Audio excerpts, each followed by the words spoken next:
俺に任せて。もらった。四代目他目を超える忍びはお前しかいないと俺はそう信じた。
相変わらずやかましい奴らだ。今度は背中合わせでいくわよ。よっしゃ、第7班ここに復活だってばよ。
GG bro! Don't worry! The Only with Smart Power All 99. Hindi bitin with 10 gig data to power your games plus only Facebook or only TikTok. Load now!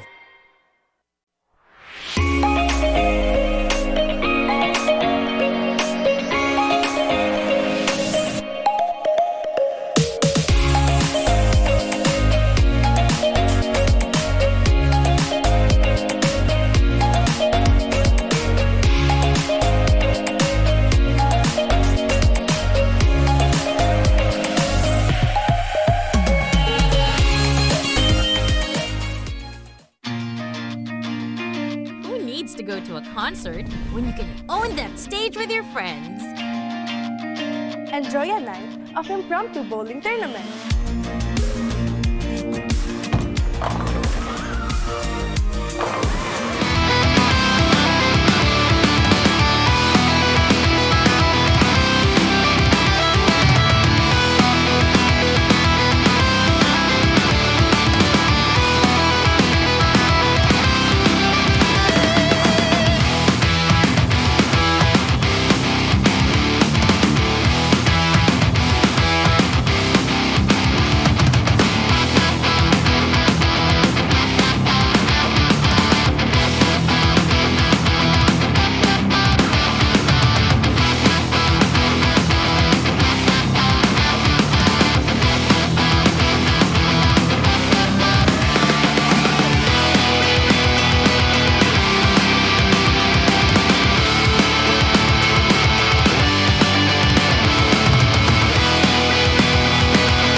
Malakas, Pilipinas, malakas Kahit anong lane, we become the monsters Malakas, Pilipinas, malakas Face the golden sun and repping for the 3 stars Look at us, to the top, no ifs, no buts Winning any game, para to sa PANAS Di mo matitinag aming boses sa new level. Nasa kalye man o mobile, you know I become a legend.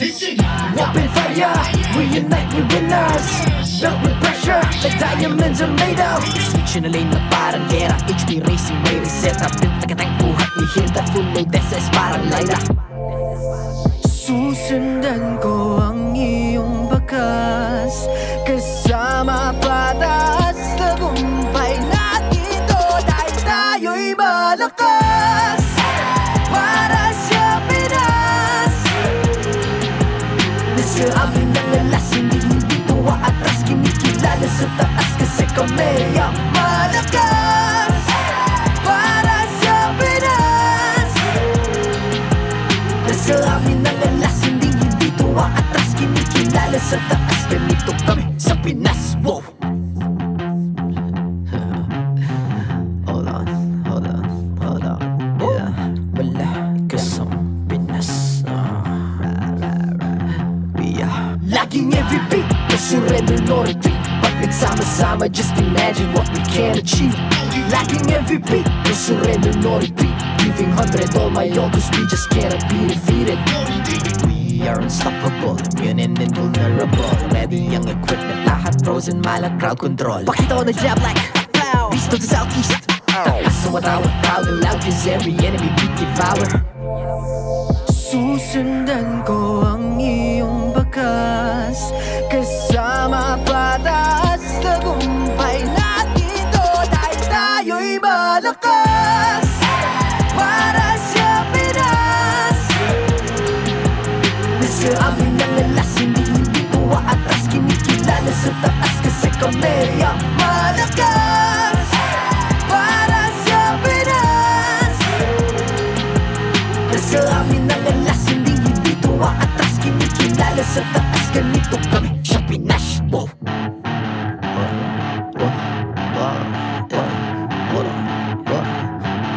Malakas, Pilipinas, malakas.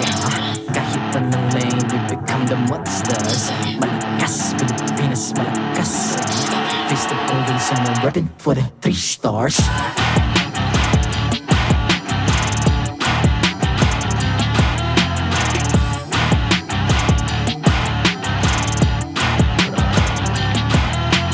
Ang lakas ng Pinas, we unite, be the stars. Ang lakas ng Pinas, we unite, be the stars. Ang lakas ng Pinas, we unite, be the stars. Ang lakas ng Pinas, we the stars. Ang lakas ng Pinas, we unite, we the stars. Ang lakas ng Pinas, we unite, we the stars. Ang lakas ng Pinas, we unite, we the stars. Ang lakas ng Pinas, we the stars. The 15th season of MPL Philippines is brought to you by the following sponsors. Infinix, the MPL official tournament phone. Lakas sa laro with Infinix. Smart, the official telco partner of MPL Philippines. BPI, the official bank partner of MPL Philippines. Mas magandang bukas, buksan sa BPI. Our partner in esports, Time Zone. Join the fun at Time Zone. TT Racing, for those who dream, work, and play. TT Racing has your back. Don't miss any MPL action by following our official Facebook and subscribing to our YouTube channel. Follow MPLPH on TikTok for more content. Experience the Lakas ng Pinas of MPLPH Season 15 action live at Green Sun Hotel. Grab your tickets now via official MPLPH website. All the regular season tickets are now available at 200 pesos. MPL Philippines is monitored and supervised by the Games and Amusement Board.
a trophy worthy of champions is now here at the MPL Arena. Good afternoon, Superfans. My name is Hans Galeria. And I'm Kalusi at tama ka, Hans. Grabe nga ang height na dala-dala ng trophy. Presenting the MPL Immortal Cup. A new era and a new look for Season 15 that bridges the trophies within the past seasons is now here at the arena, showcasing the new and fiery era of MLBB.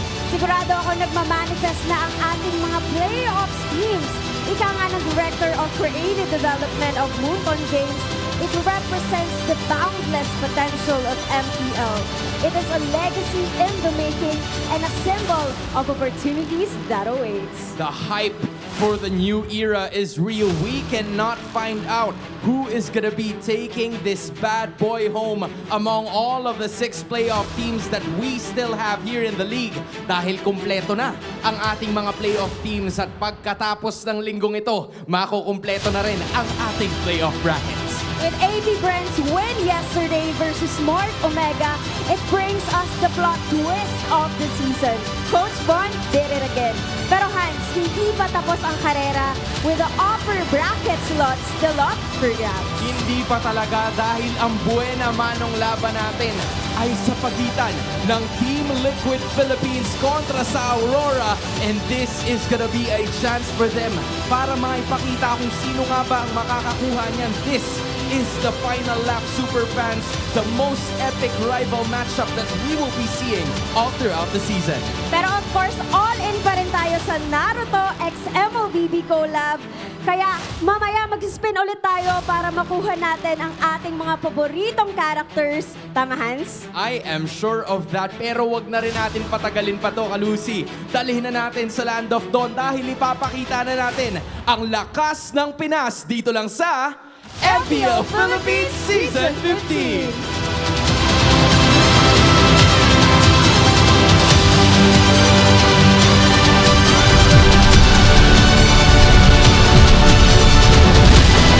Konnichiwa and welcome to our Super Saturday, the triple header. What is up, guys? I'm Naisu, joined here with Ingan-san and Renmar-san. How we feeling? Ikuso minasan! That's about it. What does that mean?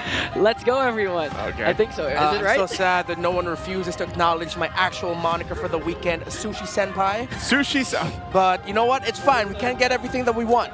You know, I'm okay with Renmar-san, even though that's almost just like completing my name. Nope, Renmar-san, I will let your dreams come true. You are now Sushi Senpai. I appreciate it. As long as you're on the desk with me, you're Sushi Senpai, and that's how I'm going to refer you today. And so we hope you guys have been joining the fun, especially with the Naruto collab coming out. And I hope you guys have gotten some of the skins that you have been after. I'll tell you what, I haven't gotten any yet because I don't have any diamonds. I'm still feeling the hurt from getting the alpha, but I know you guys got some, right?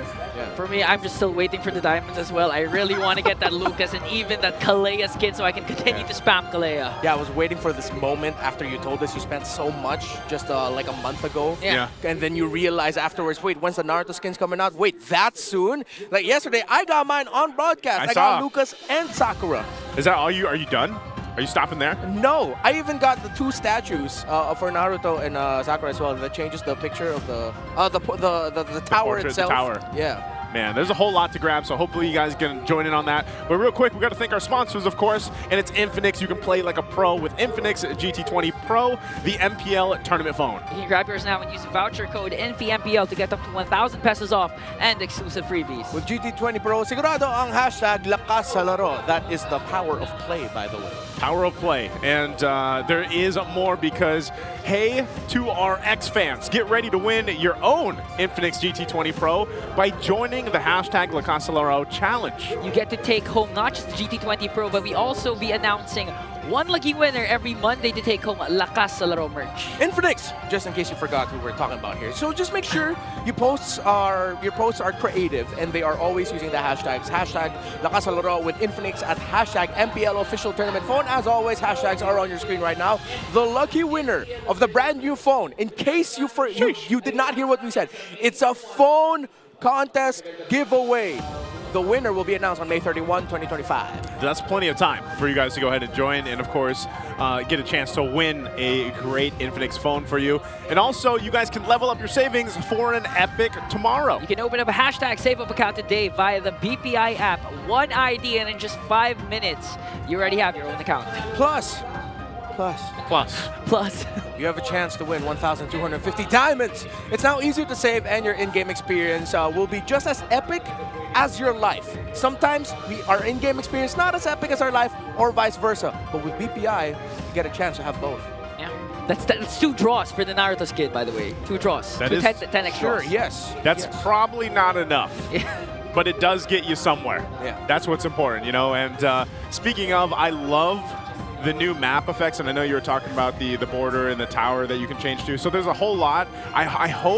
I wish we had a chance where we get to keep that. You know what I mean? Like once this event is over. Yeah. I hope we do. I hope we get the option where we can just keep our map like that. Permanently have the tower, the map, the whole aesthetic of the game right now. It's beautiful. I would love that. This is also beautiful. This is our Infinix standings right now. As you guys see, we've already got our teams locked in for the playoffs, especially after what happened yesterday, where now Twisted Minds ends up locking in their spot because of the results of yesterday's games. And so you might be wondering, what are we still looking for here in these last 2 days of the regular season? Well, that is who are going to be the top seeds, where are the placements going to be once we get to the playoffs. Yeah, and speaking of top seed, we're going to witness that today. And we'll see between the top 2 teams of TLPH and Aurora who will remain on top for 8 weeks. Whoever wins that secures top 1. Whoever loses the first match today between Team Liquid and Aurora is going to be going up against Onic in terms of chasing that second upper bracket slot. So the very first match already determines who's going to be top 1 of the standings by the end of the regular season. Yep, so that means we're opening up with a very important, intense match, and I'm expecting 3 games. And of course, we have Smart Omega for the second match versus Onic, and then AP Bren with Team Falcons later on to finish our triple header. And, you know, so that's the thing. When you look at even the remaining matches for this regular season, of course, this might be a time for some of the teams to go ahead and try some things out. We don't know. Obviously, the meta is still ever changing, I feel like, where we currently are. But one thing's for sure, teams like TLPH and Aurora and even Onic to an extent and Team Falcons, you know, those top teams that have been up there in the standings have been pretty dominant with the shifting metas on the patches that we've had. And I think still, by the time we get to the playoffs, which is going to be sometime, you know, after this weekend concludes, there's going to be even more of a shift, hopefully, for the meta leading up to us. Yeah, it's a big gap. It's 3 weeks. Yeah, it's about 3. Yeah. Some adjustments are for sure going to be coming in, some hot fixes, adjustments, of course, based on the data. That's what usually happens after some big patches as well. Yeah, and so this is our highlight for today. It's the most important Epic Rivals match. And it's funny because when we think about this and through the regular season, you know, we've been comparing these, like, honestly, we've been comparing all the teams and some of the players that have gone from different teams over the course. But this one especially is who's going to get the top seed, like we mentioned. And then we have our top 2 seed conditions, which will be enabled should either team lose this match. That's what we're going to be looking at here, too, because this is, once again, the final lap. Whoever wins this match will secure that top seed. And yeah, TLPH even has an easier path towards securing the top 2 seed compared to Aurora specifically. Yeah, because for TLPH, they honestly just need to beat Aurora. And for Aurora, it's the same, but at the same time, it's going to be a hard-fought battle because TLPH is coming off a momentum win right after dominating TNC yesterday. Remember the history between these two. MPL Philippines Season 14. The 2 teams now fighting for the top 1 spot at the end of Season 15 were 2 teams who were trying to eliminate one or the other at the beginning of last season's playoffs. It was Aurora that eliminated Team Liquid Philippines from playoffs contention. That stopped Carl TZ's hopes, Liquid's hopes of making it to the M6 World Championship. But now at the very end of the regular season, just a few months after that, it's to determine who's going to be at a much more comfortable spot heading into the playoffs. Yeah, and I like the, if you really look at the progress that these teams have made specifically, especially with everything that was going around publicly, you know, especially with RORA's performance at M6. They obviously came into this season, proved a lot of doubters wrong, and TLPH even came into the season just demolishing a lot of teams with their play style, and they look, you know, very great. And we're going to compare the specific duos, the rivals that we have between these two teams, and that's the Baby Cakes duo, that's Carl Teasy and Oheb, versus the Kite brothers, that's Demon Kite and Domin Kite. How do these stats differ here for us, Renmar? Well, for the stats of the Team Liquid Philippines duo in the Baby Cakes, of course, a bit more impressive. Kill percentage very close, but if you look at the kills, average kills, that's where Team Liquid runs away with it. But I'm also looking at the damage per minute tossed out by these two, a considerable lead for Oheb and Carl Teasy. I mean, it just goes to show, we've seen Team Liquid Philippines have some more prolific kill-heavy victories for the season compared to Aurora. This is why these head-to-head stats favor them. Yeah. And at the same time, if you're going to look at Carl Teasy and Demon Kite, these two junglers have shown their versatility. And even if you're going to go back to their previous matchup in week number 4, wherein Aurora was able to reverse sweep TLPH, he even pulled off a Baksha jungle during that time. So what else can Demon Kite pull out for this game? I think one of the biggest things between the two is also really considering their play styles. It's quite different, and anytime we think about, you know, the junglers and the gold lane match combinations or the duos for the teams, these are the duos that stick out the most, I would say, from our teams here.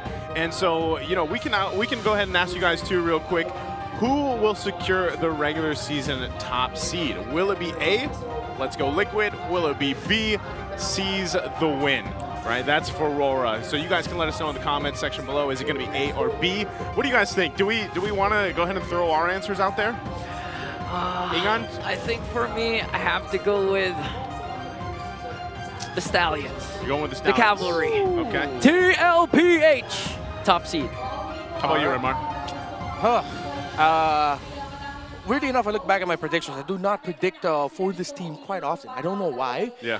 But today, that's going to change. Something snapped, I feel like, after the break at a certain point for Aurora, the creativity that they've been showing off in the draft, and most importantly, the consistency in the center of the map with Yue, Renegade, and Demon Kite. I feel like they're going to continue their streak against Team Liquid Philippines so far this season, and they might repeat the results of round 1. Could be a 2-1.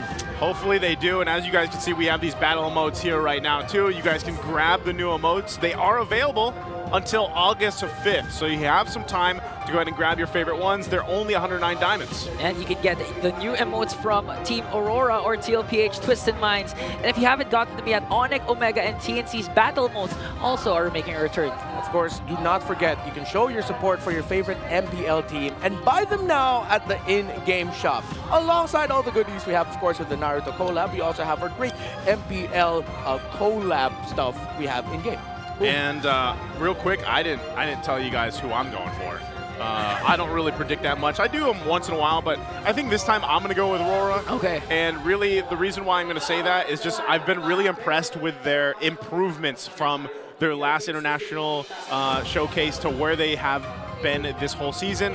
And also, as I've mentioned in the past too, all the way back from Season 8, I've been a Demon Kite fan forever. Yeah. And, you know, wherever he is, I'm rooting for him. And I hope that we get to see RORA even win here in this matchup. I think they will beat TLPH, but also I hope to see them go far in the playoffs. Honestly, though, when it comes to the playoffs here for MPL Philippines, it's been the same way for the regular season. I don't know who to bet on. I don't know who to cheer for. I don't know who is going to be the actual champion, because I just feel like the competitiveness right now in the MPL Philippines is insanity. So who knows who's going to be the champions. But right now, we're going to welcome our marshals and our teams out to the stage for this epic matchup. To oversee and uphold the tournament's integrity through this upcoming insanity is our marshals. Please welcome to the stage.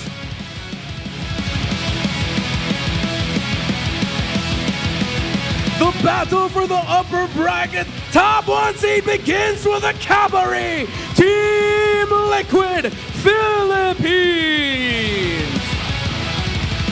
In the EXP lane, Sanford. In the jungle, Carl Teasy.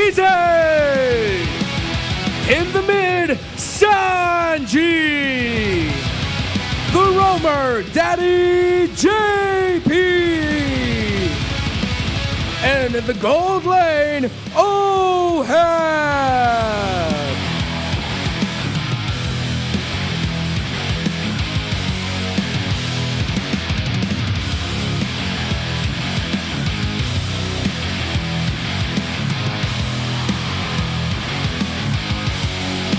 Hailing from the village hidden by the light, it's Aurora!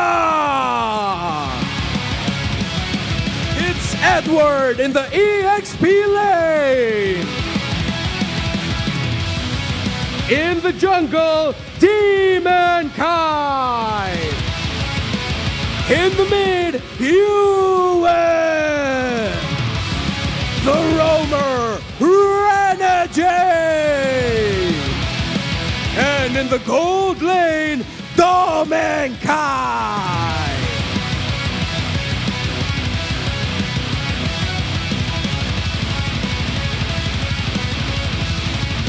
And welcome their coaches, Coach RC and Coach Master the Basics. The race to the top seed begins right now. Epic rivals, Carl Teasy and Oheb, Domenkite and Demonkite, step forward.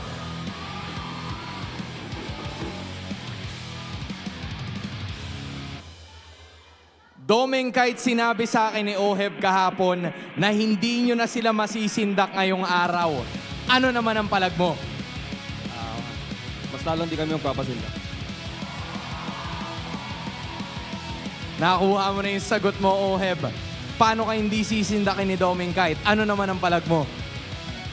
Hindi kami papatalo. Ito na mangyari. Moving on to the junglers. Demonkite, nice haircut. Ano ang palag mo kontra kay Carteezy? Good luck lang. May the best team. Carteezy, paano nyo babawian ang Aurora ngayon? Ano naman ang palag mo? Bibigyan lang din namin test namin. Lamang daw bagong gupit. Naalala ko yun. Feeling ko yakap, imbis na fist bump. Paano naman kayo?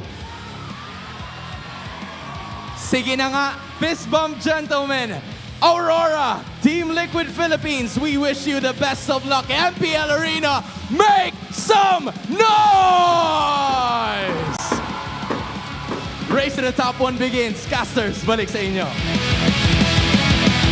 It's a race to the top, and we're going to be introducing, once again, it's Team Liquid PH. After losing to Aurora in week number 4, this team went on a 4-game win streak that got broken by Onic and then dominated TNC yesterday. And in yesterday's game, we've seen a standout player in Sanji having this sort of erratic, unpredictable play style with his mid laners.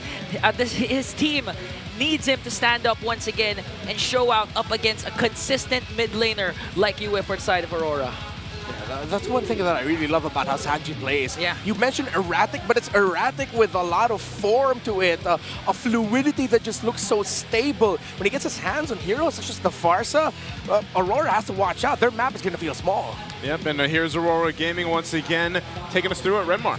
All right, so Aurora, going into week number 8, have had wins against TNC, Omega, AP Bren, but the last time that they lost was actually up against Onic. So two teams that are recovering from lose streaks after losing to Onic Philippines. Now, what I love about Aurora is, again, their fearlessness with showing the limits of this current metagame. Edward making the Esmeralda work twice last week. Yeah. You have Renegade, who's shown that he can play the SS. We mentioned the Boxer earlier as well, played by Demonkite. So they're showing that, you know what? Creativity gets rewarded in this metagame. It's not just all about the assassins. If you're willing to flex the options in some key roles, then you're going to get rewarded. Yeah, and looking at the breakdown here too for both teams, obviously, you know, they've had a pretty spectacular season. Even when it comes down to the objectives, you still have some of that favor here for TLPH to work with. But down to the hero pool, that's really what stands out here too. You've got 42 for Aurora. That's just how diverse, you know, that their pickings have been. Yeah, mainly because of the Hitman himself. He called them a lot of names. And this is despite the fact that the UA has been spamming Sicilian even during their last game. So Renegade really needs to, you know, show out his versatility again up against a stable roamer in JP. I'm really gonna go back to one of my favorite analytical perspectives here, which is just look at the center of the map first. Of course, when you look at Sanford and Edward, you think two dudes are just gonna be like playing a chess game in the EXP lane. You look at the two gold laners, they're just exchanging headbutts. Then you look at the center of the map, it becomes a chess game while exchanging headbutts in an octagon with monster trucks going all over around. Throwing monster trucks. It's just with so many things you have to handle when you're playing against Renegade, when you're playing up against JP, Yue and Sanji as well, and of course Demon Cat and Carl TZ, what they bring to the table.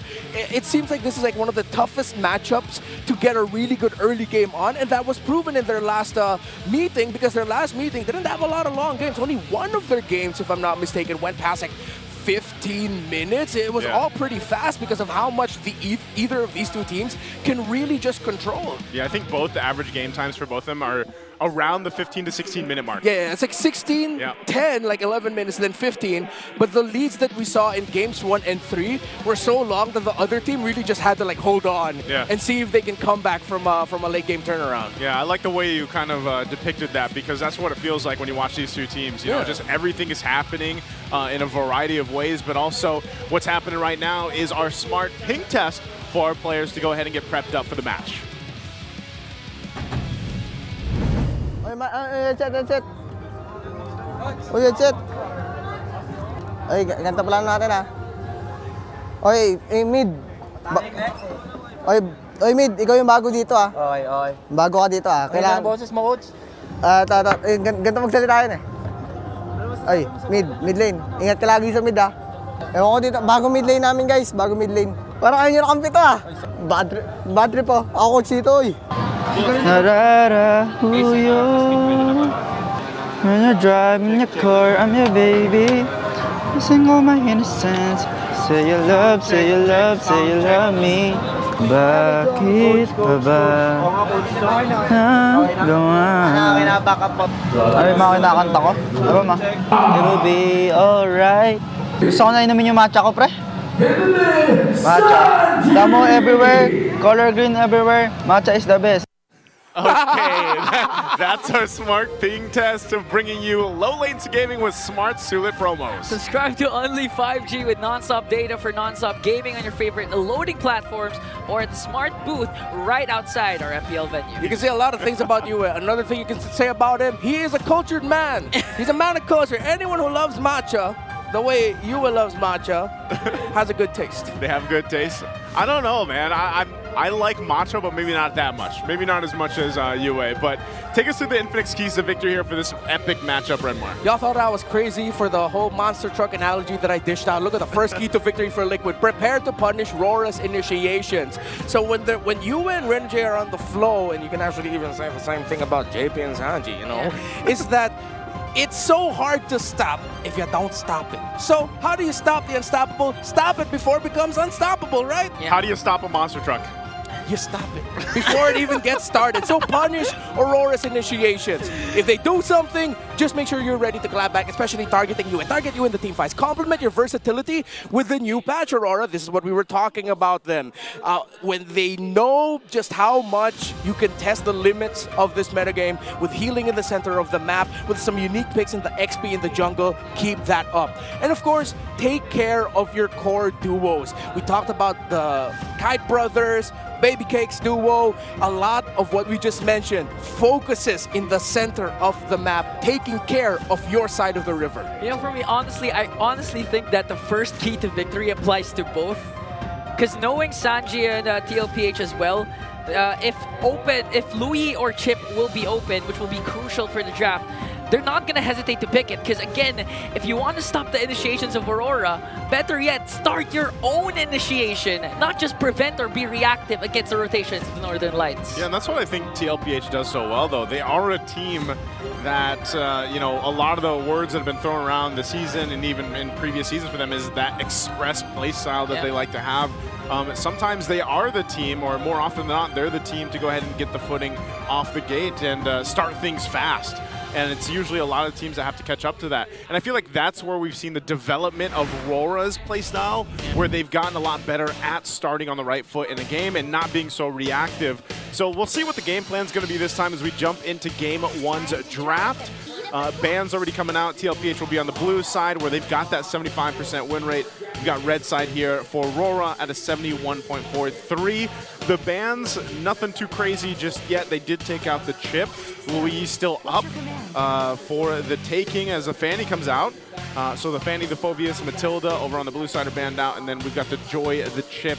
Is this going to be Louis for the last ban?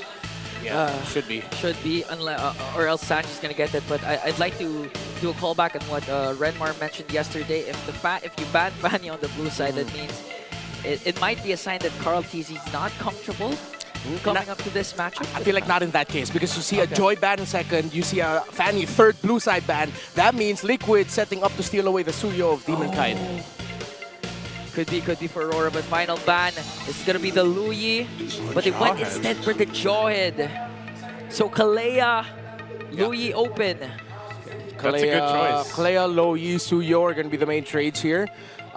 Liquid might try to play that gambit of picking up the Kalea now and then hope that Aurora doesn't rush pick the Suyo. They'll pick Suyo in the next two. However, that becomes a Suyo Hayabusa trade becoming active there. So now Aurora will try to get power picks. Wouldn't be surprised if they actually either rush pick the Harith or the Granger. And then they go for something along. Oh! Okay, yeah, they don't mind into the bait. They rush the Hayabusa right away. They accepted it, and they get the Juician of Yue, leaving the Loyi open. So these are their power picks that they get to go ahead and trade into. And so for TLPH, do we just kind of see them go for the Loyi here? That was the... okay. I was going to say, the Lucas comes through, so we get to see a whole lot of the Naruto skins come out in Game 1. So we're just waiting for a Veil and a Suyo. A Veil? Yeah, for Gaara. Is Gaara available? The skins. Is he actually? Oh, you're talking about the skins. The skins, yeah. No, because you can't pick up a Veil here. Oh, in terms of what we saw? Yeah. All right, sorry, you completely derailed me with where we were, what we were talking about. I just I had no idea that's what you were going for. I just really want the Naruto skins to be complete for at least one game. But Juicy and Valentina picked up already for a TLPH. A good answer right away because it blocks the potential counter for the Lucas pick for the side of TLPH. All right, they can go for more range. It's either Harith or Granger here, unless they're going to save the gold laners for the second phase or fourth. So they go for the Badang instead, most likely going to the hands of Edward. Still an option for Renegade, though, on the center of the map. Okay, so now that we're in the second phase, we're going to see some of the gold laners probably be focused, at least one or two of them for now. And yeah, surprisingly, with this first phase locked in, who do we think has the better first phase picks? I'm leaning a little bit more towards Aurora here. However, the main thing for Team Liquid is if they play around the early snowball of the Lucas, and yes, I'm going to say Kalea here because you're thinking about the Kalea in terms of being able to force out the Crimson Beacons of the Juicin early on, force crowd control out, and then you also have the Valentina with you to either get the Crimson Beacon or even the Fist Crack of the Badang to dish out a little bit more damage early on. I'm still leaning a bit more towards Aurora because of the record of having the Juicin with them is just stellar. And I like that they really wanted to focus a lot on the Juicin of Yue, that they even rush picked the Hayabusa so that they wouldn't worry about Team Liquid getting it in the clapback. Already take out the carry and the Harith, you're left with the Granger. In terms of other gold laners, I'm not particularly sure about a 1-1 because we've seen it yesterday. It literally lacked damage, especially with the current lineup of Aurora, could be a problem. So now Aurora final bans are they still gonna go with the gold lane ban? There's still the Granger, the Beatrix, even the Clint. Maybe we could see. Has Nathan showed up after the patch? No. Not yet, right? No, he hasn't. Yeah, not yet. So this man's going to be the Hilda. Okay. Narrowing that down some more. Hilda's been a hot pick lately. And last ban for this is going to be CC. Interesting that the CC comes in and for the ban. Yeah. I think Liquid are trying to bank on the idea that Edward is going to end up with a Badang here. I'm trying to see what are the chances of a Phobius potentially showing up and you put the Badang onto Renegade's hands instead. Phobius banned. Oh, Phobius did get banned. Oh, yeah, right. Excuse me, yeah. That's the case. They might be funneled into putting the Badang at the EXP lane. That's right. I think this Lucas is already going into the jungle. Yeah. Okay. Well, there's the Moskov. So with the Harith being banned out here, what would be best against the Moskov for gold lane? Bruno? I'd like to see them get reach. I think they just settle for the Granger here. They're a little bit too divey for my taste. And they need to balance it out with a little bit more range. They get the glue, good space out, EXP, jungle. Ooh, the glue pickup. Maybe it's because I'm so biased towards the glue every time I see it that I feel like it's such a big draft game changer. Yeah. That now I'm leaning a little bit more towards Liquid's draft for the early game. Aurora, on the other hand, if they can keep things close, their mid to late game power spike should be good, considering that they're playing around the Moss. Oh, and we finally get the Kimmy in the gold lane. Debut for the season. They get reach with that, but it's long-range setup reach. It's not the damage reach that you want. Kimmy's, even at the high level, the ultimate of Kimmy, it doesn't hurt a lot. You use it for great setup, though. Yeah, so what was the big change with Kimmy now? Because I know there was some speculation being thrown out there. So why is she better or stronger now? It's the rework of her ultimate. Her ultimate essentially becomes like a long-range setup. Her second skill works similar to Wings by Wings of Farsa, except it's a very short duration. You get increased movement speed. You can get past objectives. It's your sort of dash for not having a dash. It's a great escape tool. Yeah. Yeah, the ultimate's really the biggest thing. It's great for setup. Okay. Well, that last pick there over for Aurora is going to be the Khalid. So they have, if you look at the amount of utility that this lineup that Aurora has, that might be their biggest advantage that they can play with. Now, one of the problems is, of course, there is a Valentina across from them. So there is the potential to go ahead and take some of these good utility options from Aurora's lineup to go ahead and utilize if you're TLPH here. So there might be an instance where Aurora's lineup, as we take a look at both of the teams' lineups here, where they're able to just kind of overload Team Liquid with the fact that they have all these options, you know, and then if you get Demon Kite snowballing on a Hayabusa, that might be really devastating. Now on the other side, there is a lot of good options here for TLPH to get started. The Kimmy is the big question mark, I feel like, for a lot of us that will be watching this for the first time as a Kimmy debuts in Game 1 of this best of 3 as we get ready to go ahead and load up into the Land of Dawn. Once again, this is a rival matchup and a matchup for the top seed going towards the playoffs. Will it be Team Liquid Philippines or will it be Aurora Gaming as we get ready to go into Game 1? So, the Kimmy was picked after even seeing the Moskov as the gold lane matchup for OHEB.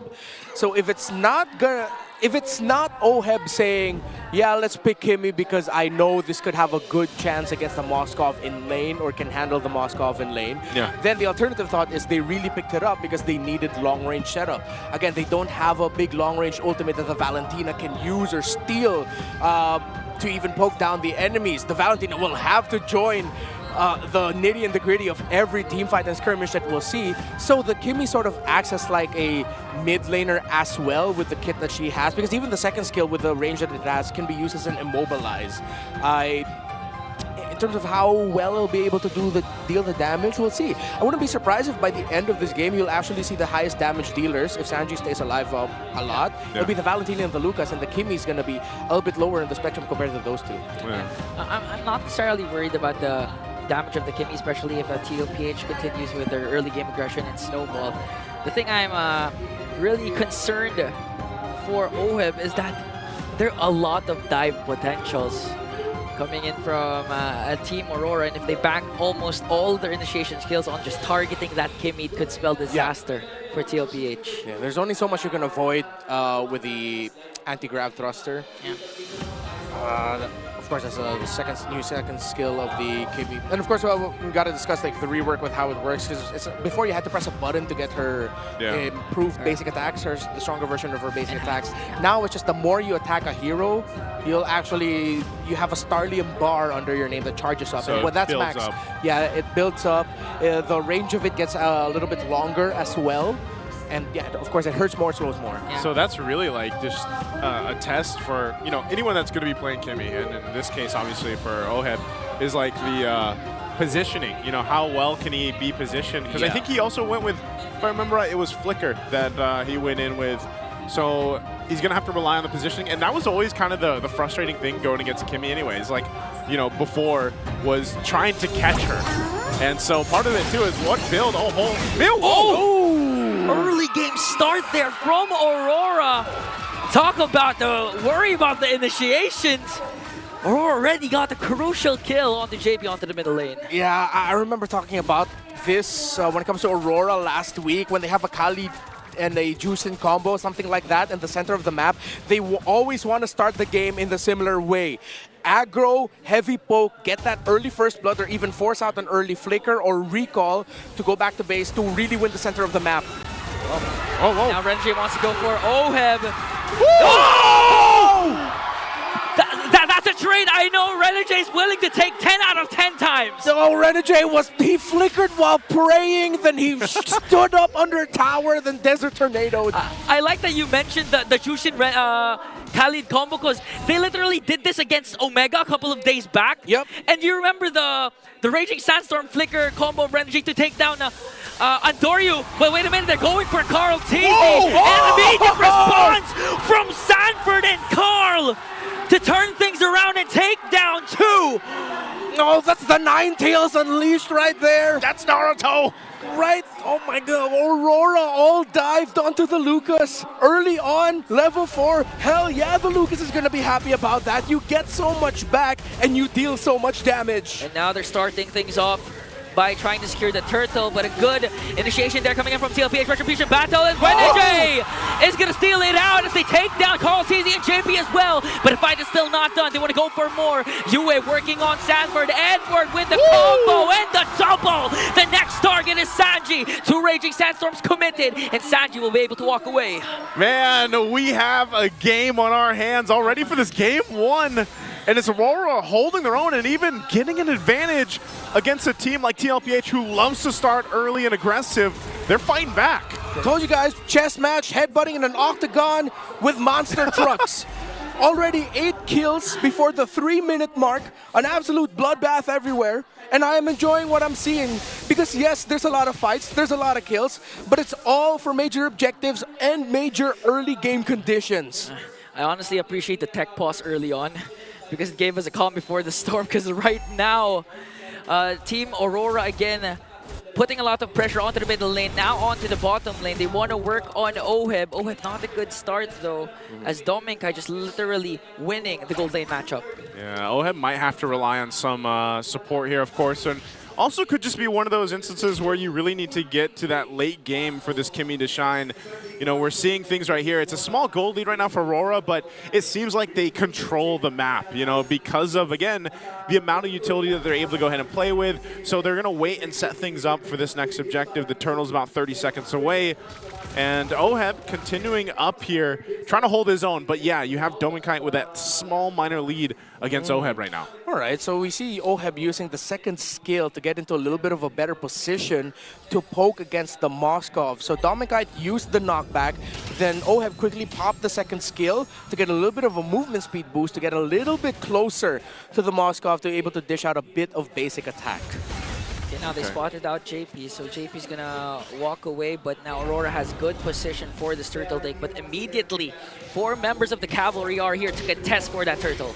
Okay, Turtle's up. Carl Teasy's going to hold his own up front. You got the push on bottom. There they go. There's JP, and now Carl Teasy goes in with the Unleash the Beast and secures the turtle. Plus 2 kills to Edward and to Renegade, but they want to go for more. Yue pops his Purify. He's going to be able to escape, but that's a win for TLPH. So unfortunate there for Aurora. The SOD of Oheb didn't hit. Although if it did hit, I don't think Dom and Kite would have gotten in there. It would have been way too risky, as Carl Teasy, another great flash combo while Unleash the Beast is up, was able to knock back and deal a good amount of burst damage onto 2, which led to a big win for TLPH. So far, Carl Teasy's been on point right there with the flash combo of the Lucas. Yeah, that's what's really devastating when he's able to go ahead and do that. Dominkai sitting at the top of the gold, standing here right now. Almost got that turret, should get it here. It's going to fall down now, tier 1 in the bottom lane, and Renegade will force Sanford back. So, Edward, hold on. Okay. Connects the combo, but Carl Teasy was able to dash out. There's the Lantern Flare. Also, Carl Teasy cannot escape 3, and he's going to fall down. That just looked like a really good read there by Aurora, acknowledging that it seems like JP isn't within the vicinity of protecting Carl TZ, so they just went ahead, made the call, and went for the invade and took down Carl. Great call by Renjay Yue and the lads, the rest of Aurora. Yeah, there's, again, they're playing around the fact that they have a lot of these options to move around the map together, especially around Yue. Yue is going to be very troublesome for TLPH when they want to decide on, trying to either escape or even engage in some of these fights, just because that's what the Jushin does so well. It provides so much of that option to bring them back or even force a fight with the beacon here. So they'll still hold on to the mid lane, at least for now, both teams of the Tier 1. They're going to have to deal with Dominkite, though. I'm kind of worried that they're not able to keep up with that push here. Real quick, too, Kimmy flies back to the land of Dawn. The last time Kimmy was played in MPL Philippines was in Season 9. That's April 29th, 2022. By then, Onic Philippines Marky. Yeah, that's 2 picks now in 2 days that were last played in Season 9. Yesterday, it was Isun Shin, last played Season 9 by Kyrie. Now it's the Kimmy. Oh! And now they're going for Oheb. Oheb, though, was still able to escape, but Aurora's clearly dominating every single thing. The quick sand guard is even enough against the damage coming in from Oheb as Aurora sets things up with the turtle. All right, here's the turtle. Last one in the game is going to be fought for. There's the conceal from JP. Okay, we're going to wait for Rendray's initiation, but Edward already committed the ultimate. TLPH still holding on for this turtle. Demon Kite will go back in, and no, as Carl TZ will secure the last turtle. But right now, Team Liquid Philippines are getting out-macroed by that Moskov. Aurora have changed their conditional priorities. Renjay concealed in the back, gets spotted out by Carl. Good initiation from Carl TZ. Might be able even to bring down the Hitman. Forced out the flick already. Here comes Unleash the Beast! Carl TZ, revenge tour as he takes down Renjay. That was a mistake, Renjay-san. That's what Carl TZ said. He spots him out, takes him out in a easy, just 1v1 even. And so, yeah, that was a little moment that TLPH needs. Again, they're still getting out macroed though at the big picture here. Let's see if Team Liquid Philippines will be able to convert their skirmish wins, objective wins, through with better macro. I think Team Liquid Philippines at some point might actually double down on the idea of the only way we can wipe them out is if we are walking to a fight 5v4 that becomes a 5v5 because of a SOD entry by Moskov, and just out-execute and win it from there.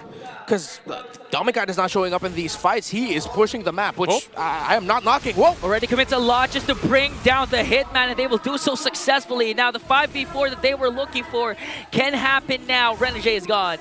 Good usage once again at JP, finding a target and taking him out there with the Tsunami Slam. Demon Kite going up top. Okay, waiting for the Wiki Shadow Kill, already connecting to Oheb, and immediately bursted him down, plus the combo onto Carl TZ. Unleash the Beast isn't enough though. Yue is just trying to work on Carl TZ as Demon Kite brings him down. Now the chase is on. Edward flickers in. A shadow coming in from Demon Kite. They want to bring down Sanji, force out the Crimson Beacon, and now a sacrifice for Daddy JP to make sure Sanji escapes. Okay, so the enhanced basic attack of the Kalea, JP was actually tracking Demon Kite, and that animation could have locked in all the way to a Demon Kite getting killed by JP. But while JP was mid-air in that animation, Dominkite knocked the Kalea back into a wall, stunning and stopping him, so that didn't lead to Demon Kite falling down at the hands of JP. So good when the team fighting just breaks out between these two teams. And now the Lord going to be blitzed here. I don't think TLPH can do anything.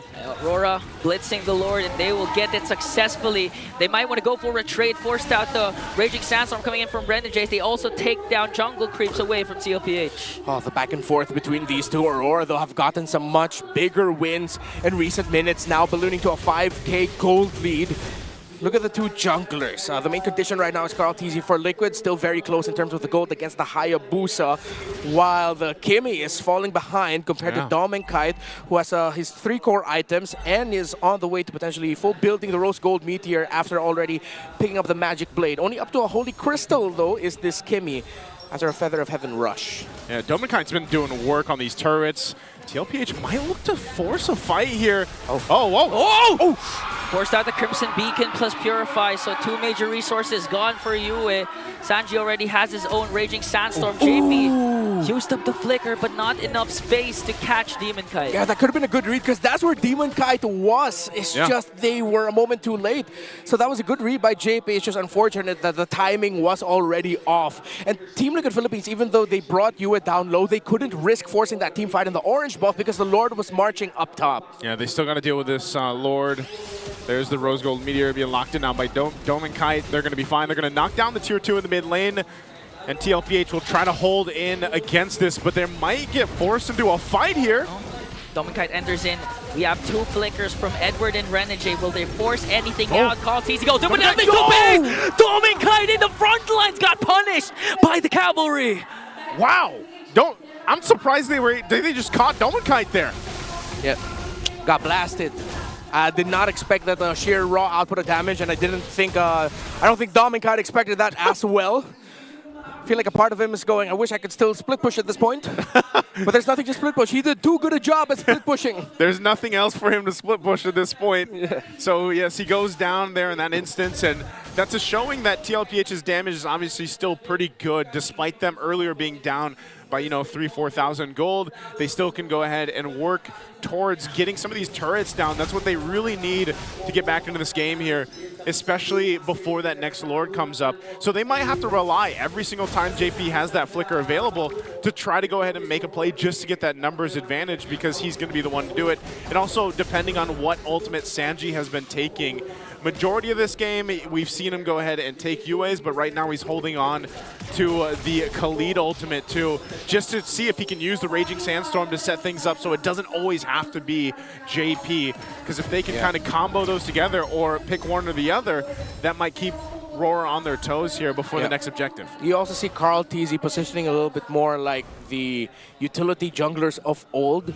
So they're juggling the role of frontliners between Sanford, Carl TZ, and JP in terms of who's going to get the vision first, so that it becomes a sign for the others to initiate. So I like what the Team Liquid Philippines are doing right now, but Aurora are doing it really well as well. Is this worth it though?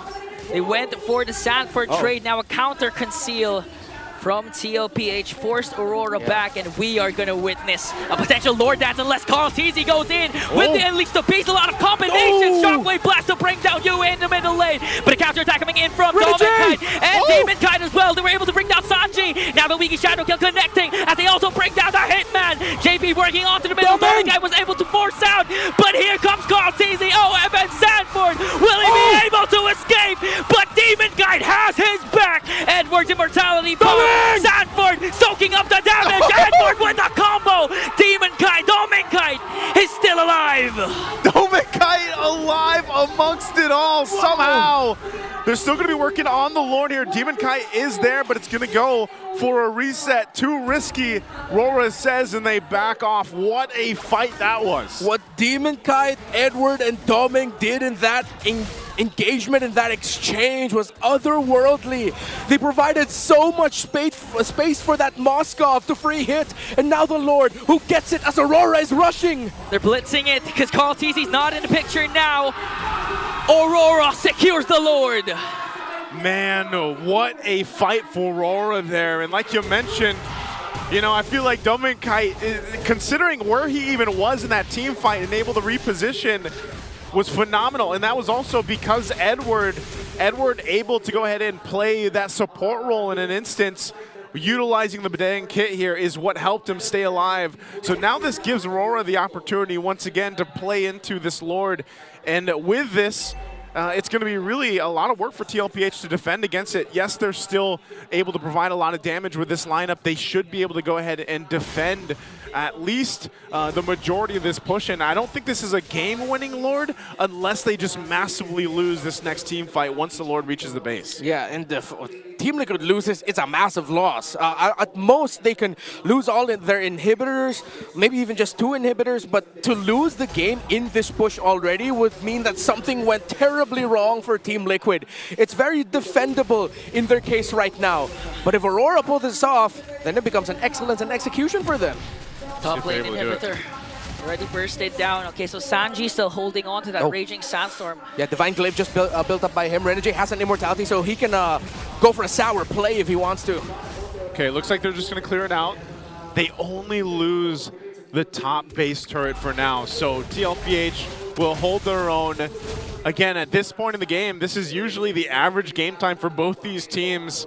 You know, the 15 to 16 minute mark before they end it, but it's going to be a little bit longer. But RORA does. Oh, there's the ult coming in from OM! Paired up with the Raging Sandstorm coming in from Sanji as they take down Yue.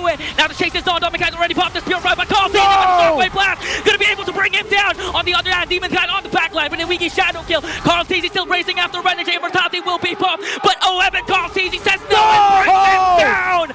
4 men will fall down for the side of Aurora.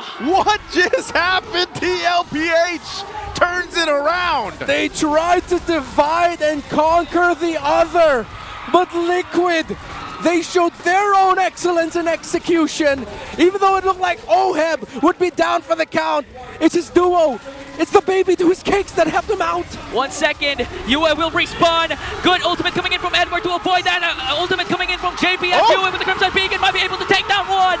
Winter Crowns are in play as they take down Yue. Dominicate with a huge SOD to bring down one more. Oheb after the chase. Dominicate Immortality but surrounded by 3. And an unstoppable kill from Oheb. Minions! Minions on to the bottom lane. This might be another Minions game. Will they make it in time? Aurora, TLPH needs to recall. 2 are there, and they'll be able to defend it. Oh, they are still in the game. What is happening? Lord is up. What is happening in this one? We're redefining what it means to be a champion with our new trophies. Showing off where the trophy you win in the Philippines is the most sought after, the one that holds the most weight. Oigi Shadow Kill from Team Kite. One more hit onto Carl Teasy, but he was able to escape. Here comes the grab coming in from Sanford, surrounded by 4. This might be the sacrificial play for TLPH, but was it worth it though? Renegade almost spotted out Carl Teasy, and now Aurora set their eyes on this Lord. Oh man, forget what's happened in the past 17 minutes because right now this Lord is crucial, but RORA will be the ones to get it after taking out Sanford, and now can TLPH replicate what they did earlier to possibly turn the game around again. All right. Okay, going back to the attempt by Team Liquid Philippines to end the game. Premature. They should not have pushed way too deep. Seems like they forgot about the timers, especially of the comeback of the Moskov, who with Dominicate hitting that Spear of Destruction was able to help turn things around, leading to the point where Team Liquid Philippines, who lost track of their macro, the top lane minion waves, now it's the top lane minion waves that are the heaviest. And now they have to defend against this. This is going to be a hard defense for the Cavalry. They're going to have to. RORA out on the outskirts of this. They still want to take these base turrets down. Oheb's working on the lore to clear it out. Sanford takes quite a bit of damage, but RORA's eyes are set on the base turrets.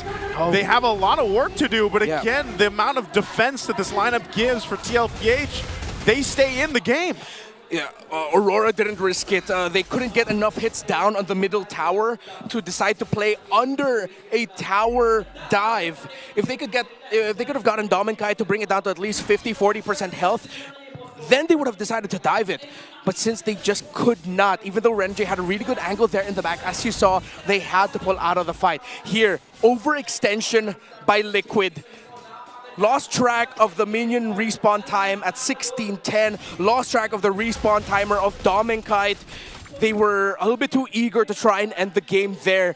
They should have focused a little bit more on getting control back onto the side lanes. That's one of the biggest pressure points right now on Team Liquid's side, that they cannot get good macro control at the top and the bottom. So this is the question, that by the time this next Lord comes up, you know, about a minute or so away, are they actually able to go ahead and contest it? Are they actually in a fighting position, and do they put themselves in that position to contest it, or is it better for them to go ahead and try to defend? Because now we're talking about a Lord that is beefed up, and we know that stat before that we talked about previously, last week even, where the team that gets that Lord that's evolved usually ends up having a high percentage of winning the game here. So TLPH might not have a choice. They might just have to go in fight it out against RORA. Yeah, but they have to watch out for the potential backdoor play. Again, they have Dominkite who's working on the macros with the Moskov.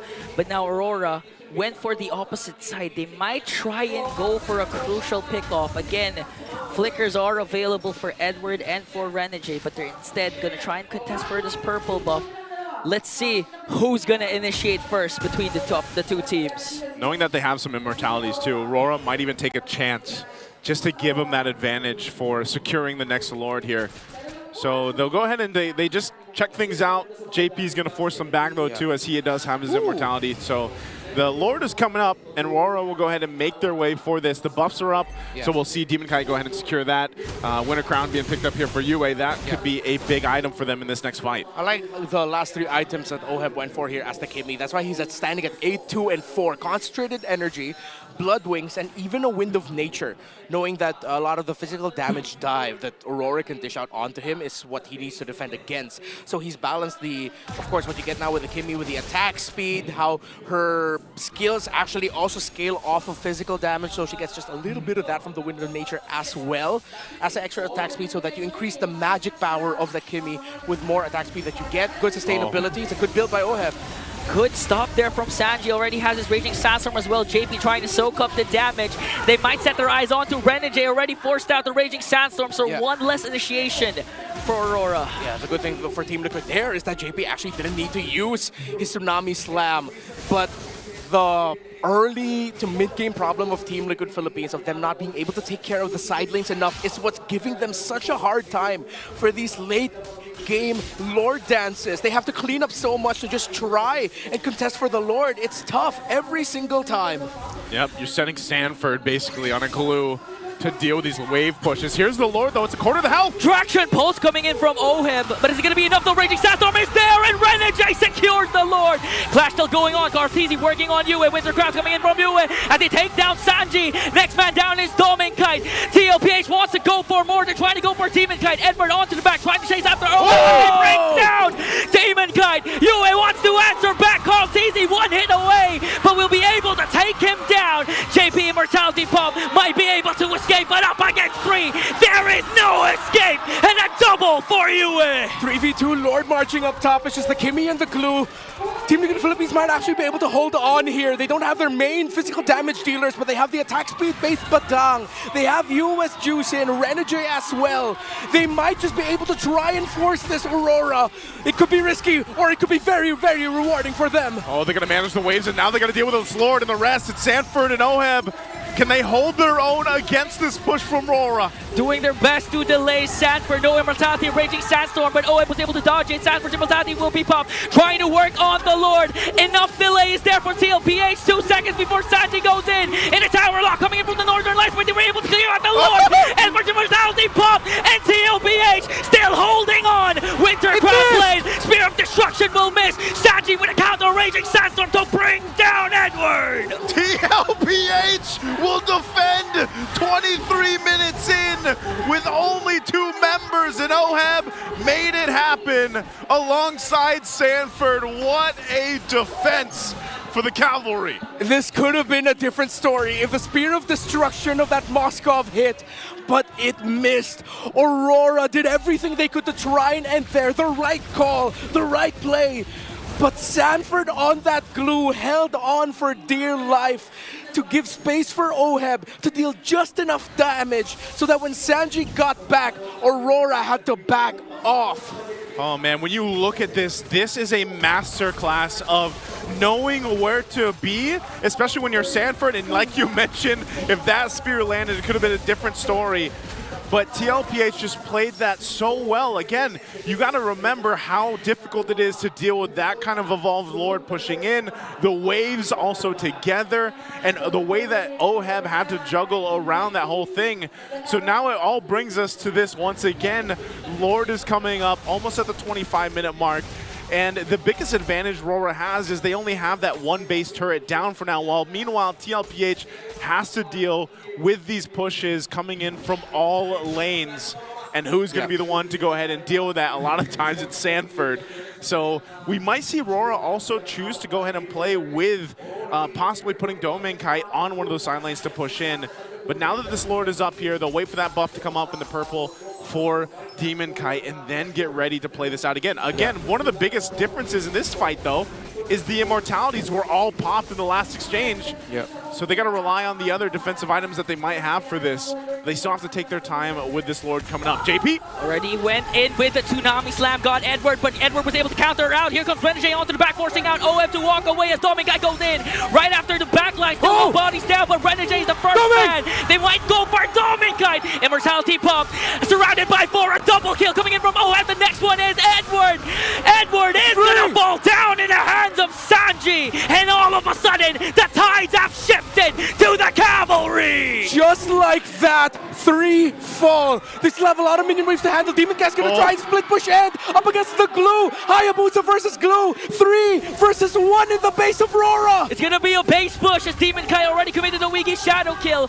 1 minion card left for TLPH. Sanford still holding his own. Is this enough time bought for TLPH? OM has his eyes on the base. They're locking it, but UX trying to defend, and TLPH will still secure the game. TLPH with discipline made it happen, turned the game around multiple times, and will get the victory at game 1. This just shows how valuable it is for all the teams in the toughest region, the home of champions, to end the regular season top 1. That was only game 1. That was 5 Lords. 5 crucial chances for Aurora. And TLPH. Like how many times too? We saw base pushes, we saw minions possibly ending again, Winions, and we saw how many turnarounds, a 2 versus 3 base defense from TLPH. We saw them get a little overzealous at one point and overextend. That was, as the kids would say, that was cinema. That was cinema. That was litty. That served a lot of things. That was great. If the comment section right now, wherever you're watching, is devolving into a flame war, I hope it isn't. I hope everyone can just appreciate what we witnessed in that game number 1. That was peak MLBB, not even in its final form yet. I know Aurora lost, but we can safely say everyone won for that amazing game. You're watching that. Everyone. Wow. I don't know, man. Like it is still amazing that TLPH was able to go ahead and have multiple successful defenses. And Goodness. I don't know, man. Maybe, like, I'm sure we'll break it down when we get to the stats here, but the Kimmy seemed to work pretty well. Oh, yeah. You know, I think that was a big factor on a lot of those team fights that they were able to win, a lot of the options where they were able to go ahead and use that kit alongside a Kalea, for example. And there was a lot of times, too, where it seemed like RORA wasn't actually able to catch OHEB. Yeah, and yeah, we got to see there again. It was mainly used as an initiating tool, the ultimate of the Kimmy. Yeah. So OHEB getting the MVP, it wasn't just because he was positioning very well. Yeah, we got to give him credit for that. But the fact that every time he would get dived on and it looked like, yo, someone helped the Kimmy, someone was there to help the Kimmy. Yes. It was either JP, Sanji, or Carl TZ looking out for OHEB, while Sanford is, of course, doing the same thing in the back line of Aurora. There was always someone to help the Kimmy. And again, this is why I put a lot of focus in the itemization he had. He juggled the concentrated energy for the immortality, and him deciding to go for a wind in nature at one point, so that made it a lightning truncheon, so he has even more damage for the final push. The blood wings as well, giving him the sustainability he needed, and the shield, considering that he scales with magic power. This is such a well-deserved MVP for OHEB, because Liquid gave him so much space and OHEB made magic with it. What is with former agents debuting new heroes and then winning MVP on their debut matches? Yesterday, I believe it was Edward with Esmeralda, and now it's OHEB with the Kimmy. And I do agree. It was a tough task for OHEB to stay alive, mainly because we always see Renegade chasing after OHEB, not to mention even Demon Kite with his Uwiki Shadow Kill. But the fact that Daddy JP was always there to make sure that OHEB was literally kept in check, and at the same time, sometimes even saving up the ultimate of the Tsunami Slam or the second skill to avoid initiations and avoid Aurora from reaching OHEB from the back.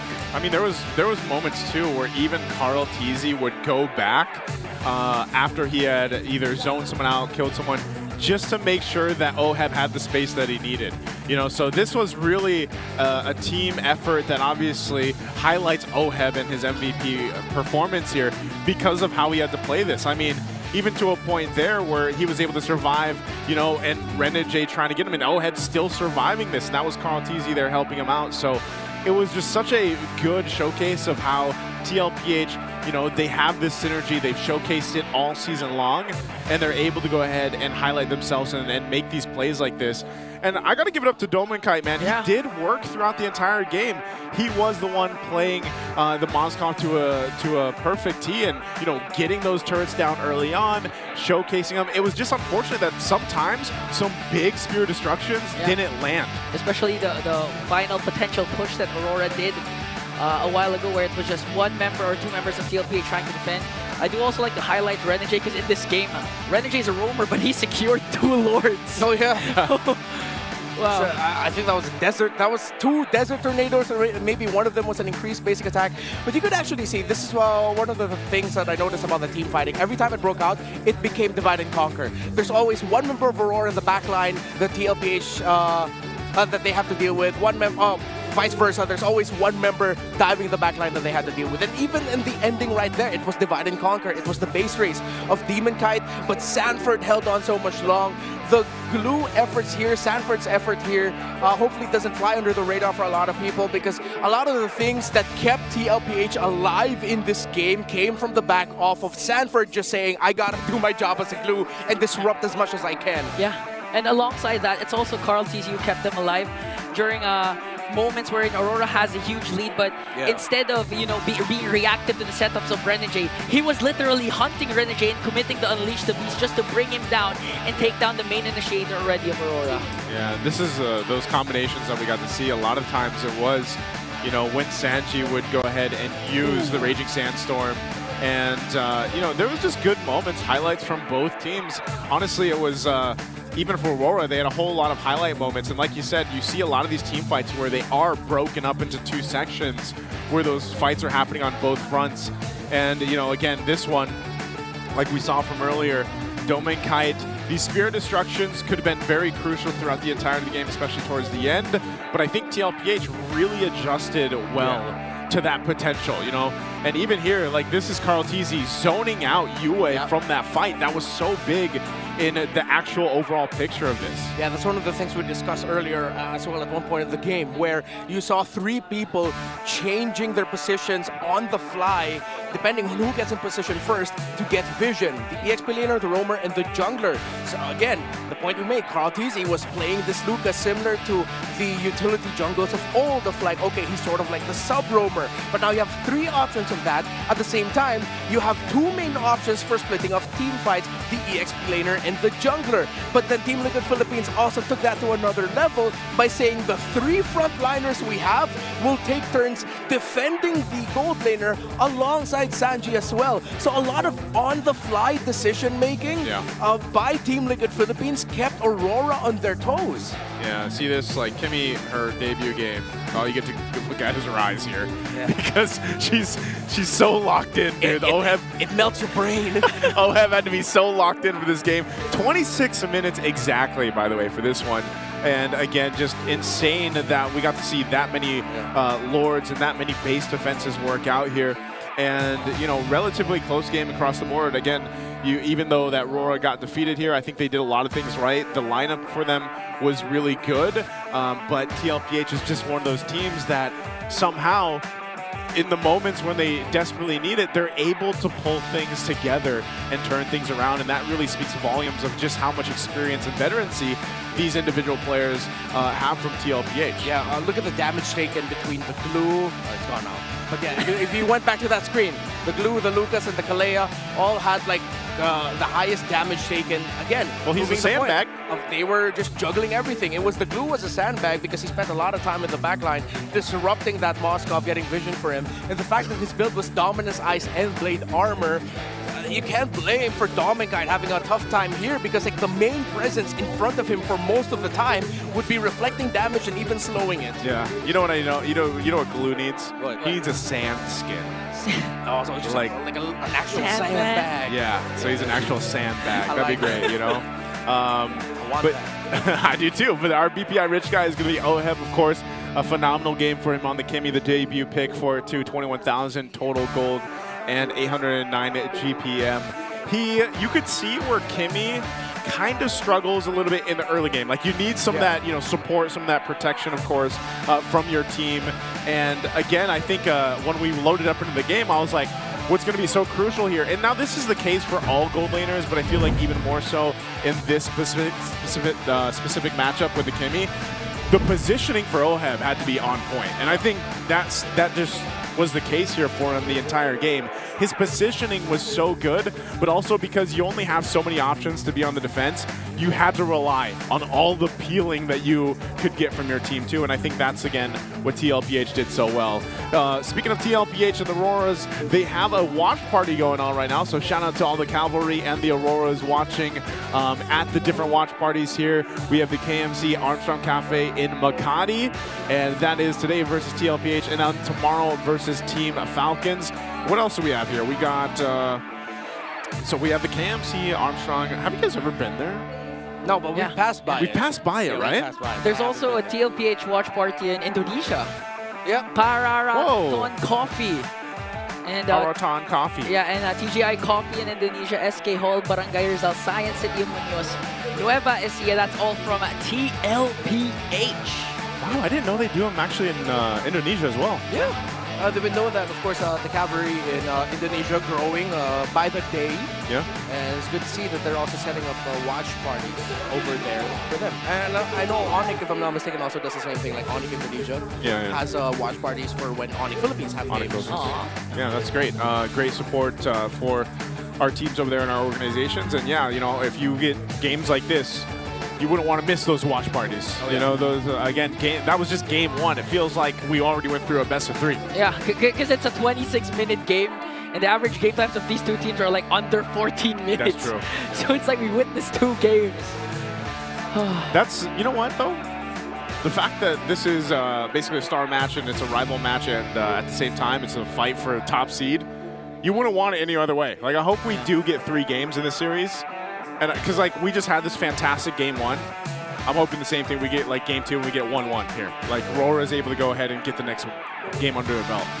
I'm curious to know if this game is actually the largest Lord deficit that was overcome by a team, because it was 4 or 5 Lords secured by TLPH, and TLPH literally had 0. Yeah. So this could be a contender, I'm sure. That'll be a good stat to check out. Yeah. Hopefully. Because like when we were leading into that, we were like, when you get past that 18-minute mark, that Evolve Lord, there's not many teams that have been able to successfully defend against that. It's only happened once or even twice now. I was gonna say, it's gotta be like 90% still, plus, right? Yeah, like, but that's a crazy stat line, where if you've secured the Evolved Lord past 18 minutes, 90% of the time you win the game. And how many, and that's the thing, like how many game-defying or stat-defying things did TLPH do here in game 1? I mean the two 18-minute Lord that lost, I believe, was both from TNC and now from Aurora. So it's 3 18-minute Lord losses. Yeah. I'm trying to remember also, wasn't there one yesterday from Omega? Because I know the Omega AP Bren game was really low. 18 minutes? It should have run through 18 minutes if I remember correctly. What is with the last week of MPL with all these comebacks? We're all redefining what it means. They have all these stats and they're like, you know what? Just throw them out the window. I don't know if just pure coincidence, but after showing the new trophy, this was the opening game. Oh my I'm like, oh, we want that. We want that right away. No, when they started teasing that new trophy and everyone clearly saw it was blue, man, the cavalry and the Auroras went out into the comment section, all just went, oh, perfect, it's blue. It's the time for the Auroras, and the cavalry were like, let's go Liquid, it's blue for us. What I literally saw when I saw that trophy reveal, and then they showed all the old trophies, I was like, thinking about the meme, the guy she tells you not to worry about. It's the trophy she tells you not to worry about. So, and again, guys, we have our synchronized, our Naruto spinning. Going around here. So it's happening in Indonesia. It's happening in Malaysia right now. If I'm not mistaken, that's a good friend Popo G over there in the Malaysia broadcast. Is that Popo G? Yeah. In Indonesia, they have someone in the crowd spinning there. Someone in the crowd here is spinning as well for MPL Philippines. Whoa! How do these guys have all these diamonds? That's not Popo G. World Collector. That's Rose. Okay. Oh, World Collector, by the way. This is here, right? Philippines. Congratulations to the World Collector over here. Show off. You better secure your phone and exiting the MPL arena. Oh, it's Mima. No wonder. Okay. No wonder. Of course, no wonder. Yeah. Now Mima deserves to be a World Collector. I'm close to World Collector. I think I'm a tier below this is that. what you were talking about, Redmark. Oh my god. Yeah. So these are the loading screen effects. Yeah, you can look for loading screens, emotes as well. I really want the loading screen effects. So does that work like the collector ones, like the skin collector ones, where you hit the play button in the loading screen and then everybody sees it? Yes, it should be. I have an honest question. Yes. Is it possible for me to apply a loan in BPI? Or MLBB skins? Yeah. BPI are responsible. They would look at you and honestly tell you, sir, that sounds like an irresponsible loan to take. They're very good people working at BPI right now. I mean, there's a booth right out there. We could ask them. You could try. They also listen and don't judge. So you might get that instead, where it's like, pay off your diamond loan in 36 months at 0% interest or something like that. I don't know how it's gonna work, but I would love to be a part of that because again, these skins are great. But at the same time, now that I've seen, I think we've seen all of them in action except Gara. the Gara. Yeah. But is he actually available right now, or isn't that through like an event? Yeah, I think it's not yet. Because it's gonna be. I think it's the only one that's free. Yeah. So like everybody can at least go ahead and try to get your hands on the Gara if you guys don't have diamonds like myself.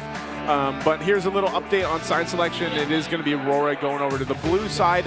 I think even when we really focus on how the draft went, it's very interesting. It's actually interesting to see how the draft has changed on this patch with obviously even these specific teams right here.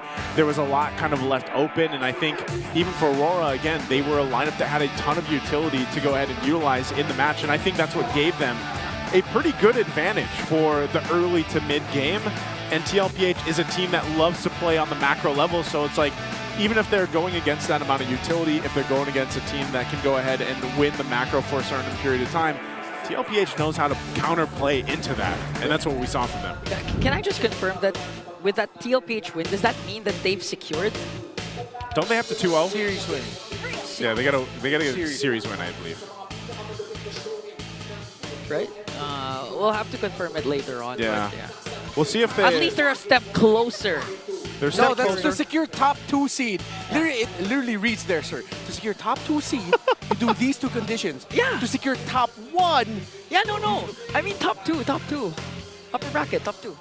No. Okay, so yeah, they secured top 2. They secured top 2, but it says right here, to secure the first seed, No, win not versus the Aurora. first seed, just the top 2 seed. Yeah, all right. So their upper bracket secured is what you're trying to say. Yes, the upper bracket. Okay. Okay, hang on, son. So does it mean they're secured already? They're in the top 2. Okay. That's what Good. we'll see. If they end up sweeping here, then they get what they're truly after. Yeah. Again, though, they don't need to sweep Aurora to make sure that they secure the top 1 placing. They just need to beat them. Same thing goes for Aurora. Aurora does not need to sweep Liquid. They just need to beat them. They just gotta win this epic rival match. Yeah, for the 2-1 or 2-0. 2-1 or 2-0. For the new trophy. All right, now to the drafts. Oh, interesting too. The Clay is going to be banned out. The Jushin over here from TLPH on this side.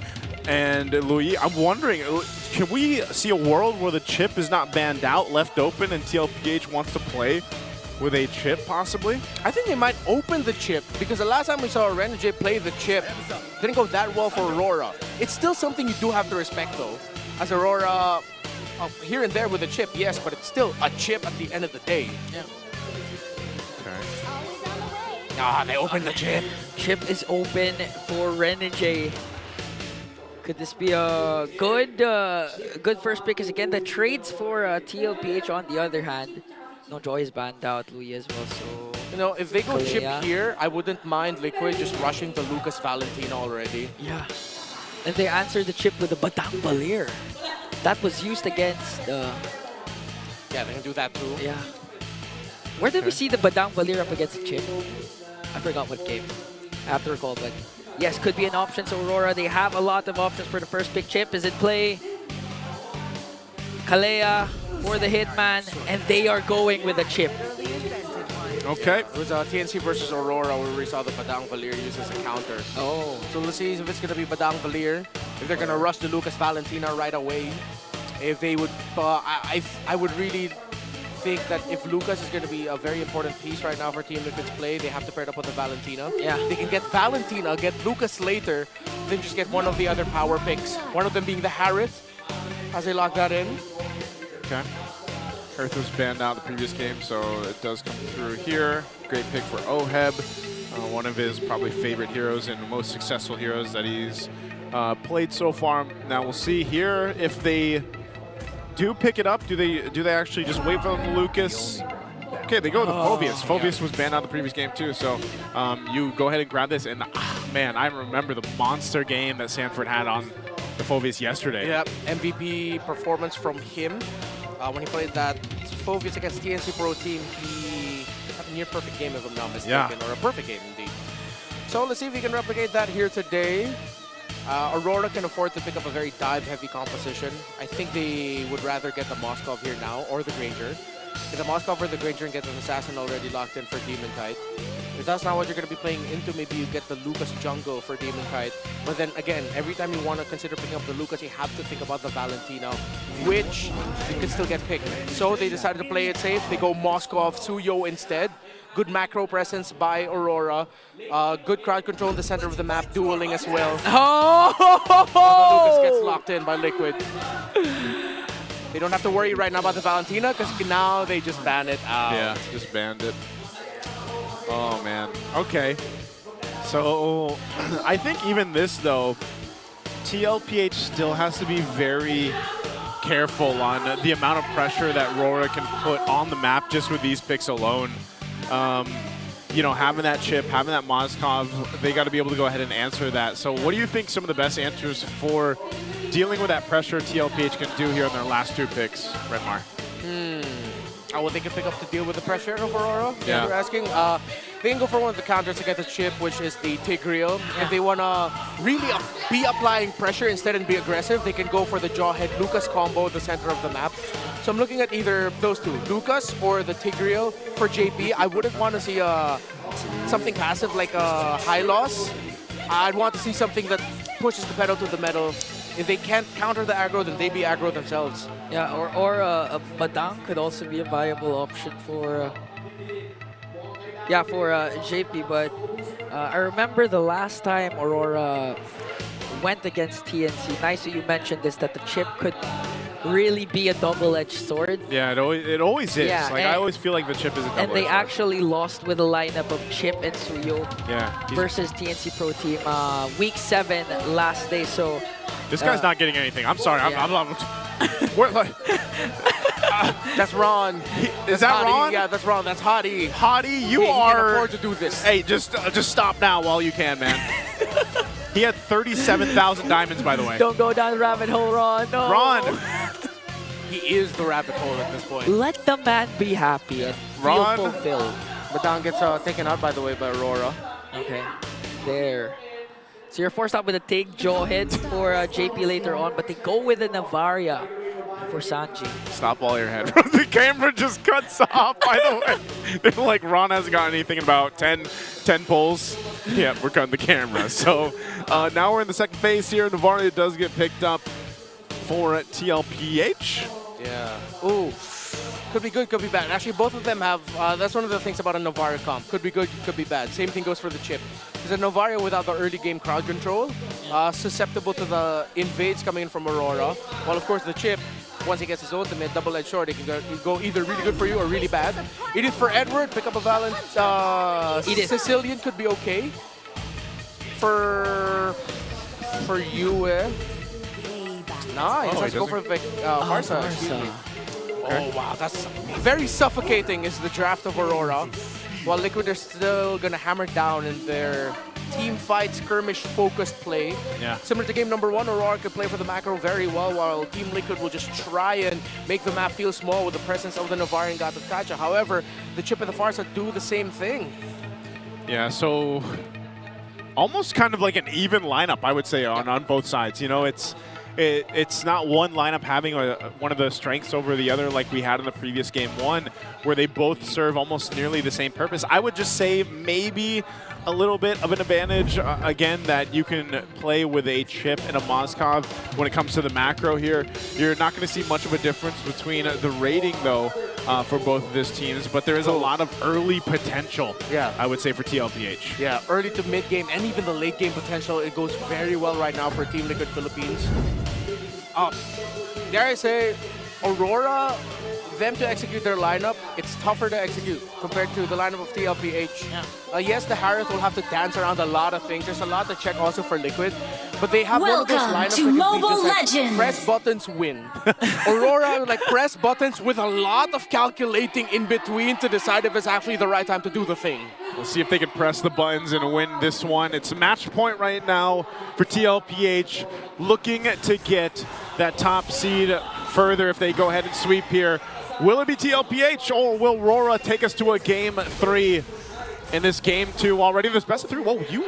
Oh. So low. Similar to what happened to game number 1, but in this case, it's now TLPH. Sanji? With the momentum. And now going back to Renmar's point, for Aurora, it could also mean or spell disaster for Renegade if ever the shortcut will be countered out immediately by TLPH. So let's see how they're going to pull it off. Because again, for TLPH, it's honestly just Sanford go for the backline, divide and conquer Aurora once again, and let Oheb dance on his dance floor. Oh, the Crab Coin went to Sanji there, able to get that with a Star Shatter that delays the farm of Demon Cat by just a bit. Katizi will be hitting level 4 just in time. Team Liquid also drafted one of those drafts that just after a win like that they worked for, they can win this fast. Around 15 to 16 minutes. If they're being disciplined about it.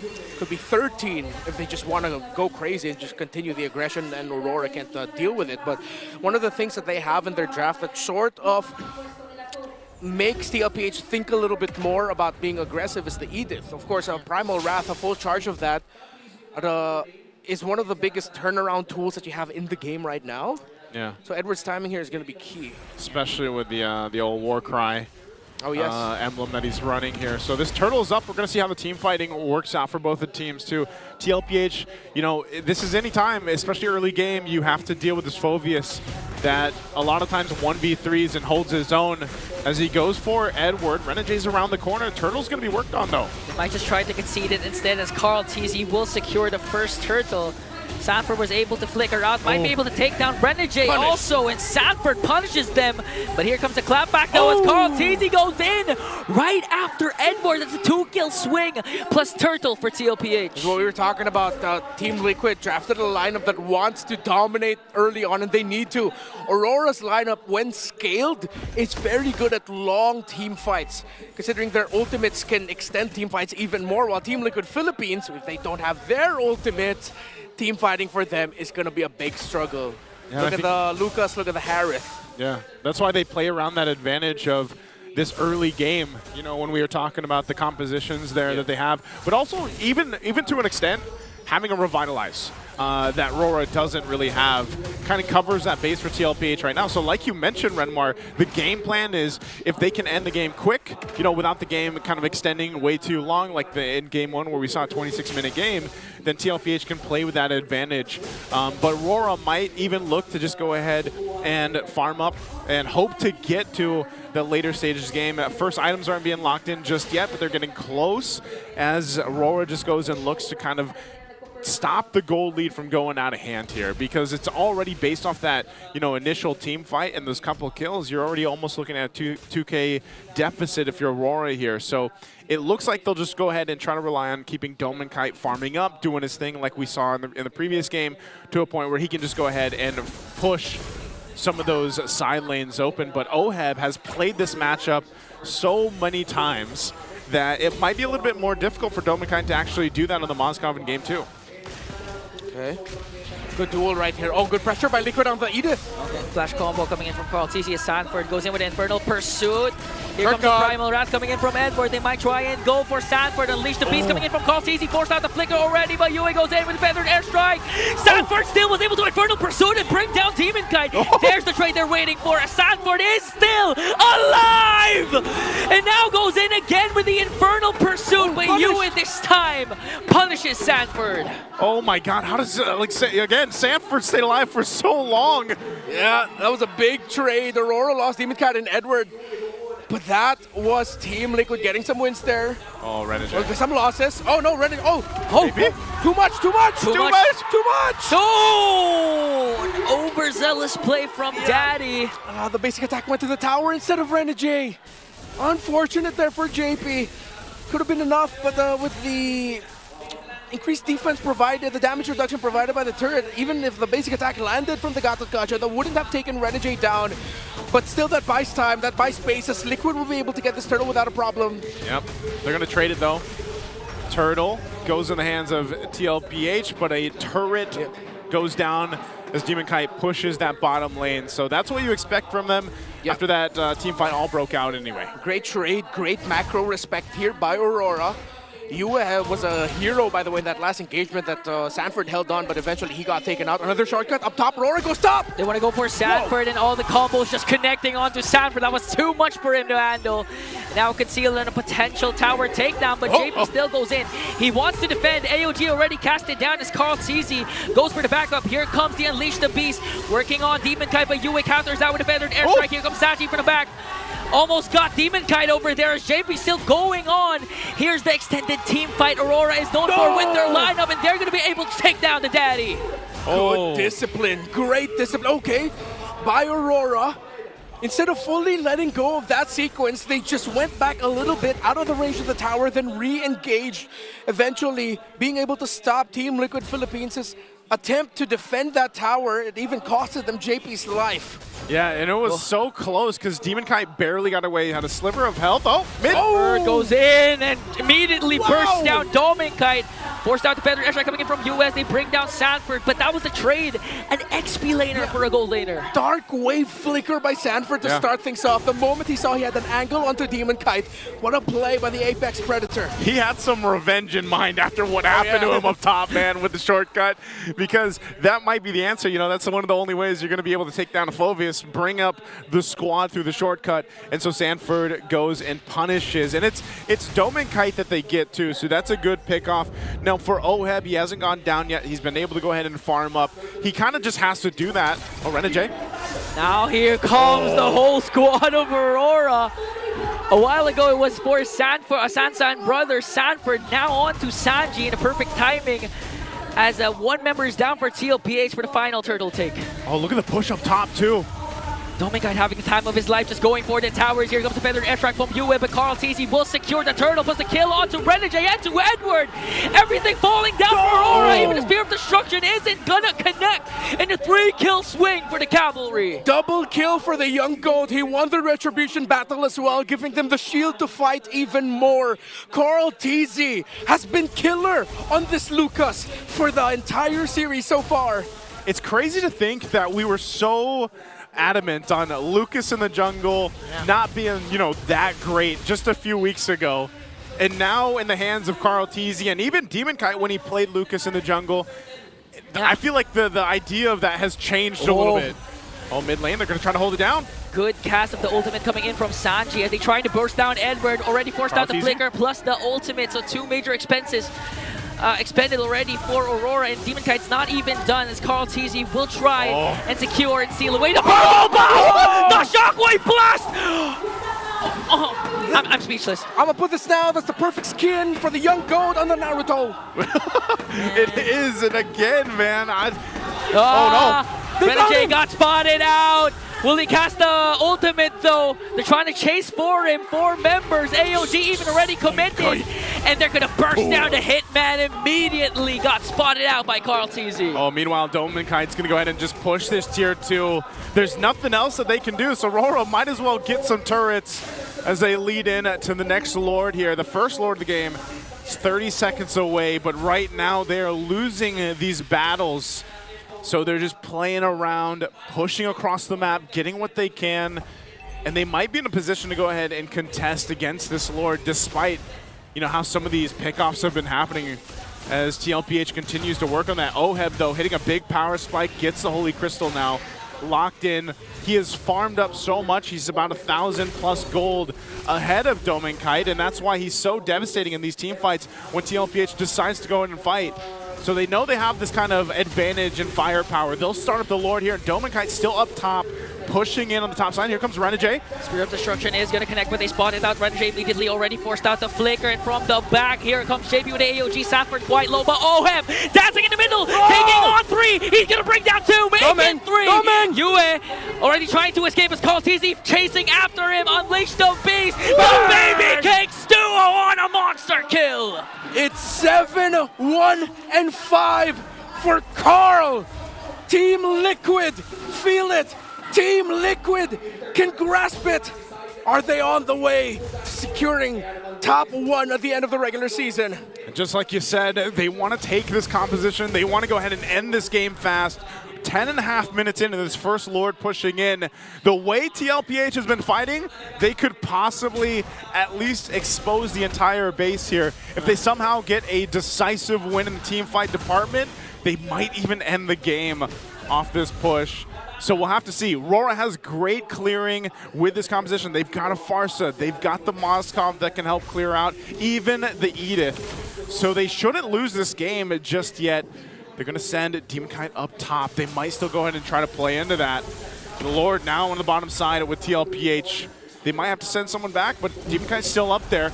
Here's the Force under the bottom turret. Okay, Renegade can use the ultimate just to bring back Demon Kite as TLPH will secure an inhibitor turret takedown onto the bottom lane. Liquid have just been mint. We discussed their condition and they've been able to pull it off. Aurora have been able to trade kills. But the sheer firepower that Liquid has in their early to mid, and even, again, going back to the stats, their late game potential through the roof. Aurora are just trying to outsmart and out-trick them right now with macro yet again. Let's see if it gets dragged on even more, or will Carl Teasy pull out another goated performance? Good cast of the ultimate paired up with AOG. They're going to burst down Yue once again. Edward and Primal Wrath forced to back out as Demon Kite working on Sanji. He's going to be able to take him down, but here comes the comeback coming in from TLPH. It's going to bring down Demon Kite. Bang! And a crucial kill for 40 once again. Aurora left to defend with 3. The 2-for-1 trade, 3 into the base for Aurora. Can they defend against this push from TLPH? 4v3. Onto the middle lane. Edward doesn't have his ultimate. They're trying to go for Mr. Consistent. Already cast out the Salmon Force to bring him down. Renegade next on a chopping block. Might be a potential wipeout. Yue forced out the feathered airstrike already. And they were able to clear out the minions. But Oheb calls TD. They want to go for more. Sanford jumps in with the Infernal Pursuit. 1 minion guard left. And top 1 spot secured by the Cavalry. TLPH makes it happen with a sweep. What a series as they secure the top seed. If you can't go with the flow, you'll get washed. Aurora's top 1 dream squashed. System shock. Team Liquid on top. Man, oh man. Another legendary bar from Redmar with this legendary team. Carl Teasy again back on top. You like that? I got another one for you. You redefine greatness easy. Look for greatness in the dictionary. You get a portrait of the greatest easy. That one, okay, Renmar, you have to say more for I the didn't know you were a playoffs. rapper. Can I just say Renmar Teasy, they're still... But I'm not a rapper, though. That's my sushi senpai. That's who that is. Take a bow, Aurora. Take a bow. You deserve it. They put on a hell of a fight. Yes. I can't wait to see playoffs mode Aurora, though. We got a glimpse of it today. That was wild. Yeah, again, wow. Both these teams have improved so much, and they probably haven't even hit the ceiling just yet, but hope to see more from them in the playoffs, of course. But TLPH right now just looking so locked in, and what was that you said earlier? They're so pristine in game, or they're locked in basically. They're clean. And I can't wait to hear what would they have to say over on stage. Let's throw over for a winner's interview. Ending the regular season as the #1 seed, your winners, Team Liquid Philippines! Gentlemen, congratulations. What a start of the series ito na nakita natin. Coach RC, talk to us about the approach for this matchup. Kasi ang plano nyo talaga ay bawian yung Aurora. Saan ba nanggaling yung Kimi na pick? Kasi we haven't seen it in like, 1,000 days tapos ngayon nilabas ng TLPH. Nung una nag-aasaran lang talaga eh. Kasi Kimi user daw lahat sila eh. So naisip lang din ni Kill na ipasok. Then in-execute namin today. So si Kill na nag-isip. Paano mo ba naisip, Oheb? Ano bang meron? Kasi nababalitaan ko na there were some live streams daw na gumagamit ka ng mga mage heroes sa gold lane. Totoo ba yun? May ganun ba talaga? Pag sa screen kasi nakakasawa yung hero paulit-ulit. Kaya kapag nag-RG ako, lahat ng mga napatch na hero kahit hindi gold lane, tinatry ko. Kasi baka may na-discover na bago. Right? And maybe that was one of the discoveries na nakita ng TLPH, which is the reason why they got this win. Exactly. And ngayon kausapin naman natin si Sanford. Sanford, top seed kayo ngayong playoffs. And I'm sure maraming curious dito, kabilang na ako. Sinong team ba ang inaabangan yung makatapat sa playoffs? Sa akin po, Falcons. Falcons. Sa mga players, may specific ka bang target na tapatan? Wala po eh. Wala. Lahat. Safe lang. Safe lang. Safe lang. I actually like it. Because again, Sanford, hindi ko alam kung alam mo na. I'm sure that you already know it, but for everybody's information, you're looking at one of the national team representatives para sa IESF 2025. Sanford, congratulations. What does this mean to you na mairepresenta ang bansang Pilipinas as part of the national team? Siyempre, una po masaya kasi nabibigyan na po ako ng opportunity na represent yung pangalan ko and at the same time yung bansa.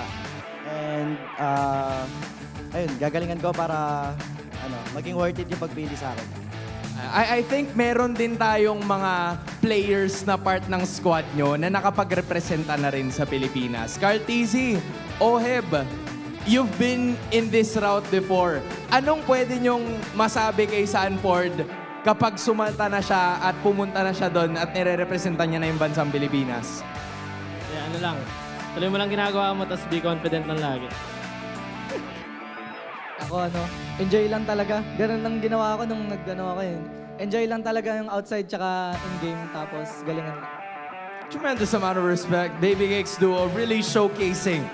Congratulations, Sanford as well. Hans, may request pala si Coach dito. Ano? Ano request mo, Coach?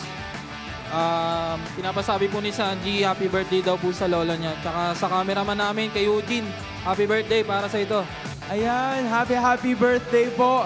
Baka naman, Sanji, meron ka ring mensahe na gusto mo masabi sa iyong birthday celebrant. Anong masasabi mo sa kanya? Happy birthday sa iyo. Tapos nood ka lang lagi sa amin kasi feel ko swerte ka eh. Happy birthday po. Happy Hopefully birthday. this win really, made you happy dahil masaya din po si Sanji na nandito kayo at nanonood para sa kanya. JP, hindi na ako lalayo pa. Nakikita mo yan, di ba? Kayo ang nagwagi sa epic rivalry at nakuha niyo yung upper bracket Ano ba yung significance nito para sa inyo all throughout the season na talagang naging dominating kayo? Siguro yung mga na-practice namin talaga na-execute namin pagdating sa tournaments. Kasi iba yung sa scrim saka sa ongoing tournaments eh. So, tingin ko nagagawa namin yung mga practice namin maayos. Given this matchup na meron kayo ngayon, how great of a percentage ang paghahanda ng gaano kahanda ang Team Liquid Philippines from 0 to 100 heading into the playoffs? 100 kasi kailangan po namin makapasok para sa MSC. 100% ready ang inyong number 1 seed, your winners, Team Liquid Philippines! Gentlemen, you may now take your walk of victory.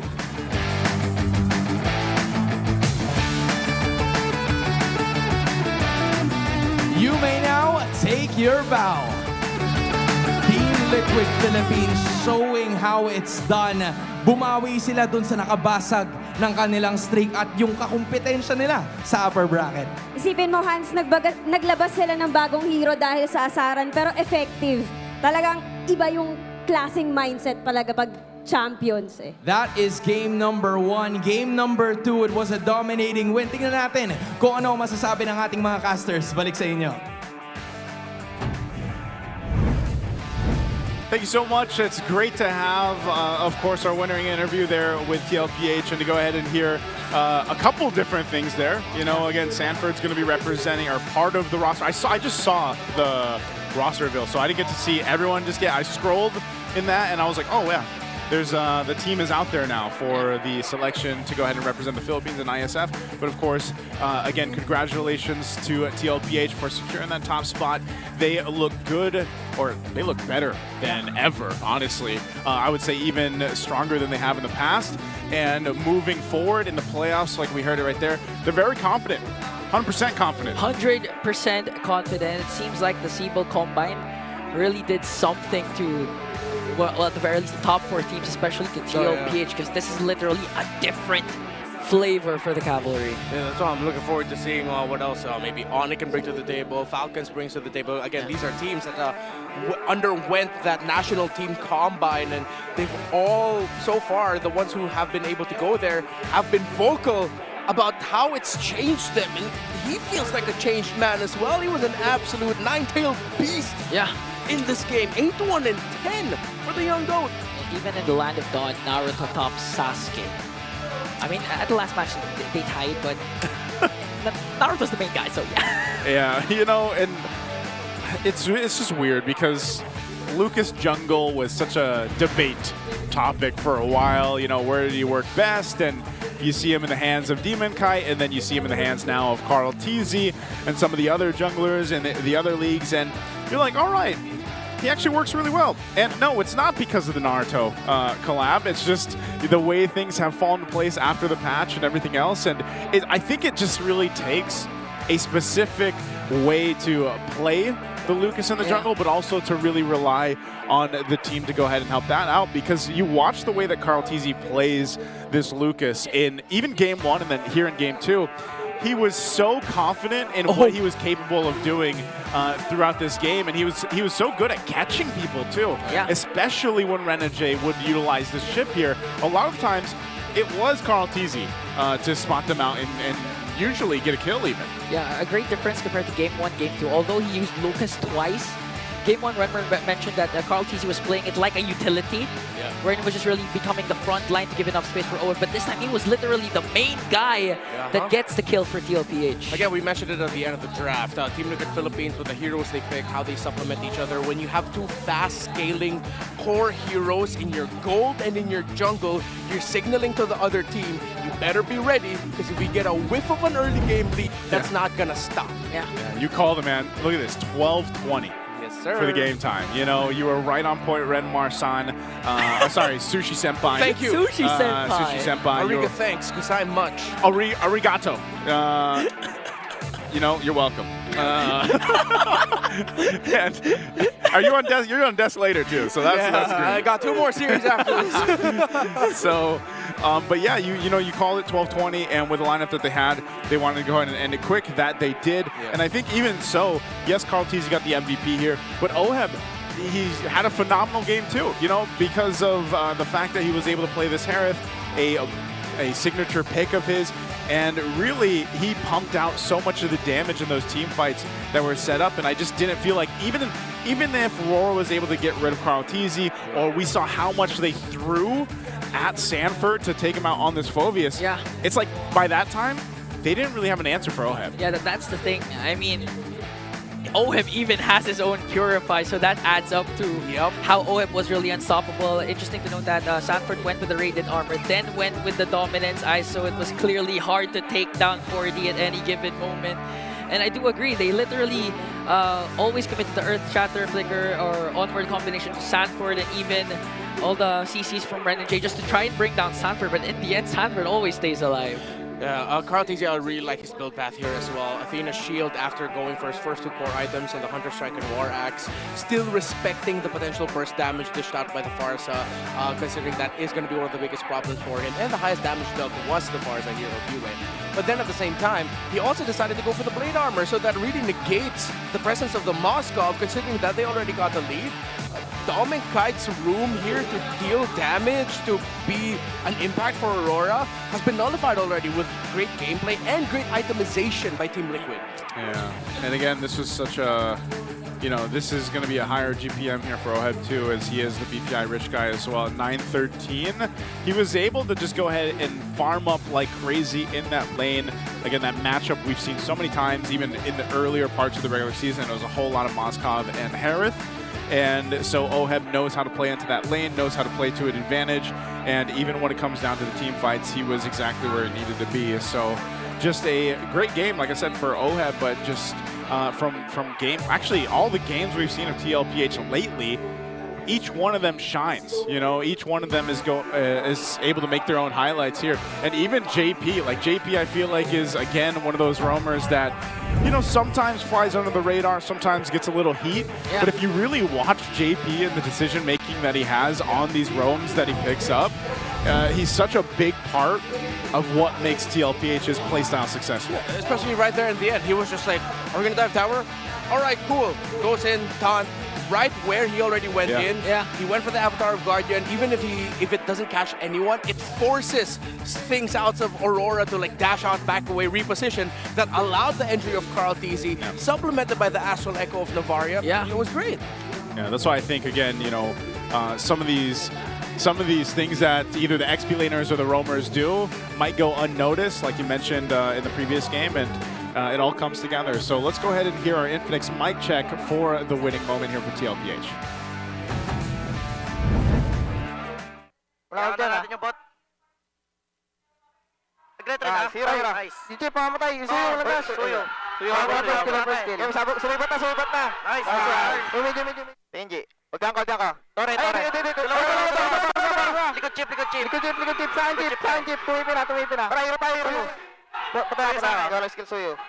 Patay na to. Pwede kayo po. Wala sila wave ba? Hero tayo. May Fury ka pa no, Kel? Nice. Edit tayo, taban ko. Edit ko. Wala flicker. Power.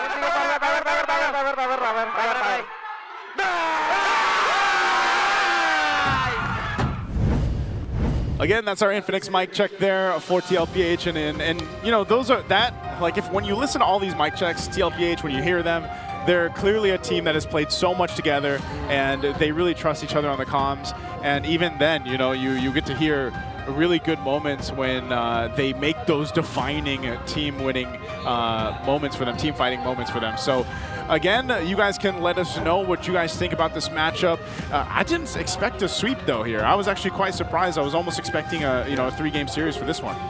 Again, after game number 1, those are one of those things where you feel like you see a tale of two teams. You see now Aurora will be like super locked in, while for Liquid, you saw how they celebrated at the end of that game number 1. No surprise, that's how they drafted, that's how they played. They were confident already, knowing like, oh yeah, we got this. We can win this game number 2 and take it home. Yeah. Inga, any final thoughts about this matchup? For me, I mean, Oheb was just literally slotted into the season, but still he fits in perfectly with the ecosystem of TLPH. So what's more in store for us coming into the playoff for the top seeded team? Yeah, well, at least for today, what's in store for us is the next matchup. That's going to be Smart Mega versus Onic Philippines. that will be an interesting one. Again, kind of what the possibilities are going to be here. We'll talk more about that once we come back from the break, of course. This is going to be a little bit of a longer break, I think, since it is a sweep. But then again, first game is kind of long, so we'll have to see exactly how that's going to be. So sit tight with us, guys. We still have 2 matches for the day. Again, I'm Naisu, this is Ingan, and that's Sushi Senpai, and we will be back after the break.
GG Bren! Don't worry! The Only with Smart Power All 99. Hindi bitin with 10 gig data to power your games plus Only Facebook or Only TikTok. Load now!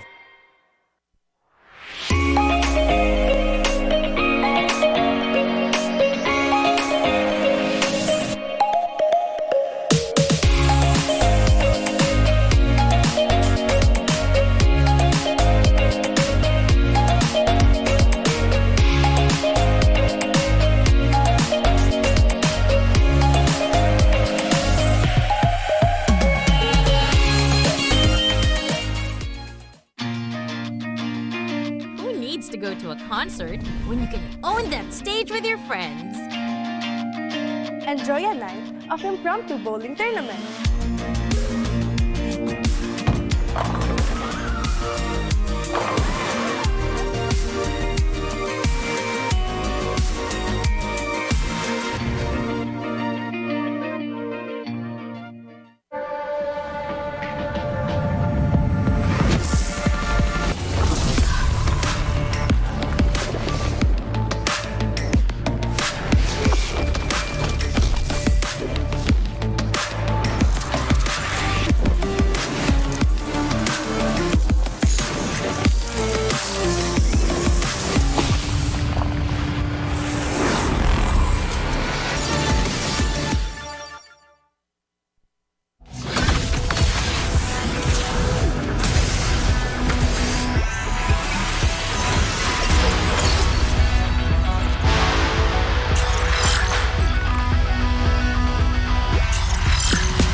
Minna! 渦巻きナルトが帰ってきたぞ!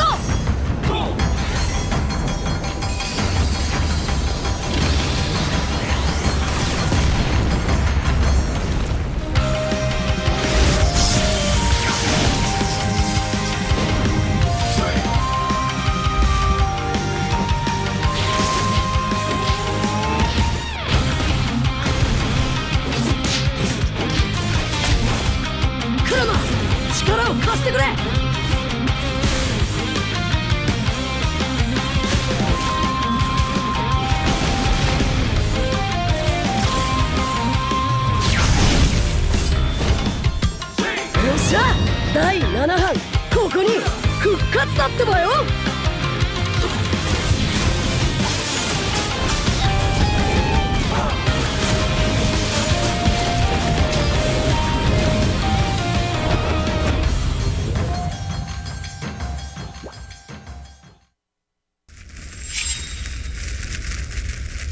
見せてやるよ、車輪ガンの本当の力をな。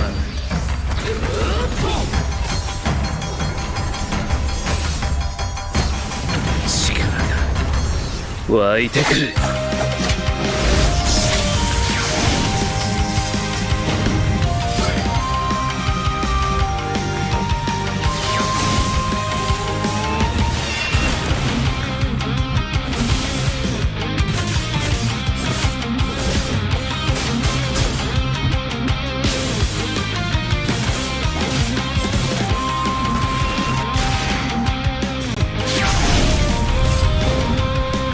相変わらずやかましい奴らだ。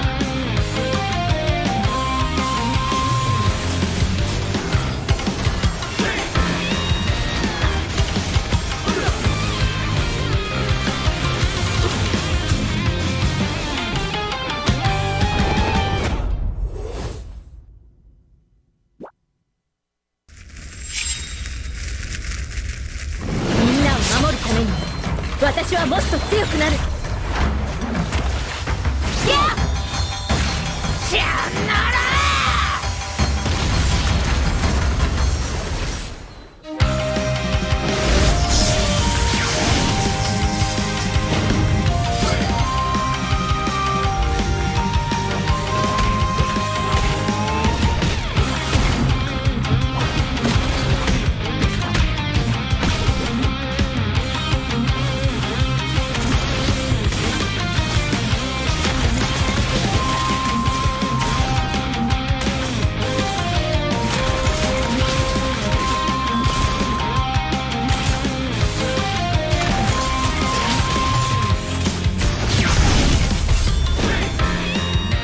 今度は背中合わせでいくわよ。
ここは俺に任せて。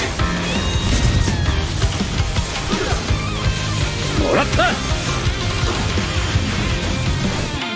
4代目他目を超える忍びはお前しかいないと俺はそう信じた。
相変わらずやかましい奴らだ。今度は背中合わせでいくわよ。よっしゃ第7班ここに復活だってばよ。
Oy, headset. Oy, headset. Oy, ganito pala natin ha. Oy, mid. Oy, mid, ikaw yung bago dito ha. Okay. Bago ka dito ha. Kailangan boses mo, coach? Ganito magsalita yun eh. Oy, mid lane. Ingat ka lagi sa mid ha. Ewan ko dito, bago mid lane namin guys, bago mid lane. Parang ayaw nyo na kampi to ha. Bad trip po. Ako coach dito oy. Narara, who you? When you're driving your car, I'm your baby. Missing all my innocence. Say you love me. Bakit pa ba Ano yung mga kinakanta ko? Ano ma? It'll be alright. Gusto ko na inumin yung matcha ko pre. Matcha. Damo everywhere. Color green everywhere. Matcha is the best.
GG bro!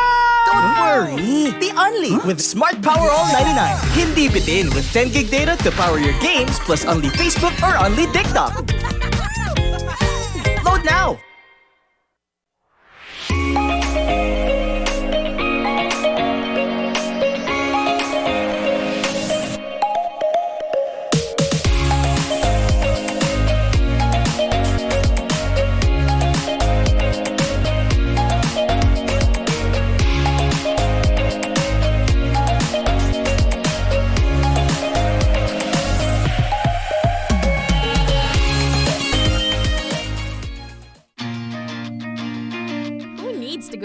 concert when you can own that stage with your friends.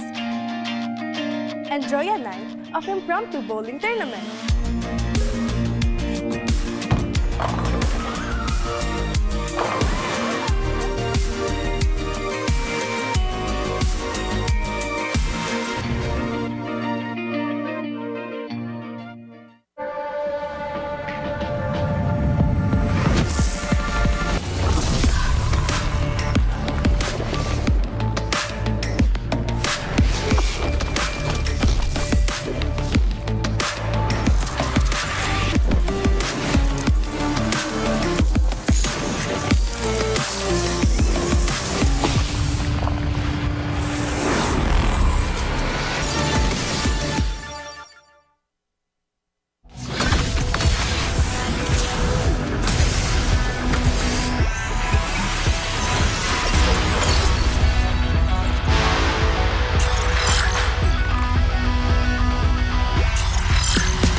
みんな渦巻きナルトが帰ってきたぞ。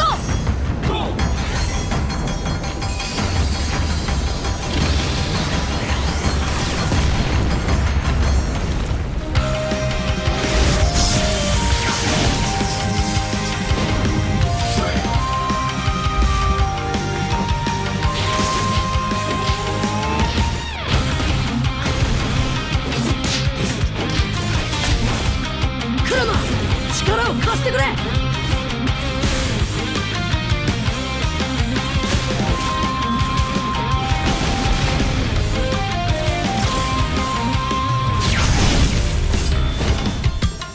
っしゃ、第7班ここに復活だってばよ。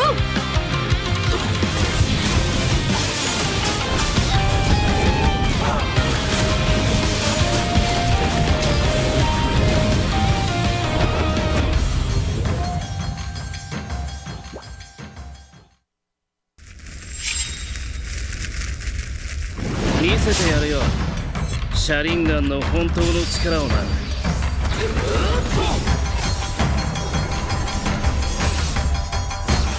力が湧いてくる。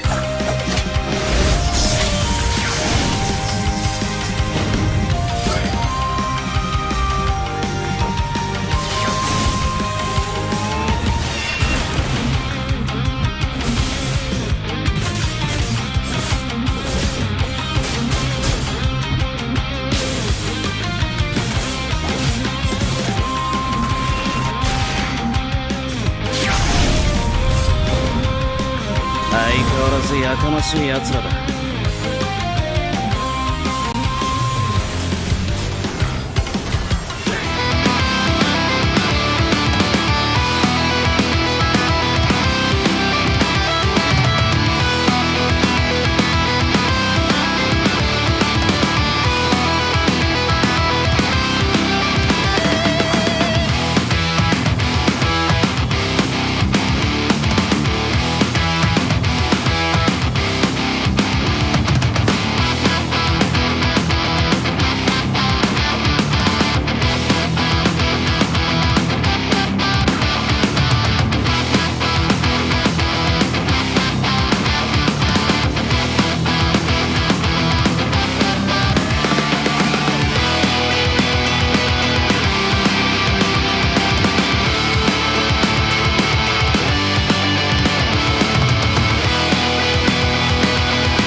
Malakas, Pilipinas malakas Kahit anong lane, we become the monsters Malakas, Pilipinas malakas Face the golden sun and reppin' for the 3 stars Look at us to the top, no ifs, no buts Winning any game, para to sa PINAS Di mo matitinag aming boses on your level Nasa kalye man o mobile, you know I become a legend Open fire, we unite, we winners Built with pressure, the diamonds are made of Switch in a lane na parang gera HP racing, way to set up Built like a tank, buhat ni Hilda Full load SS parang Laila Susundan ko ang iyong bakas Kasama pataas Tagumpay natin to Dahil tayo'y malakas Para sa Pinas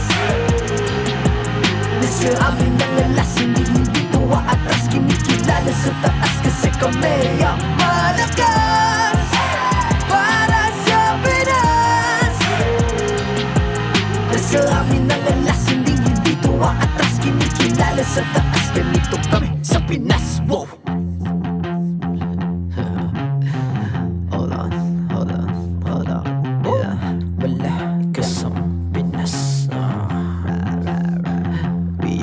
Laging MVP, no surrender nor retreat Pag nagsama-sama, just imagine what we can achieve Laging MVP, no surrender nor retreat Giving 100 all my all cause we just cannot be defeated We are unstoppable, immune and invulnerable Ready ang equipment, lahat frozen, malang crowd control Pakita ko na jab like, pow, beast of the southeast Takas sa watawat, proud and loud cause every enemy we devour Susundan ko ang iyong bakas Kasama pataas Tagumpay natin to Dahil tayo'y malakas Para sa Pinas Nasa amin ang alas Hindi tuwa atras Kinikilala sa taas Kasi kami ang malakas Para sa Pinas Nasa amin ang alas Hindi tuwa atras Kinikilala sa taas Ganito kami sa Pinas Wow!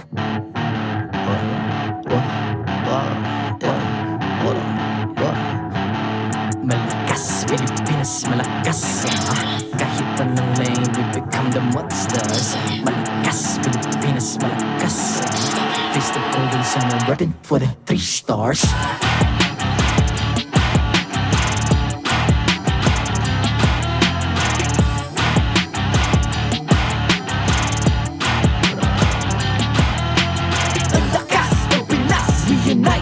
Stars, ang lakas ng Pinas We unite, be the stars Ang lakas ng Pinas We unite, be the stars Ang lakas ng Pinas We the stars Ang lakas ng Pinas We unite, we the stars Ang lakas ng Pinas We unite, we the stars Ang lakas ng Pinas We unite, we the stars Ang lakas ng Pinas We the stars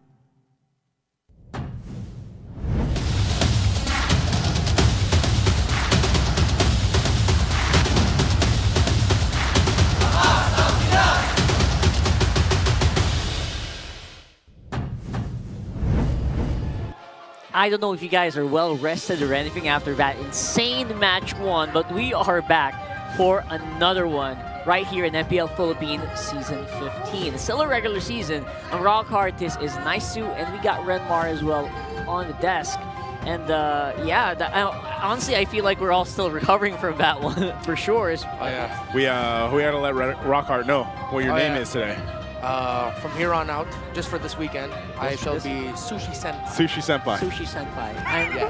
I did not get the memo on that We? one. All right. It's all right. I didn't hand out the memo. By the way, we got to get direct to like change the name tomorrow. Oh no, please don't. Let's not go that far. We should. Let's not go that far. I don't want people suddenly searching on like, who's Sushi Senpai? Yeah, right. I only know one Senpai. For the week. And that's Trek Senpai. Mr. Wagner. Right. So earlier, of course, we had Epic Rivals. That was obviously TLPH just going 2-0 ham against Aurora. Wasn't a stomp by any means though, right? It felt like a really long and drawn out battle, especially game number 1. And of course, we are still racing for the regular season, so these matches actually still matter a lot. Contrary to what we've had like maybe Season 14, Season 13, where week 8 we're just chilling. Now there is no chill for us today. Did you expect that, Rock Hard? Did you expect that to be a sweep? Not really. I was ready. I was ready for like the worst case, and I think we saw just peak MLBB. I don't know if you agree, but here are the standings, and again, we're talking about that top 2 seed. Yeah. It's so important, not just because of placing, because of that day 1, the play-in bye. Yep, you forgo one of the most heartbreaking portions of the playoffs, which is day number 1, where you see eliminations right away. Team Liquid Philippines, again, if you miss it, has already secured the top 1 spot. They are not leaving that. They are there, and they have already secured their bye from round 1. While RORA and Onic are the last 2 teams fighting for that 2nd seed. And we've actually laid out like a few of the scenarios where it will be needed. I think we'll have a graphic later on explaining that as well. But it's very obvious, right? Like, what do they need to do? What does Onic need to do, especially against Omega right now? They just need to win. And again, they're also going to have to win the next one, which is, I believe, against Twisted Minds for them. And then, obviously, there's also that Onic's still not immune from that part of it where it's not in their control anymore, which is Aurora has to lose their other match so that the Onic, can secure top 2. Let's look at this historical graph of the teams who have eventually become champions and where they were. That's right. So majority of them, top 1 teams actually ended the regular season in the top 1 would go on to become champions. Special case though, of course, would be the 4th seed Signal Ultra from season 2. While we also have a rich history of teams who finished regular season at the 2nd spot to actually end up becoming the champions. You have Echo in season 11, AP Bren in season 12, Liquid Echo in season 13, and is there anyone else that I missed? Oh, Sunsparks in season 4. Yeah, basically, most of the time, or maybe around half the time, according to this graph, half the time, thereabouts, it's the 2nd seed who actually goes to the championship and takes the crown, which is very interesting because there's just only a few times where, you know, a very dominant team in the whole regular season takes the whole thing. And that's also something that kind of just reflects maybe just the consistency of FLCN. Even on that 2nd place. Well, here's another breakdown of it too. So we have the 1st seed. We got 8 winners, so 57%. 2nd seed, 5 winners at 36%. And then of course, nothing for the. So what is this? Nothing for the 3rd seed? Yeah. Yeah. 3rd, 5th, 6th, 7th, 8th. No champions coming from there at the end of the regular season. And I wanted to save this for the playoffs, but it's so interesting to know that the team currently locked in for 4th and not budging from there, Falcons, that's where Few is right now. When he became a champion in season 2, he ended the regular season 4th seed and would go on become a champion then. That's right. And so will history repeat itself? We don't know. But statistically, if you end the regular season at the top of the standings, there's a 57% chance that you're going to become the champions. And their logo is also a bird. A what? A bird. Yes, it's also a bird. Signal Ultra. The only exception. Basically, the story here is 1st seed and 2nd seed. It's always, that's where the champions come from. Yeah. And again, it's just a better time up there.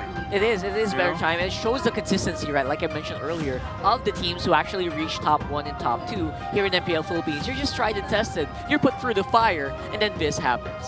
I think also just traditionally, top seeds also 1 and 2 have done so well through the regular season that by the time they get the playoffs, they're like locked and loaded and ready to go. Well, you know what? If you want to lock and load some load, wow, all right. If you want to lock and load some load, Time Zone has an exclusive promo just for you as well.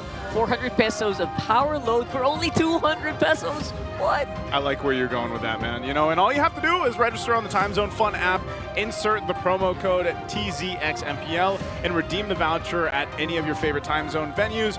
Don't miss out on this amazing deal. Yes, I looked right at you. No, it feels good to say it. It feels good to say it. It does. There's so much power. Yeah.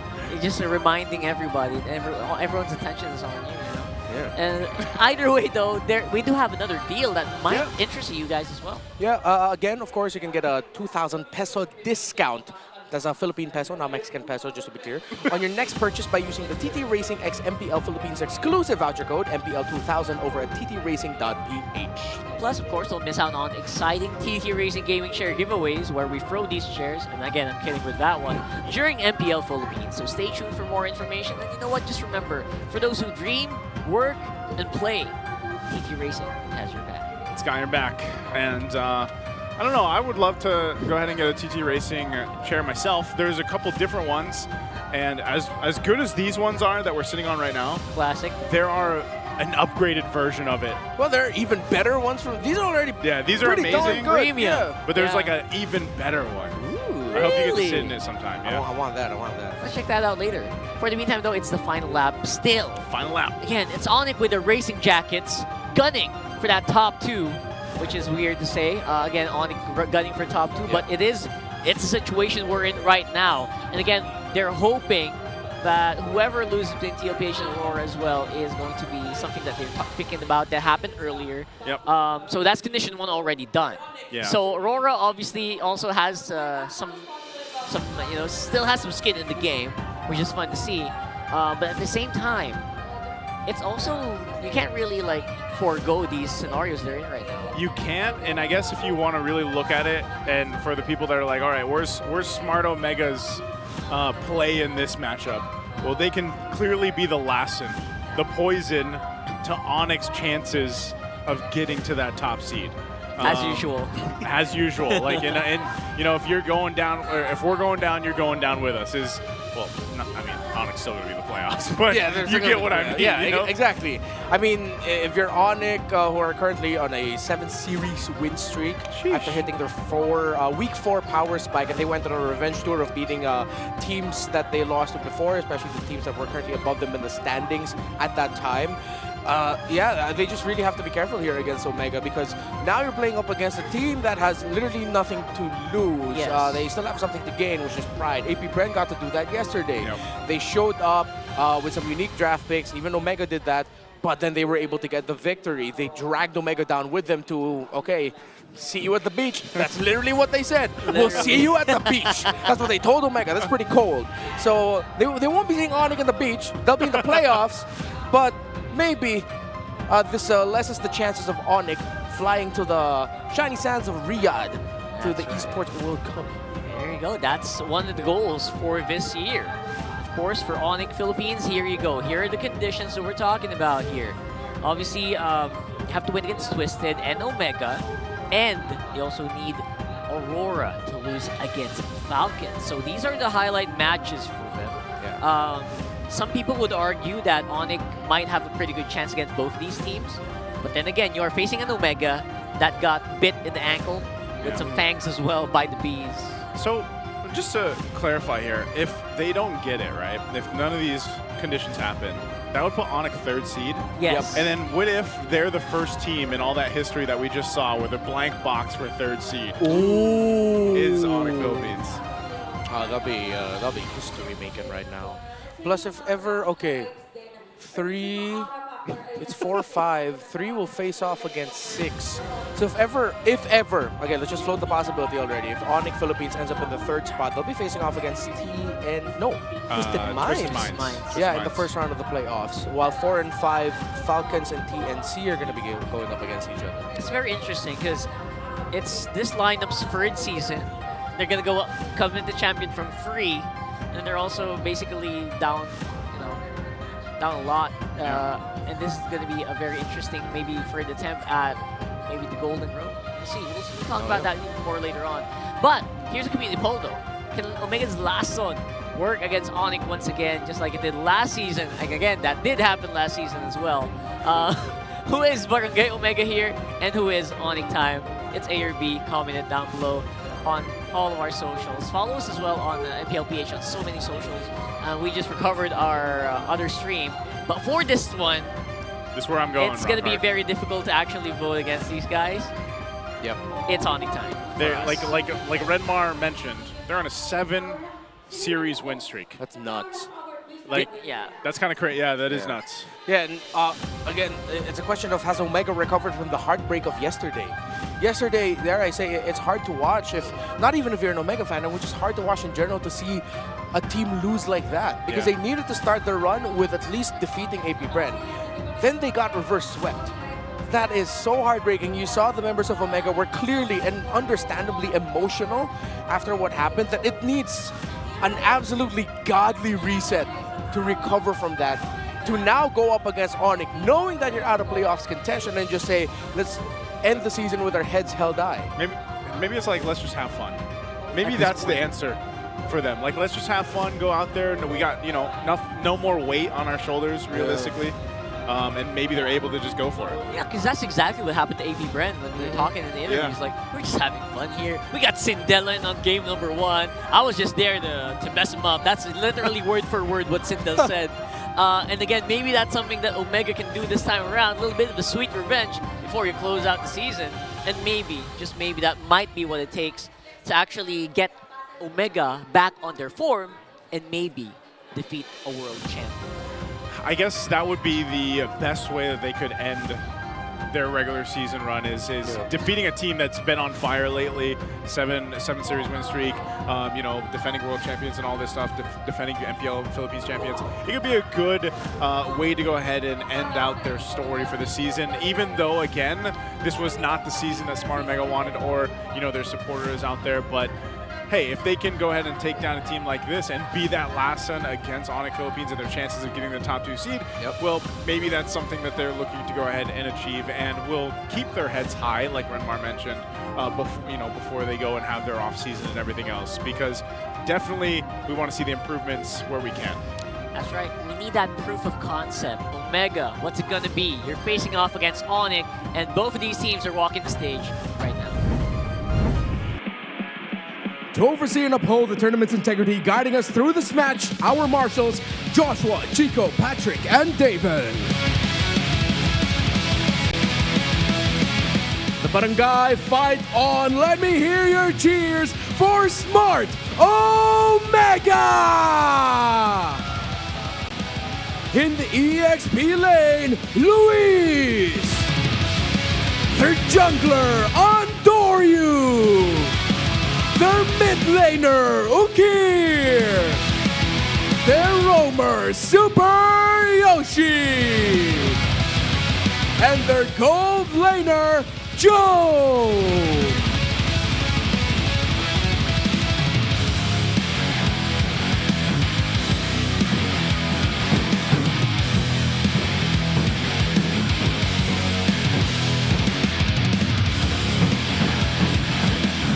Here are the Super Ninjas of Onic Philippines! The EXP laner, Kurt! The jungler, King Kong! The mid laner, Super Friend! The roamer, Brusco! And the gold laner, Kelra!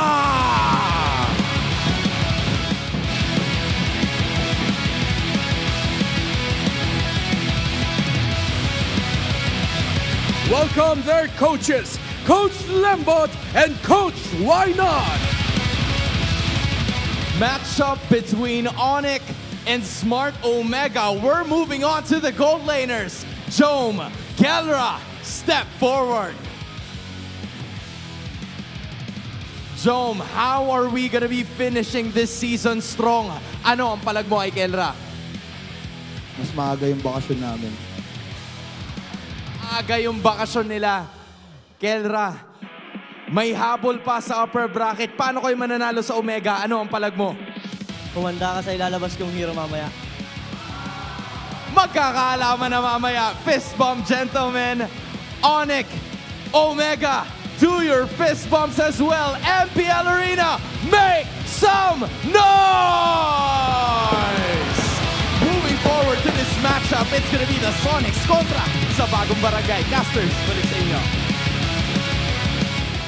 There you go, some spicy words from our contenders. It is Smart Omega who are probably booking it, booking the big vacation, but they are not quite done yet. Yep, it's Luis in XP, Endorio in the jungle, Kier in the mid, Ryoshi there in the roam, and then, of course, Big J Jome in the gold. And, yeah, those were some words from Jome against Kelra in the face-off. Again, they know that, their regular season run is just about over. And, maybe this is an opportunity for them to go ahead and maybe try something new. If they don't, then maybe just come out with, no pressure on their shoulders, just to go and have some fun and hopefully get a win against the team across the room, which is Onic Philippines. Yeah, and Onic Philippines right now. What is Kelra preparing? He said in that face-off, wait for the hero that I'm going to bring out later. Ooh. Is that true? Kimmy? Is he just trying to get in the heads right now of Omega? I mean, if it's Kimmy, that wouldn't be that much of a surprise. We already saw it from Oheb earlier. That's right. But not from Kelra. But not from Kelra. That's true. I want to see something else. I don't know what, but I want to see something else. Either the Nathan or the Popple and Koopa. Bring it on. Or prepare for the YSS Gold lane that's coming today. I don't know. You know what? What if, right? What if? And take it from a world-class analyst. I played one game with it in the gold and it worked.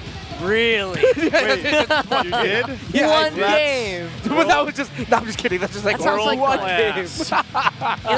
I've always known, we've always known these players, especially with Jome and Kelra, who used to be teammates in Omega, to have a lot of fun, right? Yeah. That's their mindset on the bootcamp. But we have to remind ourselves as well that this is a very high-stakes matchup for Onic at this point of the week, at this point in the season rather, where you kind of just really need each and every win, and not to mention you're also hoping for Aurora to lose a game here somewhere. Yeah. So you're kind of wondering, are they actually going to do it, or is it a trap?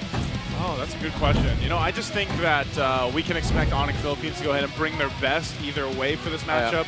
Obviously, I think we can even see them try to go for a sweep against Smart Omega. Now, if the question is, do they actually bring out something new in the gold lane?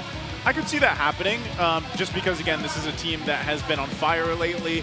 They're as solid as ever through the second half of the regular season, and whether they bring something new out, they'll probably be in peak form anyway. Probably, right? But before we start, obviously, we gotta check those ping from Smart and Spink Test. Mga ninja. Ano, mga ninja ang dami. Yung mga kita ko yung chakra nila, pre, oh. May mga shuriken. Rasengan sa akin yan. Okay na ako. Okay na ako, okay. Ito, ang bagsik ng mga laglag. Manadamay tayo. Sige, huwag natin digay yung upper bracket na inaasam nila. Jump, para makuha mo yung lakas ni Oheb. Halikan mo yung mic.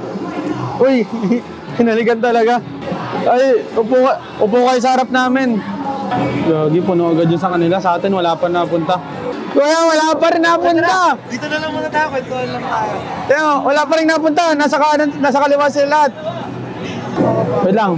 Bibilangan ko ilang pansang Onic, 1, 2, 3, 4, 5, 6, 7, 8, 9, 10. Mga nasa 100. Ano 200? Online yung iba?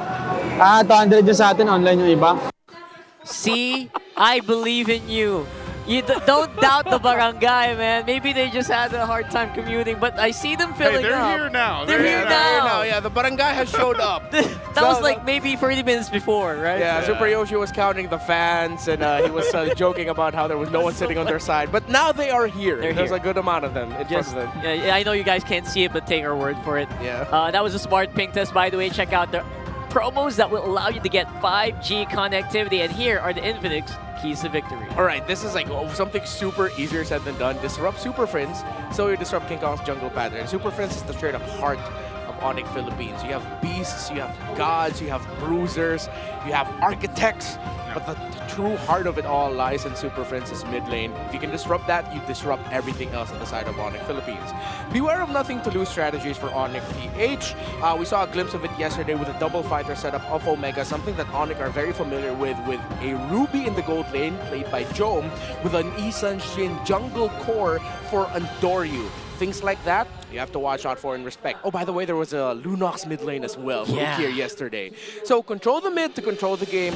Let's just go back to the basics again. Nothing too crazy.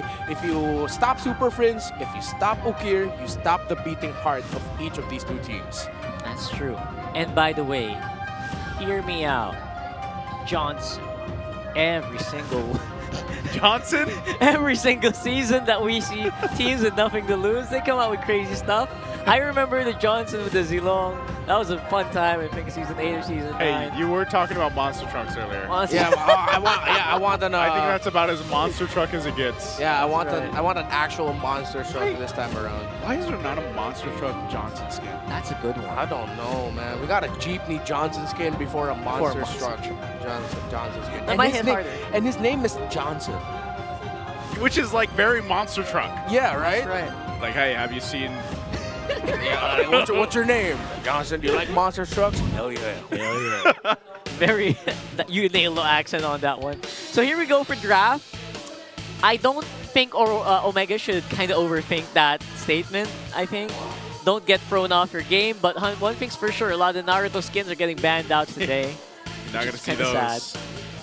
It's interesting to see that, you know, Lucas has gotten to a position now where he's like, to be banned. Yep. Okay, they take out the Lucas. Very, very good respect. So they're going to go for the Joy Suyo trade, but the Suyo is not available for King Kong. So the strategy here for Omega is to just shut down King Kong. That is 3 potential jungle picks taken away instantly. So now you even see King Kong laughing. He's like, bro, come on, like, what am I going to pick? Like, took everything away from me. See what they go for? They got the Kalea. Yeah. Isn't that like 4 Lucas jungle as well? Yeah, that's what I just said. All right, yeah. And Fanny, so with the Joy as well. So that's basically everything removed here. Yeah. That's why I'd love to see him, like, just... Imagine he just goes Frederick. Yeah. Straight. I mean, that's fine. We've seen it before. You go Fred, even if there's a presence of the Joy, because of the crowd control, the taunt from the Frederick could mess it up. But, well, they're negating everything. The flex of the Gatot Gacha for Onic, one of the things that they love is putting Rome or EXP Gatot Gacha. They take away the Super Friends Selena signature pick. So now they're really thinking, what the heck are we going to end up with King Kong? Do you get a tanky fighter? Do you just double down on the alpha? Do you change up your strategy and then you pick up the alpha here, you shift the Kalei in the EXP lane, then hope that Omega doesn't ban the Matilda so you can go Matilda 4th pick to pair it up with the alpha jungle? So many things right now that they can do. Yeah, not bad. Not only that, but dude, nothing came out surprise from Kelra. Like, he picks Moskov. Yeah. So he's like, hey, wait till you see what I pick. Picks Moskov. Yeah, we're not gonna see it yet. Maybe not yet. So that's the Phobius. The Phobius is there. So yeah, this still leaves us to question of what is that jungle pick going to be, and then of course the mid lane. I think maybe for Smart Omega they actually ban out another mid lane option if they want to go ahead and narrow down Super Prince a little bit more. I could see them even taking out a Farsa. Here. No, totally, I agree. I'm so sorry. There was a guy in the crowd there who I thought was Yaoi. Did he? He looked a lot like Yaoi, but it wasn't him. Oh yeah, look at the Super Fam. No, that's nuts. They're doing this right now. Dang. That is so cool. So cool. We don't get other teams doing the wave. Bro, like that's this. 4 bans on King Kong. Even the Suyo's getting banned out. Oh my gosh, if they do another ban, when was the last time we saw all bans go to 1 player? Rome. Yeah, MLBB. Yep. Something like that. Yeah, the Hacker Venus. Hacker V. Hacker V, so now it's Hacker Kong. Hacker Kong or Hacker King? Hacker Kong. Hacker King. Can you hack a king? King of Kong. Hurt in my brain. Do you want to king my Kong? There's a wrinkle in my brain, lads. Kong a king. Don't Kong my king, bro. Don't tell me they're gonna. Oh my God! It was. Ban the Fred. All right, Barrett's time. Yeah, Alpha time. They Let's can do it. still go Alpha, Barrett's. Okay, the thing is there's no room for Matilda anymore for Omega unless they put the Gatot Kacha in the EXP lane, then go for Matilda Rome. So they go for Matilda Selena at the center of the map. Honestly, if I'm Onic, just pick up the Matilda now, and then that's already signaling to Omega that it's either going to be a Barrett's or a Alpha. The thing is you can still go Ling if you're Onic. Yeah. So you Hellcurt. save the jungle pick for last. Pass on the Hellcurts. Pass on the Hellcurt. Pass on the I Hellcurts. pass on the Hellcurts. You sound like you had a little bit of a bad experience with that Hellcurt there. But Wasn't it Andoryu that had the bad experience with the Hellcurt? Yeah, it was. So I pass on so it. there it is. So right now the front line obviously for Omega is kind of locked in. They have a pretty strong mid and jungle. Now they're thinking about goal. Clint is very open. I would love to carry as well, maybe here, deal with the phobias. Yeah. Maybe he just goes Harris. Harris? Yeah, Harris? To be fair though, Bruno. There's a solid lineup by Omega, not gonna lie. Although I feel like they didn't need to ban the Suyo, but I felt like they just also did it safely. What's he pick? Lane. Oh, okay. Yeah, Did go Ling. Yeah, did mention the Ling. Wow, did they force that Ling out just like that? That's a pretty cool move from Omega here. Okay, the fact that the Ling is going to be in play again, you know, King Kong, he still has a lot of options with his hero pool, but he's going to pick a Ling. We've seen this be successful a couple times throughout the regular season, but yeah, that's the thing. He's going to rely on the team to go ahead and support him, and we know that, again, this is the super fan we're talking about, so they're probably not going to have a problem with that, but I would love to see Smart Omega play with this lineup and put pressure on King Kong's jungle to see if they can actually be the team to apply that pressure and make things work. It does feel like the King Kong will have a bit of a different tempo for this one because it's completely different from how fast a Joy or a Suyo clears, even a Hayabusa, right? Yeah. So the Ling right now is definitely feels like a bit of a forced pick, but again, we have a whole team here, champions on the right. Now let's see if Omega can actually eke one out in this one. You know, this is actually quite scary for Onic Philippines, not gonna lie. Let's give a little bit more credit to where Omega is at right now. With what they drafted, Welcome to they Mobile have the potential Legends. to honestly shock and awe Onic early on, especially if Luis handles the EXP lane well enough that he just leaves Kirk in lane. Similar to what he did yesterday against the CC of Der, where you saw the glue of Luis roaming around the map very early on in the game and just aggressively invading the jungle of Onic, of then AP Bren, with the rest of Omega. So if they replicate that and if they can pull that off, King Kong's gonna have a hard time farming. But again, that's a big if. And that's a little bit of a, you know, taste your own medicine kind of deal here. And that's if they've had enough like time to incorporate that into their rotations. Those are big questions right there. So initial thoughts for this one, obviously these two XP laners just gonna have a fun time looking at each other for sure, all game long. Some EXP lane freeze off. Yeah, so there's not much that a Phobias and a Glue can really do against each other, you know. So they'll wait for their times to shine. Oh! Actually already has to flicker out, so because of that pressure from Andoryu. I need a refresher in my brain. Does the Glue still latch onto a Phobias while he jumps? That I'm not sure. I haven't seen that interaction yet. Oh! Sweet mother! Wow. I didn't think Kirk would go down there, but Andoryu just went for it and he got the first blood. Yeah, I was actually in the back of my head. The Kirk was spending a little bit too much time, a bit too close there onto the Joy. I think it was banking on the damage reduction of the tower actually helping him through it, but it didn't. King Kong was not able to get his purple buff. It was actually stolen away in the rotation, I believe, by Ukir. Goodness. If I'm not mistaken, Ukir? Actually, no, Dracili. It was just Andoryu. For Friends using that flicker too. Wasn't able to get Ukir, but they should possibly. Yeah. They do get the turtle, they're fine. So this is a great start for Smart Omega. All right, so the rotation was King Kong was not able to get the orange buff. It was taken away by Andoryu. And then now, where he is that's now, why they couldn't contest the purple, so now they have to try and steal orange, which he did. So King Kong gets to balance out the initial loss that he had against Omega. Yeah, and his orange is up now too, so he'll probably swing in over there after he goes back to base, which he does. So King Kong goes and grabs that. So that's definitely not according to plan here, where we usually see Onic go a little ham here. Doesn't have that level 4 just yet, so no Tsunami Slam, but they do take Jome to half health. Now they're on this side of the jungle for King Kong. For Prince, wings by wings, will be safe. And Andoryu might try to still go for this. Brusco's going to jump in. There's the feathered airstrike, going to force them down. They're going to have to fight this out, though. They already run out of some of the firepower, and now they're going. All right, so this is what we were talking about. Oh, it followed! It followed King! He doesn't want to let go! He's still pulling his hair! But it becomes a trade! That is just beautiful to see, and I think that will answer a question we had earlier, probably going to happen to the Phobias as well, if it can happen to a Glue. And yeah, that's one way to deal with the Ling. Oh no, Super Prince! Oh, that's enough damage to Tsunami Slam going to be used already. Ukir trying to get away, using the Abyssal Arrow will keep him at, and Andoryu under the turret. Brusco's already gone. There's the Spear of Destruction. Yep. Kirk will back off. Andoryu survives with a sliver of health. All right, so I have to correct myself.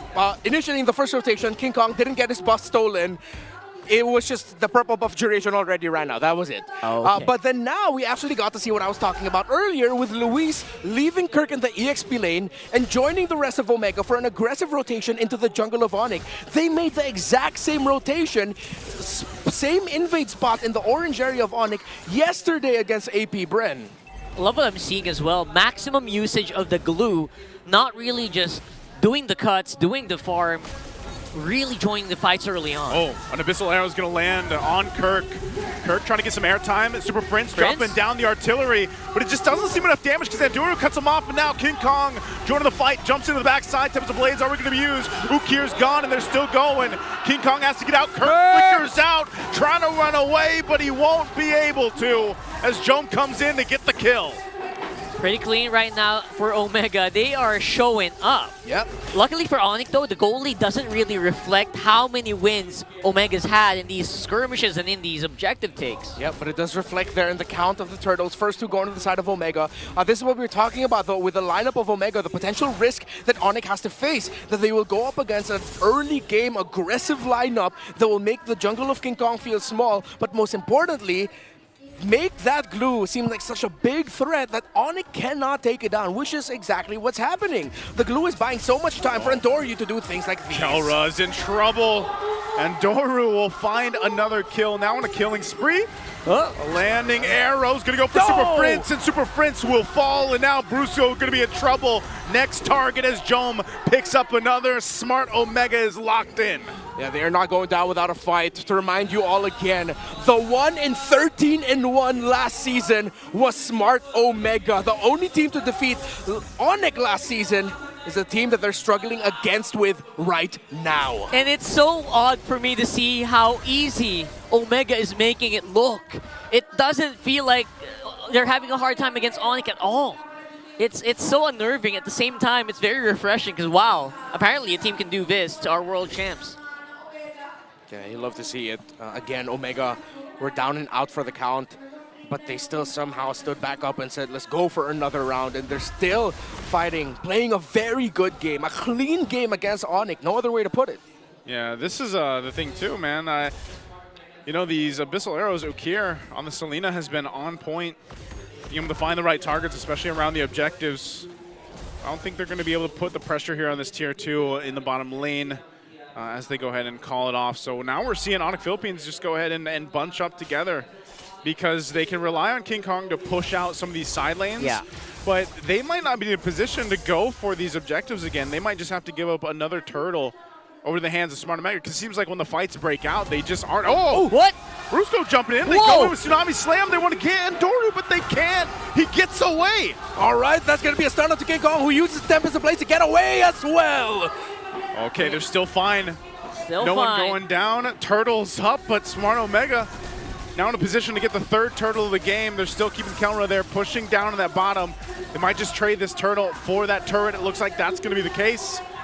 Super Prince and the rest will go ahead and disengage. I know that didn't work out the way that we thought it would. Usually it actually felt weird that Brusco went for it. At the same time, if you were the one playing on the field, look at that though. Super Prince, might be in trouble here, getting jumped in by Ukir as well. Oh, here we go. Having a lot of fun here. Nah, he can't go in. Yeah, he's not going to go in. Man, Super Prince is feeling what it feels like to play against the Selena. Yep. A signature pick of his that was taken in this draft. Yeah, hey man, I'm usually the one throwing these arrows, so this is what it feels like. This is what it feels like to be on the receiving end of these. Yep. It does feel like the Farce is a good pick still. Yesterday it was very powerful. But now we are seeing it does suffer a little bit against Selena, especially if you're just standing there. Yeah, taste of his own medicine. And Onic Philippines right now, they're going up against a lineup that honestly, cover up the names. You could say that that's an Onic lineup. Yeah. And they're feeling the pain of it all. Then now they just have to play through the macro, send King Kong down to the bottom lane to open up the map a little bit. See if Andoryu gets to King in time. Oh, he does. Hunting him down. He's going to have to get out of there. King Kong! He's just outgunned, out-itemization right now as Andoryu picks up an easy kill on King Kong. This is really scary because I don't think Andoryu is even exerting too much effort into chasing him down. He is making this joy look so easy. Again, the draft that Omega showed up with, it's literally giving Onic a taste of their own medicine. How you play, how can the gods of the early game play against a lineup that they're so familiar playing with, but now they're up against it. Oh. And I can actually just hear the RORA fans here shouting, becoming Omega's biggest fans today. Yeah. With the way they're playing. Again, Onic Philippines needs to defeat Omega today and Twisted Minds tomorrow to help increase their chances of securing the 2nd seed by the end of the regular season, make it into the top 2 to stop Aurora from doing that. Right now, with how it's looking, Omega, again, they want to stop it. Super Yoshi already said it earlier. It was like, let's do what we can to stop them from getting the top 2 that they want. Interesting decision making here as well. This is a valid strat, by the way. Your 4 squad just sticks together while the lane does the split. Yeah. So obviously, Omega can't control the whole map at all times, right? So that's a valid strat. But they are losing out on resources while all this is happening. It's crazy because look at the gap between King Kong and Andoryu. You don't see this often from King Kong, but he's 3 levels behind. He's 2,000 gold behind. And, you know, he doesn't want to be anywhere here. Oh, no, Luis is there. Luis sees they him. might try to stop him out. They do. Yeah, King Kong's going to be able to get away. They got to defend against this Lord coming up in the mid lane, though. All right. So King Kong... They're still going after him. Okay, no, he gets away. That would have been so funny if that was 3 times the charm. They were hitting it. Here's the Lord, though. Let's see how they deal with this. Okay, the shields are up. They'll try to handle these waves. Lord already going down, so Onyx is going to be fine. Kelra has been farming up, but again, man, these arrows, too, they just don't seem to be able to really find a window of opportunity to deal with. So Onic Philippines, they need so much time, man. They're 6,000 gold behind. Thankfully for them, the clear is actually insane because of the Farsa, as well as the AoE from the Moskov. They got all the tools they need to just hold on to these towers, maybe for the next 5 minutes or so. But then, that's a timer that you got to keep in your mind as well, because Omega can kind of overwhelm you pretty easily if they get to 6 items. And clearly, a lot of the early rotations that Onic Philippines wanted to do were stopped by Ukir landing Abyssal Arrows. The stop sequences initiated by King Kong before they even happened. And it just ballooned and all culminated to what is a 6.2k gold lead and climbing for Omega. Great rotations as well out of the EXP lane for Luis to increase the pressure onto the jungle of Onyx so that they can't get into position. We've discussed this before internationally, locally, that one of the things that you really have to do against Onyx is just, if you can stop them in the early game, the center of the map, that was the main point of the Infinix Keys to Victory earlier. Right. Then you stop them from playing their game, and that's what we've seen for the past 11 minutes. Onyx unable to play their game. So that's like literally first key to victory checked out here. Oh yeah. That's very interesting and very early on for Omega. So they're doing a good job, but then again, the gods of the early game are, you know, that's not everything that's in the barrel, right? So they've got a few tricks up their sleeves. Let's see if they can pull him out. King Kong definitely having a hard time getting the camps, though. Yeah, King Kong's just really looking for scraps at this point. Smart Omega doing an amazing job at just kind of playing the map, playing the advantage they have with, again, a Selena. Ukir has been able to find all the marks. And Jome, you know, Jome finally, too, having one of those games where he can just go ahead, have that experience of just farming up, being into the team fights that he wants to be. He's locked in on items for the most part, too, still working on his last, but he's where he needs to be. So they can take pretty much everything from Onic Philippines without much of a problem at all. This next Lord comes up here, and I don't think we see Onic Philippines do anything about it. They might just go ahead and default to defending in their base. Look how quick this one goes. Oh, King Kong tried. Won't be able to get it. Tempest Blades will be able to get out. Avatar of the Guardian won't find him either. So now Onic on the defense once again. Yeah, just a second late by King Kong. You saw when the Retribution was dropped by him. It was already onto a hero on the side of Omega. Split second there.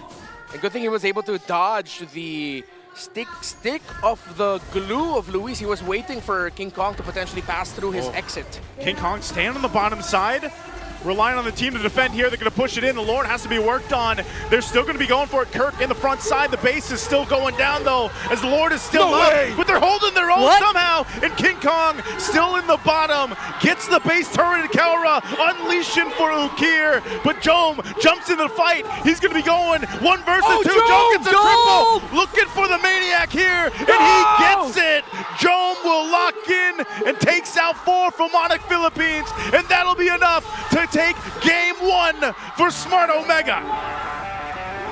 That's one way to do it. That is one way to hand the gods a defeat here. Omega just, oh wow, what a clean game #1. Big J, what the hell? Where the hell has that been all season long? I mean, we saw him get a maniac yesterday, but something like that. Great Abyssal Arrow, clutch as well from Ukir to land onto Brusco so that the Bruno doesn't get stopped. Onic tried to go for the gambit, but it was a good call by Omega to not panic and go back because they knew the minion waves would spawn just in time, and those were Lord-enhanced minion waves that they had defending, and that was the difference maker there right in the end. Yeah, I'm so surprised because it just seemed like it was, like for Onic Philippines there, they knew that that game was not going in their favor, so they're like, all right, this is our desperation move. Yeah. Let's send King Kong, try to push what he can. And, you know, it looked like for a moment they would actually be able to successfully defend. But, yeah, Jome, the fact that he went around and was, you know, went back in and survived that fight and stayed alive, you're like, yeah, I wish I could have seen this more from Jome in the earlier parts of the regular season even. Because, yeah, now he's got another Maniac under his belt and he gets MVP of this game 1. Yeah, and that's a 6-0-0 against a team that really loves to give it to you in the early game. We didn't see any of that happen for Onic here, even relying a lot on King Kong's split push. Then again, it is a Ling, right? It can't really deal with those big minions like Renmar mentioned efficiently and quickly. You know, and again, that's because Omega calculated it and Jome was able to survive in that last minute. Yeah, it felt like what we saw was just Omega manipulating everything from the draft to where we are now, to the result that we saw in game #1. Again, that was a 5-ban commitment on heroes onto King Kong. They didn't need to ban the Suyo, they still banned it. They needed to ban the Fredrin, and they read it. They knew the last option, assassin-wise for King Kong, was just the Ling. Onic had no more room to slot in potentially an Alpha because there's already a strong chance that you're going to be up against the glue. So they needed mobile, they needed something to open up the map. And then with Ukir getting the Salina, I feel like one of the conditions that was discussed about shutting down Super Friends was something that we didn't get to see quite often. Yes, we saw the time Super Friends died, but the times where maybe you're hoping, hey, we're Super Friends, how come he's late to the rotation? Either he stepped on a trap, or he was busy handling the lane that he was losing against Akir, or he ate an Abyssal Arrow on the way to actually helping out the other members of Onic. Yeah, I was so surprised here just because, like, again, Smart Omega, you think, like, is that the game plan? Just ban out all the heroes of King Kong, force them on something like this, and then take signature heroes from Onic Philippines too? I mean, this is impressive. A 13-39 game for Smart Omega against a team like Onic Philippines, who usually is, you know, winning these early games and everything else. But everyone on Smart Omega really played the part here. And yeah, Ukir being a big part of that early game and just providing vision and the arrows being on point, I think really allowed them to go ahead and shine. And Andoryu too. Andoryu finally, you know, getting to shine on this Joy as he has in the past, but this game specifically, it's like he didn't have to worry at all about King Kong. Like if he does catch him in a 1v1, he knows he's gonna win. You know, and that's just how far ahead Andoryu was against King Kong, specifically in the jungle. And you know what you were saying, you guys were saying, you know what, where was this Jome been all season long? I'm thinking, where's this strat been whole season long? Why have people not completely banned out, you know, King Kong in some games, maybe a whole Kelra or Super Prince lineup in another? That's interesting because it really did work in this one, forcing King Kong into a lane which is, I would say, a little suboptimal, especially considering the lineup that Omega has. Renmar already explained that, wow, what a lineup from Omega, even before the game started. And the lane couldn't really hold a candle to most of these heroes. Yeah, and again, going back to the key rotations that they did, wherein at one point Louis just leaves Kirk and then they invade the orange buff. You can put it side by side. They did the exact same rotation yesterday against AP Bren, and then that's how they were able to control early on against James Bounce's Alice. Then now as the Ling, it's tried and tested. It's a practice rotation, it looks like, for Omega, and that's what got Onic. Honestly, after that rotation, where it was like 4v3 in the jungle of Onic, they couldn't recover anymore. Plus, add to that, Ukir again landing Abyssal Arrows and traps, reading the rotation of Onic Philippines. They couldn't get the rotation at all. It's crazy because you see some of these games from Smart Omega through the regular season where they have a game like this. Yeah. It's like nearly as perfect as a game as it can be for all of their players and all the roles. And you're just wondering sometimes when you see something like this, you're like, man, how come there's some games in some series where they aren't able to replicate this or not able to play like this? And True. you know, you just hope that sometimes they can, you know, figure this out and just be consistent this way and perform this way. But because even again with Jome being the BPI rich guy here, you know, anytime that Jome gets to have a game like this and shine, it's usually because the team isn't falling apart in the early game. When you see them struggle the most is when in the early game they're, you know, getting dismantled across the map, the objectives they're losing, but every single time that, you know, they have a good early game setup and then Jome can shine later on is when we see the best version of Smart Omega. It's just unfortunate that, again, we're at a point for them and, you know, all their fans out there that, yeah, their regular season is nearly done here. That's true. And again, we didn't really mention Jome that much for all throughout the game, honestly. Like, just in that last 3 minutes or so. Yeah. So you're right. It mostly depends on like the 4 of Omega, and maybe today is just a good day that they've had, which also allowed Jome to be the MVP. So we'll see. I guess it's a consistency fake that they also have to work on maybe for the next season. Big shout, by the way, to the Kabarangays at the Smart Omega official watch party all the way in Antipolo. That's in Agnesville covered court. So, man, thank you so much, guys, for hanging out with us. And I'm sure a lot of the Omega fans that Super Yoshi were looking for are probably there right now. Yeah, he should count those ones, you know, but again, like a look behind us and earlier on, you know, that side was pretty full for Smart Omega, so they just came a little bit late, but if they were here for the first game, then they get to be really happy about that one because it's a great game and a great start for this best of 3 for Smart Omega. And yeah, Smart for sure will appreciate you guys if you kind of drop by, and maybe if you do the power pose as well, where someone's just really, really game for this. I like how right away someone got the assignment. Yeah. They know what to do. All right, There not you as go. much effort, not as much passion. The bastion is... Jome's tongue's not out. Yeah. Angle, maybe get the right angle in. The camera's trying to adjust for him, but no, it's not working. Where was that other guy? Where's that other guy? This could work. He has the right shape. There you go, the right angle this time. The camera's adjusting. But we're looking for another one. She's got it too. Who's got it? Who's got it? That's not the pose. That's the wrong. That's on. It's Onic. Just realized. Yeah, that's. There you go. I guess they're the ones who are fighting it out. But there's the passion. There's the passion. As the lady behind us is holding up the Onic Philippines flag, by the way. We're getting all sorts. The camera is just going over now. Give it to both of them. Give it to both of them. Maybe Oh. share the code. They Who both got were it? the- I guess they're sharing it. Sharing it. Could, All right. could you got it. technically share that? Isn't there a code in there? Yeah, There's you only can't one, share but- it, but I actually don't know if they can. Maybe there's 2 in there. Maybe there's. I don't know. You know what's funny? All these years, we never knew what's inside that thing. We have every time we have a smart power pose. It's just like that. We never really. They never knew. tell us. I feel like I prefer the mystery. I like the not mystery. knowing. Might be a house and Yeah, lot. but we'll never get a chance because we're always here. Not always. Yeah, but Tomorrow, I'm going to be there. Okay, but- Today's my last day for the regular season. I'm going to be watching. I guarantee you, if you're out there trying to do the power pose, the cameraman won't get you. Maybe. I'm going to change that. I'll put on a wig. Cosplay. Yeah. Maybe they won't realize it's actually me. Direct power pose for tomorrow. You know what to do. For the meantime, though, get more data for Maximum Gaming with Smart's Power All 149.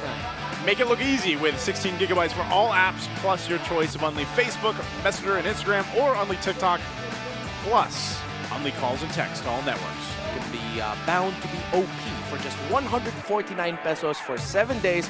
Load now. Again, that's Philippine peso, not Mexican peso. That's right. Big difference. Has anybody ever like gotten confused with the Philippine peso? I have multiple times. You have? I will not explain. It was quite embarrassing how I got it wrong. I spent significantly more money than I should have. What did you buy? On something. Let's Let's not talk about like the prize of the Smart Power pose. Better that it's a mystery. Is it like a yen thing where it's like half value?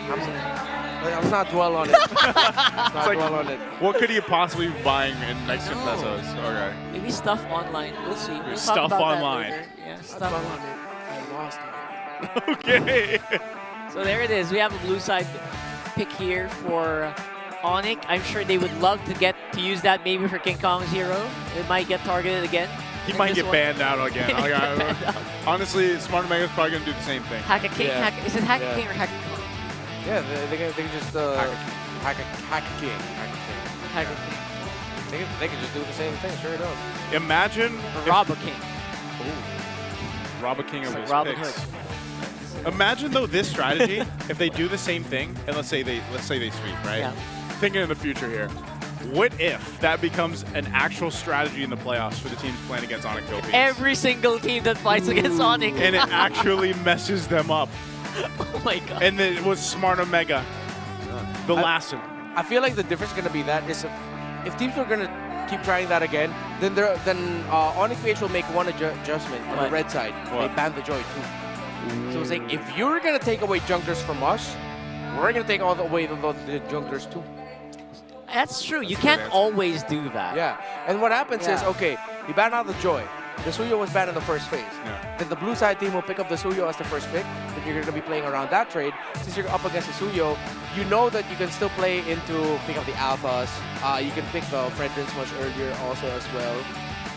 Would there have been a better option than the lane in that last game? Leomord. I would have loved. Nah, I know. But there's only one rotation player speed is that slower. right? Nah. The lane ward will slow down rotation speed from experience, so I don't. Yeah. Not just that. It's just with the lineup style of Omega, it'll be tough for a Leomord to actually fight into that. They could have gone. Yeah, they could have gotten a Leomord focused combo, but with a Selena looming around, yeah, it's hard to move. I am gonna say Akai, but that's just because that's my favorite hero. And the Purify effect.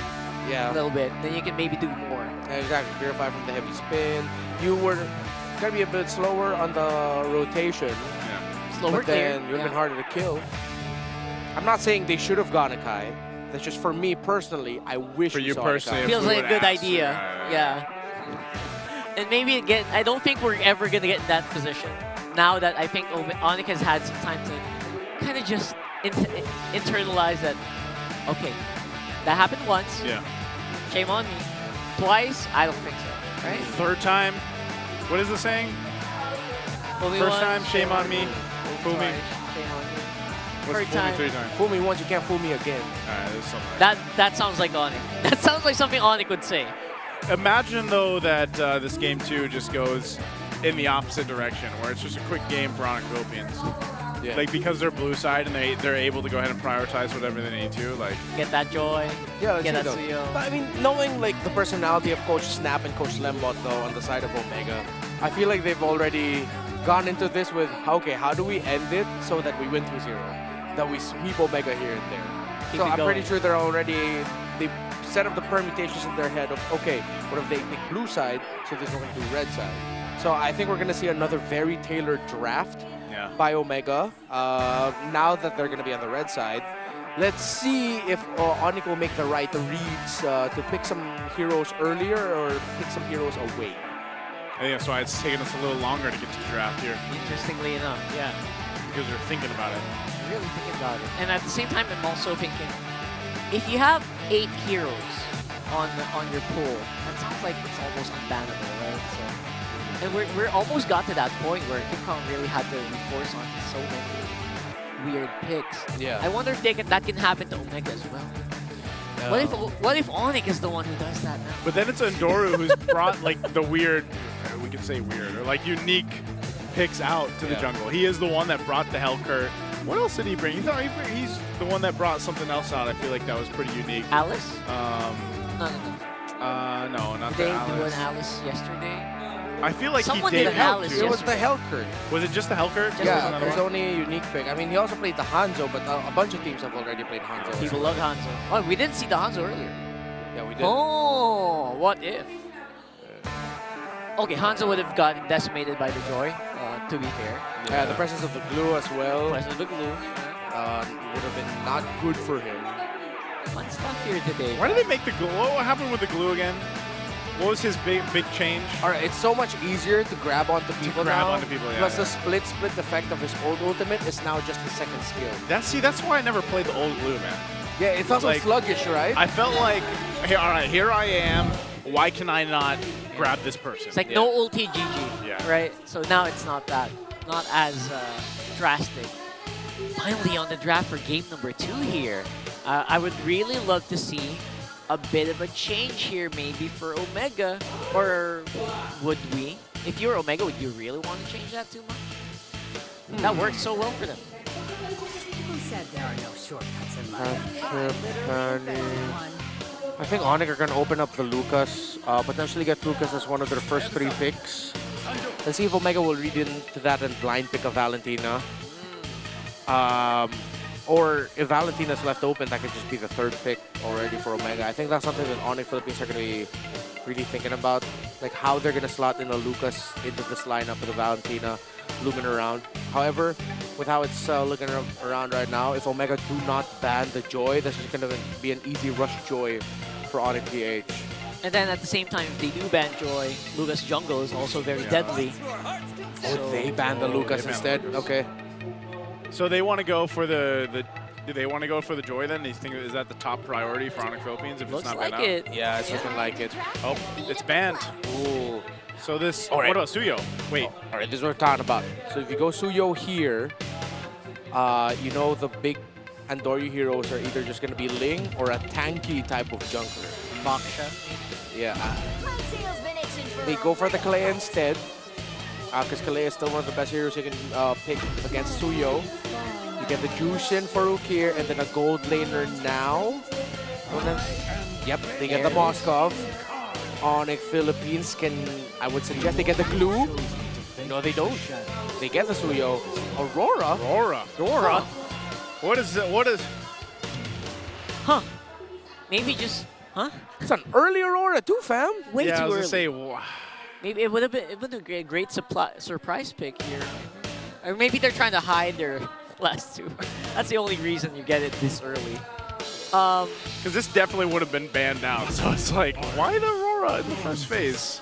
No, what are they thinking about? That's a good question. Maybe we can talk to Why Not later about this. But one thing's for sure, Omega don't seem to be too drastically changing and not too worried about their own jungler as well. Like you're not really, they're leaving it up for bans. Huh. And this is a threat where it's possible that Onic is the one who bans out the rest of these junglers and gives Andoryu a hard time. So Onic has strong crowd control at the center of the map. Their burst chunks of damage are going to be coming from the Suyo, plus whatever the gold lane of Kelra is going to be. So if they go for a mid lane with high crowd control, they could be going Magic Burst. Are we getting a magic damage dealer for Kelra in the gold lane? I mean, I know the Harith is gone. They took away the Hanzo. Bro, this might actually be a Nathan. Is this that moment that they were talking about? Is this the moment that Kelra was talking about on the stage? I'm hoping it is. It could actually be a Nathan. Now I'm wondering, okay, that's fine, right? But what does that have to do with Aurora? Yeah. How well do they work with each other? I mean, it provides the crowd control that they miss out on. Just hold down people. Take away Julian as well. Oh, okay, yeah. Okay.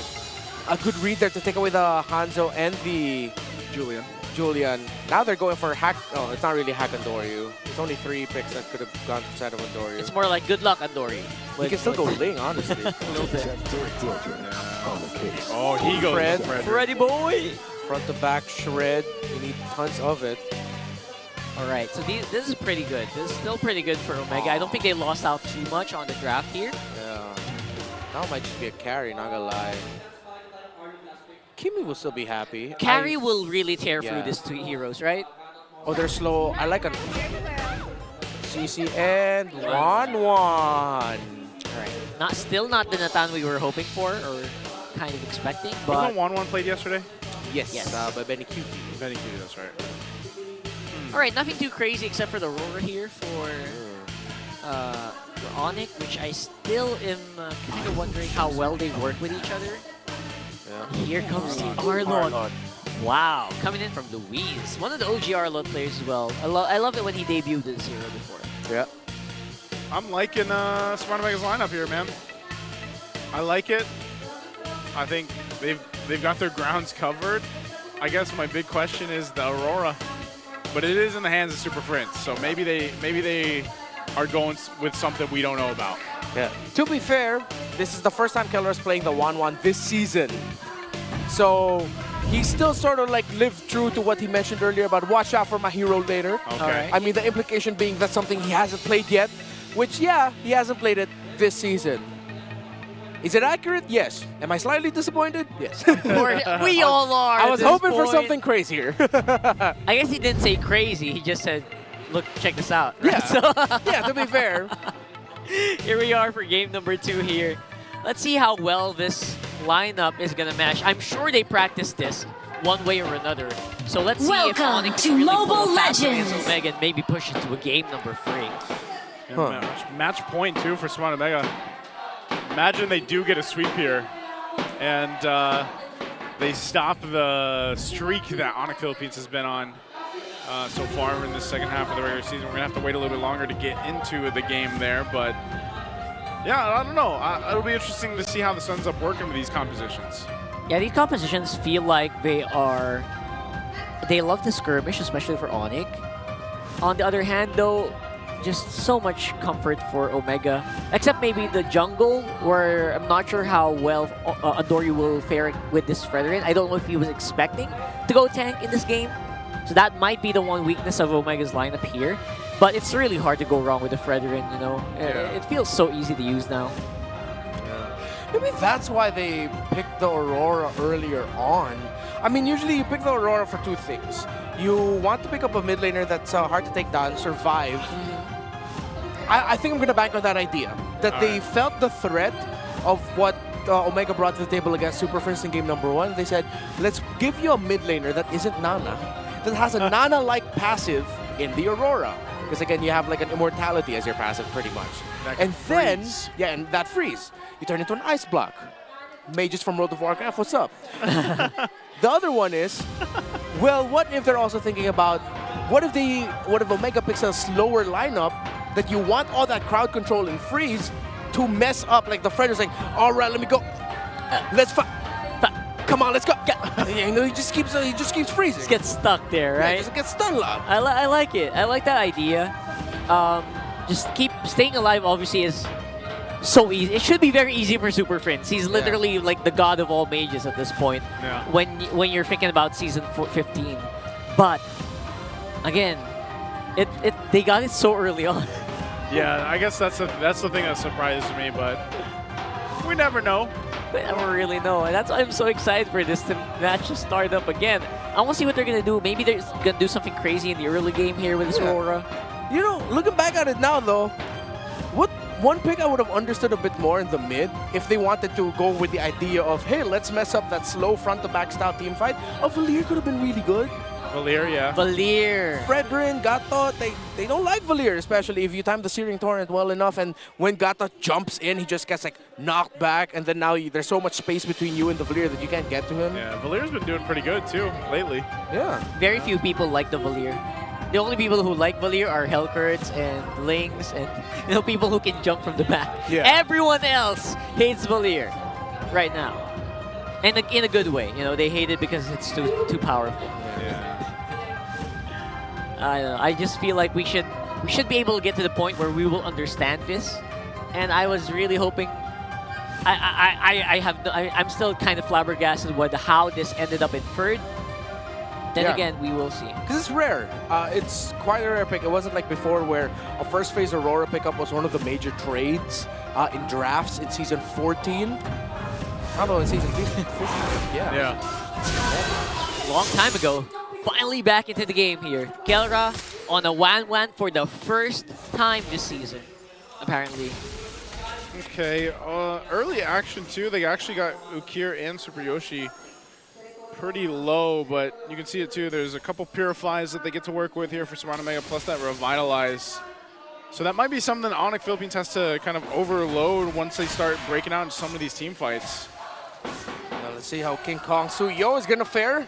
Yep. Again, two people that so far still, when given the Suyo, has a chance to still make it feel like the old Suyo. It's Demon Kite and King Kong.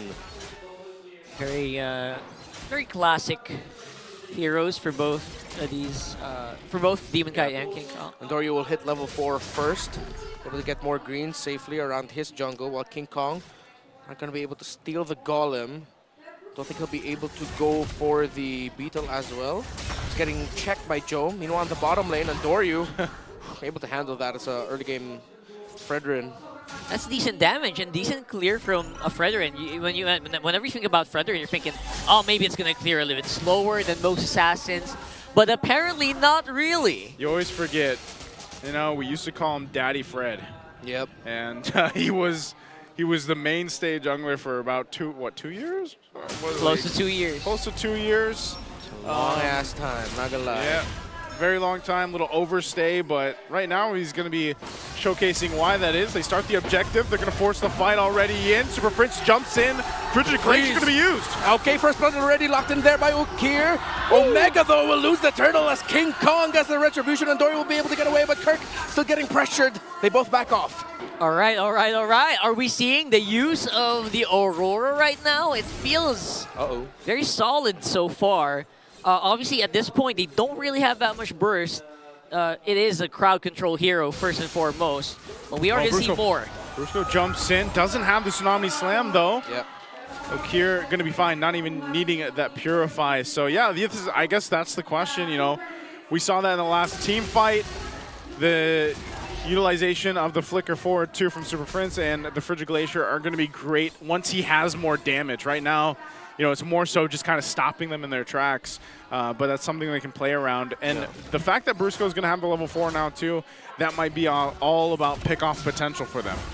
Yeah, they also have a good amount of setup for the ultimate of the Aurora. Oh, wait. Again, just as I said it, Tsunami Slam going to come down into the Glacier as Endoryu taken out of the picture, and Super Yoshi on the run. Not sure if Onic can get any more, but they'll pick up a kill. Kalea definitely showing good money, good value right now for Onic with these first rotations. Now Joe might be in trouble as well. 4-man from Onic going up. They're putting pressure up here. Jome gets the signal. We'll go ahead and get away, but right now some extra gold going in the hands of Kelra. Sidesteps the Spirit of Destruction. Smart Omega will go ahead and try to respond, but that's enough, a little bit of extra gold in the hands of Kelra. Yeah, how much more steady now is Onic Philippines. Omega not able to get the control into the jungle of Onic, similar to what they did in game number 1. Again, as I was mentioning earlier, this is really good setup for the ultimate of the Aurora with the curtain call of the CC, the crowd control as well coming in from Brusco. Even King Kong can be set up for the Aurora ultimate once he gets the Blade Surge in. Galuban definitely helping them out this time. Oh, yeah. I can tell Luis is slowing down the game compared to game number 1. Again, Tsunami Slam, and Super Prince goes for it again. Will lock down a follow-up. Fight's still going to break out. They're quite tanky here in the front line with Endoryu and Super Yoshi. Turtle up for the taking. King Kong will go ahead and start it up.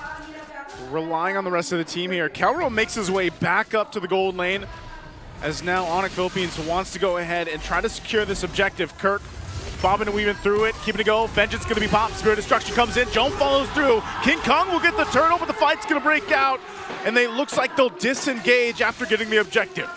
Okay, turtle goes to the side of Onic. They lose their roamer. Still bigger win for Onic.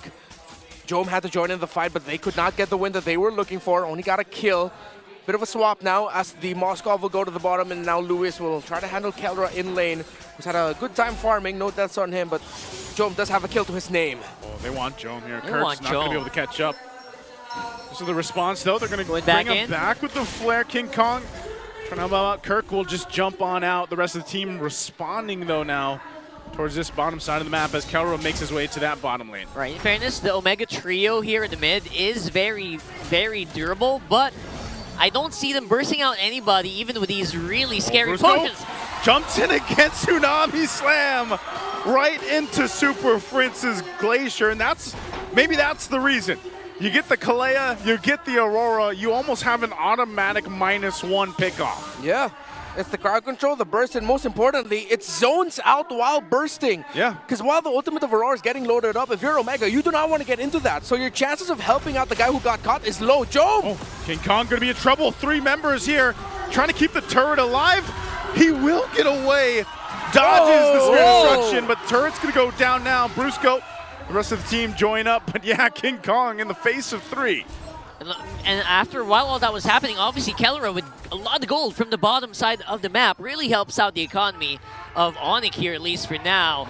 And again, they are pushing back Omega despite having a really beefy lineup. Yeah, macro trade all over. Omega got the tower down up top, while Kellera got the tower down bottom. So they just traded it out. It's going to be a 4-5 start again, as it's a 4-1 split for Omega, with the Moskov is going to be coming in later with the Spear of Destruction. Good initial poke here by Super Prince and King Kong. This is the same combo. Just watch Brusco and Super Prince. Yeah, if Super Prince is going to flicker ultimate again, I'm going to lose my mind. They're going to try to do the same thing. Brusco jumps in. There's the flicker from him. Tsunami Slam. Frigid Glacier. King Kong gets the turtle again. And now they're going to chase him into the jungle. Okay, Color trying to find an angle. The final slash of the Lewis. Arlott is not going to hit. SOD hits, but it looks like Joe will not be able to join in the fight. But Kellera, another too eager to fly high, just gets taken down to the ground. Oh, King Kong might be in trouble here, deep in enemy territory. Lewis gets the stun. Andorra looking. King Kong runs away just a little bit longer. Still over the wall he goes. He's going to be able to make it out. And that's still what Suyo does best. The mobility is insane.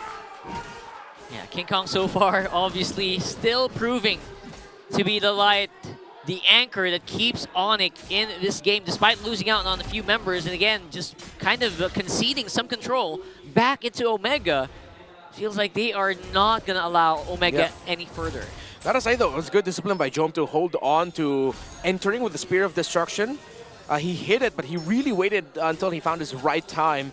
Once he sensed that Keller was a little bit too deep already, could not get the crossbow of tank to go off as much as he wanted to, as much as he tried, well, then that's when he decided to go in. So they trade things out into kills. However, I have to state, map state does not look good for Omega right now. Onic holding a 1 tower lead, has the turtle lead as well, but the items are very close between the EXP laners. Close. The main difference right now and deficit in the gold is actually in the jungle, which since this is a utility Fredrin, you don't have to worry so much about it. That's just your jungler. The other pieces for Omega, their main damage dealers, are very close in terms of the gold against the Onic members. So this, it feels like it's an expected gap, right? You can expect that gap, especially if the teams are playing at the same level. Yeah. So within the next 8 minutes or so. Yeah, it's an expected gap, but at the same time, it's not that big of a problem. Again, everyone else is okay. It's just a Fredrin.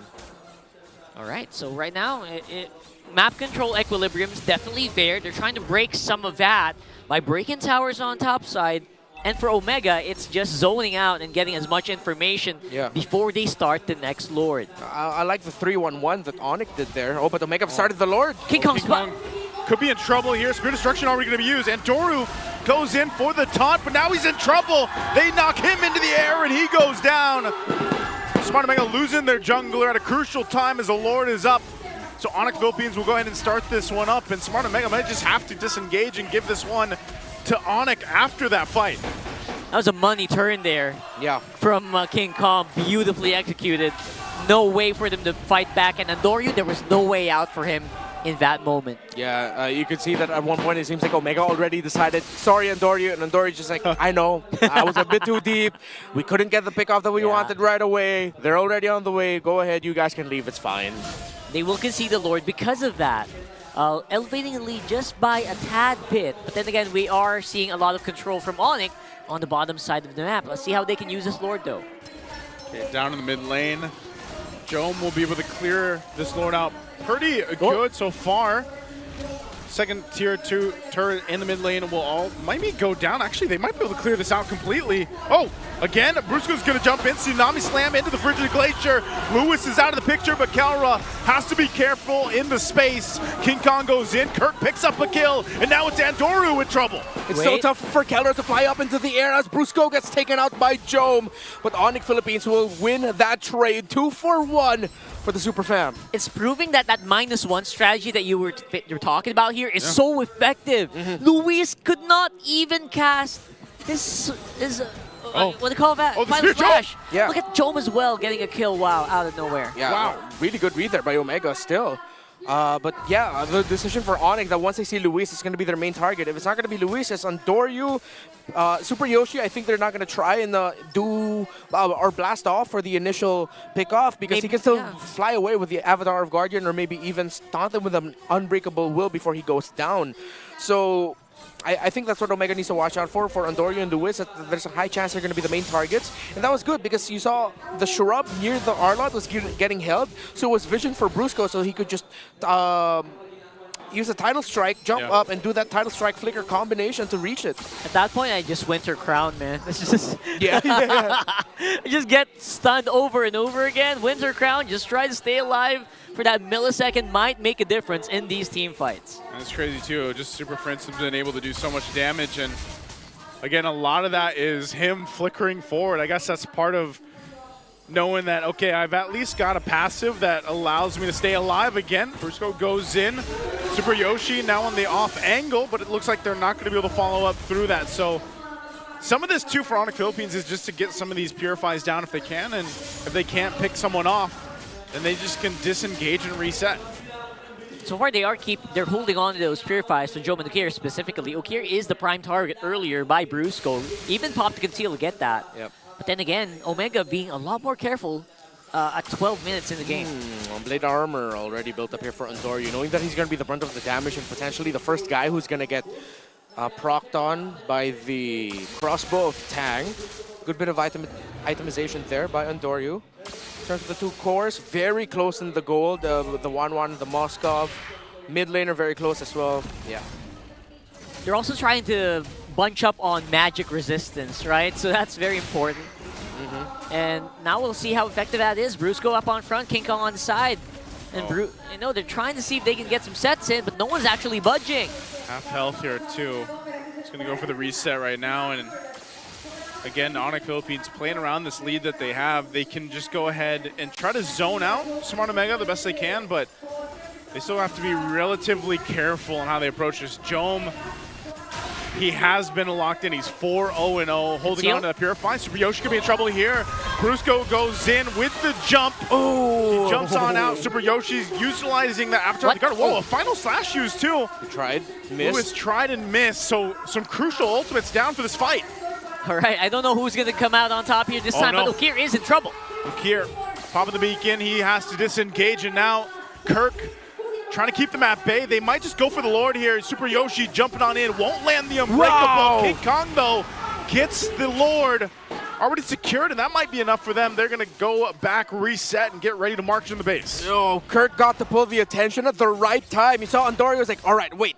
I think we can get this CC. Wait, Lord's gone. Oh no, let's just back off. We messed up. Never mind. Yeah, never mind. But not a big fan of how Onic began that initiation. Again, what we mentioned on the Gatot Kacha. Exactly what we mentioned could happen. Super Yoshi just got to jump away. They wasted their ultimate. It was just salvaged by great decision-making by Kirk to show up in front of the other members of Omega, look like a really good target. And then he was able to pull away the attention by Andoryu. King Kong also didn't let go of the Lord. He was just standing there. Yeah. He was analyzing the situation. We saw it. And at the end of the day, despite the rough start in that long sequence, Onic are able to get the Lord. Lewis missed another final slash. Again, I don't know what he's trying to do. Yeah, I'm not sure either, but trying to predict it feels like. Yeah. Punish. Wow. Trying to look into the future here, Luis. Maybe a few more milliseconds forward, a few seconds forward. Look at this, though. Jumping again into the Frigid Glacier. They go, locked down. Super Prince will pick up another. Super Yoshi defensively jumping on out. Jome trying to hold on the front line alongside Lewis. They'll clear out the Lord. He's going to lock down Super Prince. Lewis jumps in. They get the passive. Already when a crown going to be popped too. Super Prince still going to be alive for a little bit longer, but finally Jome goes in to get the kill. Kelra's looking to pop off. Pops the Wind of Nature. Looking for the crossbow of Tang as Jome gets taken out by King Kong. And now Super Yoshi's in trouble. And they get into the base. It's only Lewis left alone. But Onic Philippines will clear things out and take game 2 in their favor. Can't say I didn't see this coming, especially with how we saw that early to mid-game pop out here. Yeah. But it is going to be Onic forcing a game number 3. Really, did I miss the other times Kelra used the crossbow of Tang? It felt like that was the only time he got to use it. I feel like that was second, maybe 1 of 2. Yeah, 1 of 2. Because Omega did a great job for majority of the game avoiding it. Yeah. You saw how desperately they were sidestepping and really trying to avoid the final mark getting hit. But at the end there, it was K and K together plus Super Prince. The buy time that he did, it was Aurora passive into Winter Crown into Flicker out. A good thing the members of Aurora were able to dash forward a step so that they avoid the breath and they don't get stunned. They missed that. But still, at the end of the day, it was Onic winning that out. And that little buy time that Super Prince did, I feel like was actually a big reason as to why Onic won in the long run there in the end. That was like a long buy time. Yeah. I was gonna say that was a long time, man. I'm frozen. Now I'm frozen again. Yeah. And then I flicker out. Now I'll flicker out. I deal a little bit of damage. I'm dead. But I did my job. That was so funny. At the same time, it's also very fun to see this flexibility from Onic. This is not really something we see a lot from them. It feels like we don't see Onic get pushed to the limit where they're forced to do a draft that's not how we usually see it. Yeah. Again, I don't know how many times we've seen this this specific combination because I just can't think of Aurora popping up a lot. But man, Kalea, Aurora is like one of the more deadly combos that I've seen. Yeah. Kalea Aurora plus make that an Aurora where Super Prince is using Flicker to set things up early on. 100% kill participation. Onic got the assignment. Play around Brusco's pickoffs with the Kalea. There were 1 or 2 pickoffs I didn't agree with, but a lot of the other pickoffs hit the mark. 1, 5, and 10. Great game. Yeah, and Brusco obviously had a lot of worrying, a lot of dealing with to do in the early game here with such a tanky lineup from Omega that they're trying to really force it, right? The Zushin, the Fredrin, they were Super Yoshi on that Getokacha. They were trying to get that stuff done early on, and Brusco was very instrumental in slowing them down. It's like, how many times do we see this? That. There, Like, that's right all the there. highlights, right? Yeah. Jump on in, Title Strike, Tsunami Slam, right into the Frigid Glacier.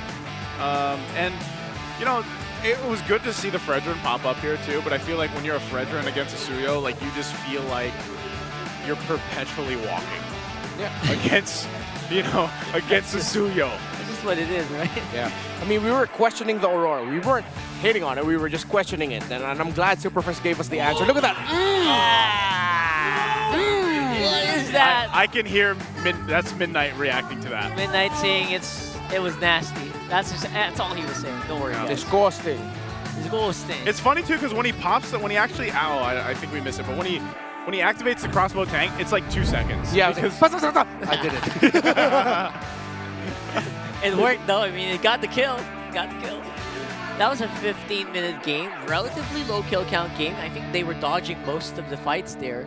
Omega had a really tough lineup. Like I mentioned, that mid trio was very, very durable. So I would say even with all the tools at the disposal of Onic, the very spicy tools they had, it was actually very difficult to get some kills. Yeah, despite Okir playing a really great game there on the Juicin, damage was missed on the side of Omega.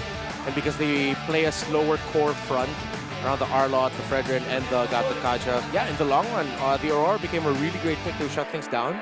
And I like the decisions in the big picture, in totality of it all, that Brusco were making for the initial pickoff. And King Kong, just not the typical Suyo that we're used to seeing him play.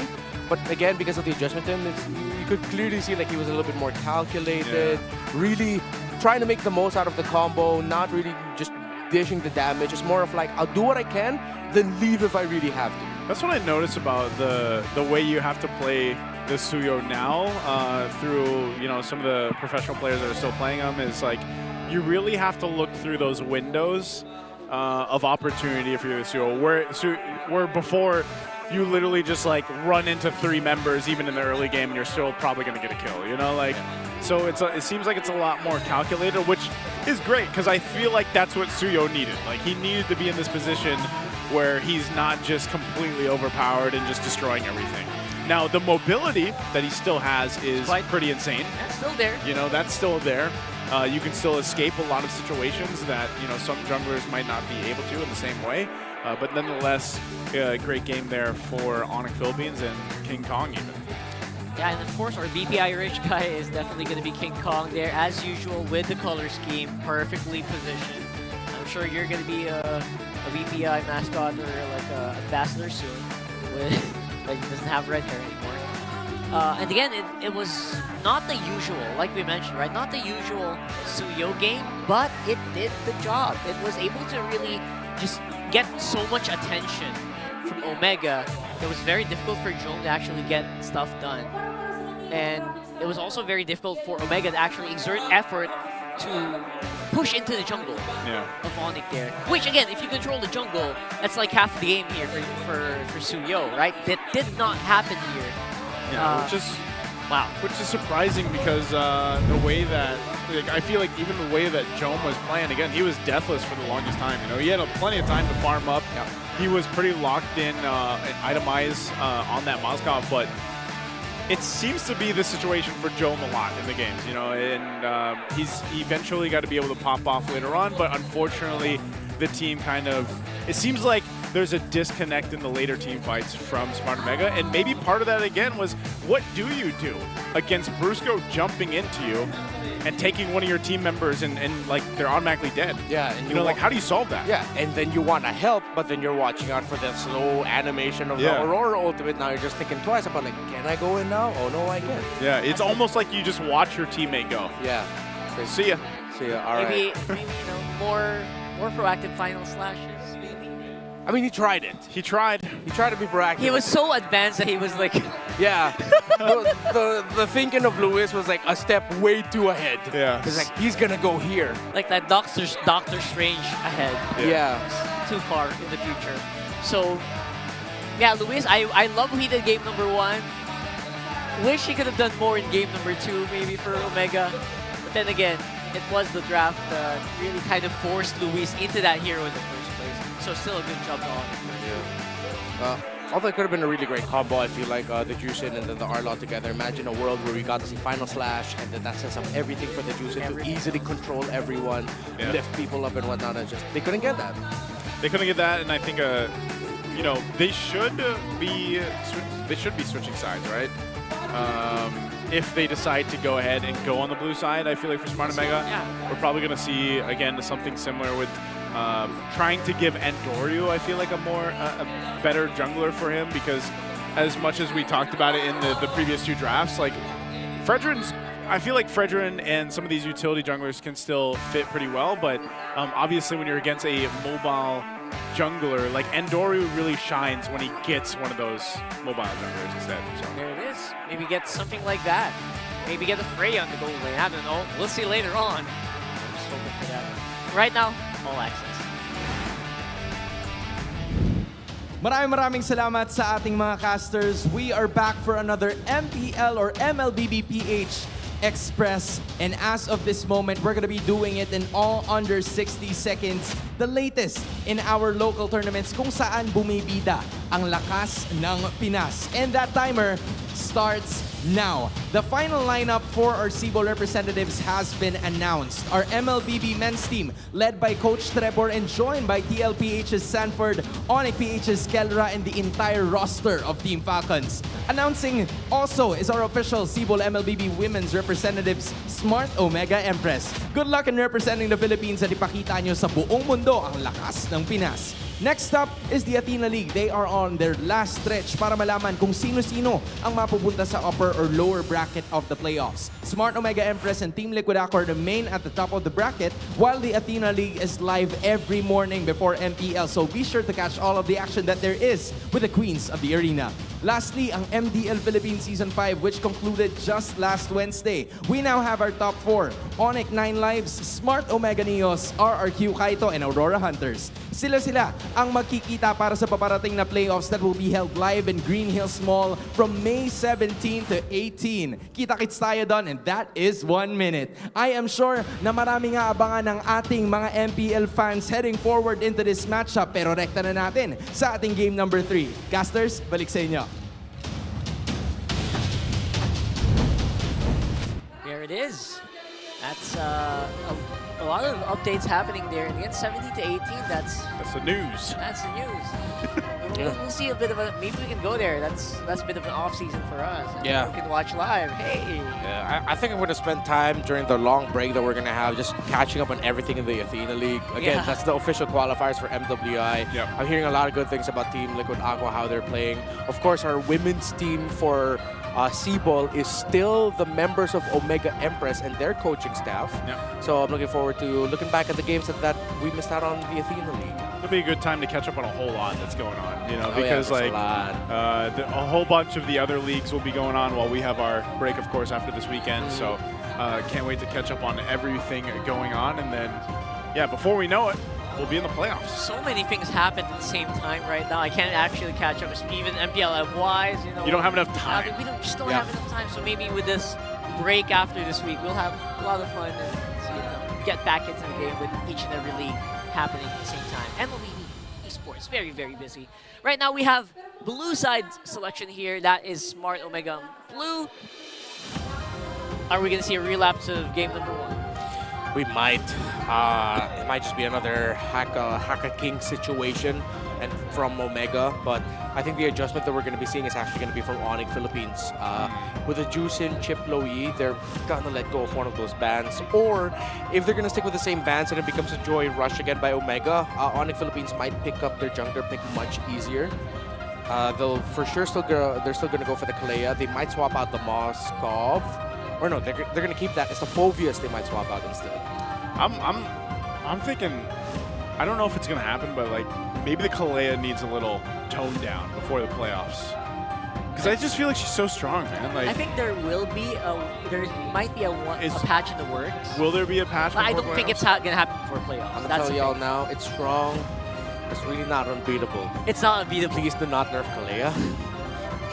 What's the answer? The nerf Purifies? We saw it, yeah, Purify. It's an execution thing as well. I mean, there are really options where, I mean, for any pick-off lineup, if ever they're gonna give Kalea a nerf, it might be a slight reduction on her title strike. Yeah, I feel like it's either got to be the title strike or it's got to be something with a Tsunami Slam. You know what's funny? You know what's funny? The biggest one, right after the jump, they're gonna remove that. Wait, that's confirmed? It's happening in advanced server.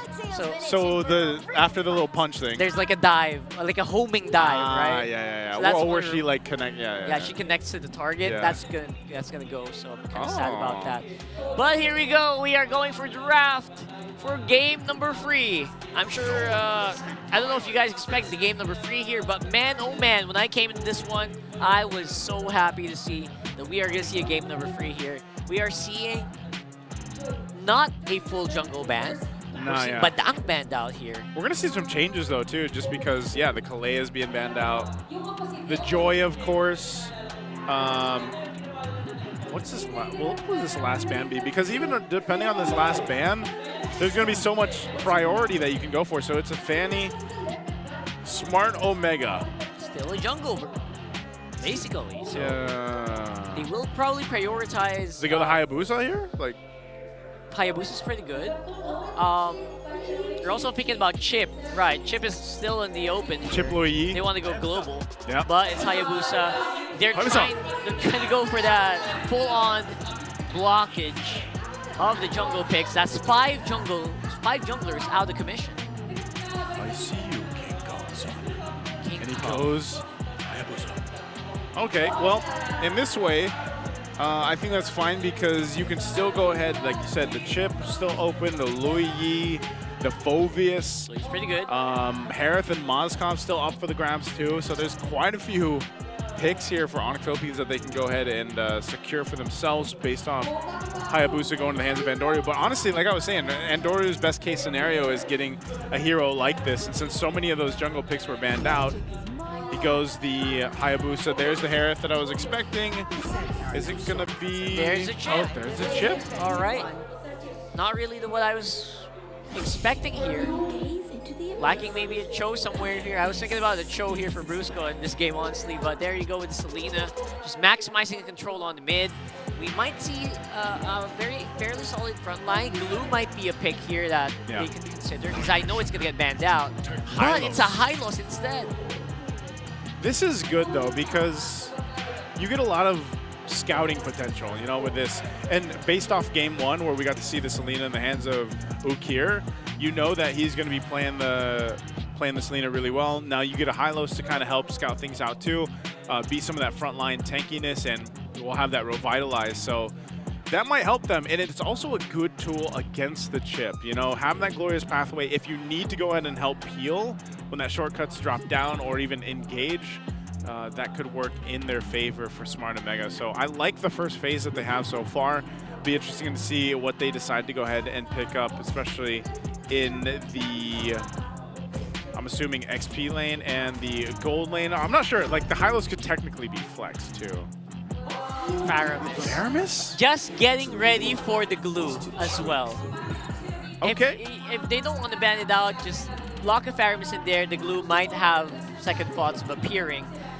This will be a Faramis mid lane for Super Friends. Brusco on Vero chip.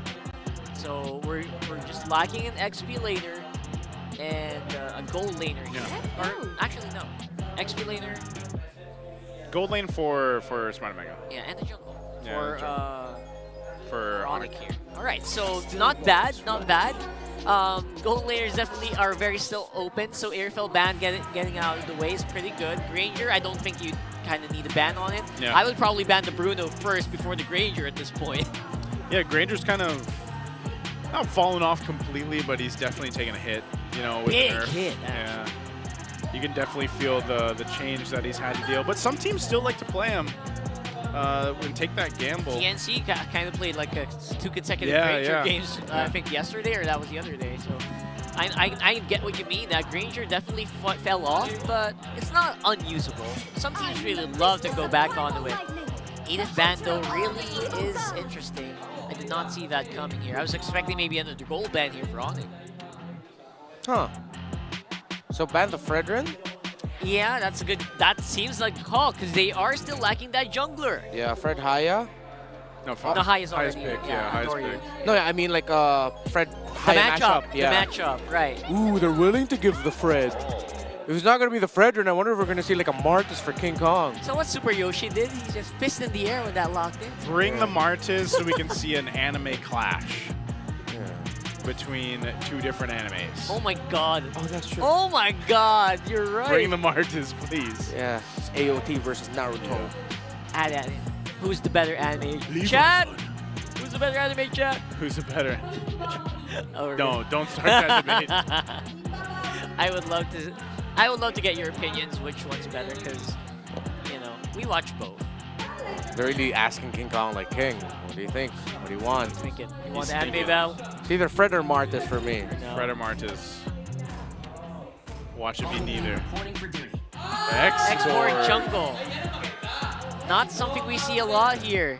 And again, it's Omega pushing Onic to the limit here, especially on the picks that they're forcing him in. Yeah, this decision by Omega to commit these bans on blue side against Onic, it's really wrinkling the brain. And of course, Onic actually had to make the call to take away the joy of Andorio instead. They banned the Kalea at the same time. Then it was a Fanny ban.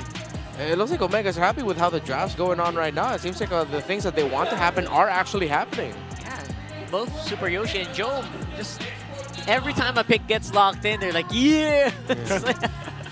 Like, what's up? Oh, wait, no, but I wonder if Omega has any residue trauma from the X-Borg of Dare yesterday. There's the show. Oh, yeah, that's gonna be Oh, he goes the Kimmy. Ooh, they're liking backline dive. This is gonna be tough. All right, now I kind of see why. They love that not many heroes in Onic have good range. Yeah. That's what they're celebrating. Oh, these are all like close range heroes, except the X-Borg maybe. Might have a problem with that. I really hope they consider putting the X-Borg in the EXP lane instead, because up against the high loss, that'll be relatively okay. And I think with the presence of the Cho Selena now, plus that Kimmy, X-Borg jungle might actually be tough. I'm still leaning towards about hoping that we get to see something along the lines of a Martis later on for King Kong. If they're still gonna put if they still need an EXP laner, they can just go Phoveus. Again, there's so many dashes on the side of Omega, but might be tough, It's gonna be a tough decision. Oh, what do they pick? Masha. Oh my god, just like... Oh my god! Masha. Here we go again. Here we go again. Here we go again. The war flashbacks. The war flashbacks. But it's an XP lane XP lane Masha. Masha, It's though. a la Luke of Geek Fam. It's not gonna be the double BOD rush from Kirk. You double BOD? Yeah. It's Just a big boom boom. for all the thunderclaps. Yeah, just clap. Clap. Kurt, go clap. I don't know. It's just whenever you think about Onic plus Masha, that's the only situation you think about. So I wonder if they can add a little bit more of a flavor, a new chapter to the Onic Masha drama. There is so many like extra health bars to go through. Yeah. From Onic Philippines, like armor, the Nether Realm, the Masha health bars. Masha health bars. You know, it's gonna be crazy. It might be difficult, but they do have a Kimmy that is very powerful in this patch, so we'll see. Loading into game number 1. Yeah, you're gonna need a lot of dominance ice, sea halberd, and glowing wands on the side of Omega. Welcome to Mobile Expect that Legends. for sure. So I want to see this. I want to see how well this XP lane Masha is going to do. Obviously, it's a big difference from what we're used to when we're talking about XP laners. Big difference, right? So he's probably going to try to go do some spicy stuff early on, so keep your eyes peeled for that on the map. Okay. And at the same time with this, I think one of the big factors, like we saw from Game 1, is how Ukir is able to do with the Selena, because I think that was a big part of it. Wow, Brusco just feeling the damage from Jome. Yikes. Oh my god, Jome has no fear right now. He knows it's just like, oh yeah, they got nothing against me. I can just keep basic attacking them. They're not going to try. They can't, right? Except maybe when King Kong goes in, maybe later with the Last Insanity, but that's going to be later on. Right now, Jome is happy where he is. Yeah, plus with the weakness finder. Ooh, he decides to rush magic penetration instead. Considering that there are a lot of shields on the side of Onic, yeah, that's the right call. Kind of do need it. And to burn through those HP bars as well very quickly. So get some burn in. The rest of the map does feel like it is in equilibrium so far. The junglers' golds are actually not that far off as well against each other, so no big disruptions happening so far. And I think if that's the case, I think Omega likes that better. No big disruptions. They also want to scale in. I mean, Onic also wants to scale, but you know, it feels like Omega has a bit of an upper hand at maybe around 8 to 10 minutes. So who's got the upper hand here in the early game then? Is this like favorable for Onic with what they have at least early game wise? I mean, it should be, because once the Faramis and the Chip hit level 4 and the Masha as well. It's go time. Yeah, it's go time. They can honestly just throw bodies. They don't... Not to say that they can just like literally throw their bodies and everything's going to go well. I mean, there are still going to be things to avoid, watch out for, be careful with. But initially, yeah, once you have those 2 at level 4, 3 at level 4, you actually can just force like 1 or 2 aggressive fights, and if those don't go away, that's when you back off. But if you really just try and wait, it's gonna go against like the purpose of your lineup. It feels like yeah, you're right. Actually, it feels like their idea as well of like that -1 lineup where okay, go open the shortcut, Masha go boom, next. Yeah.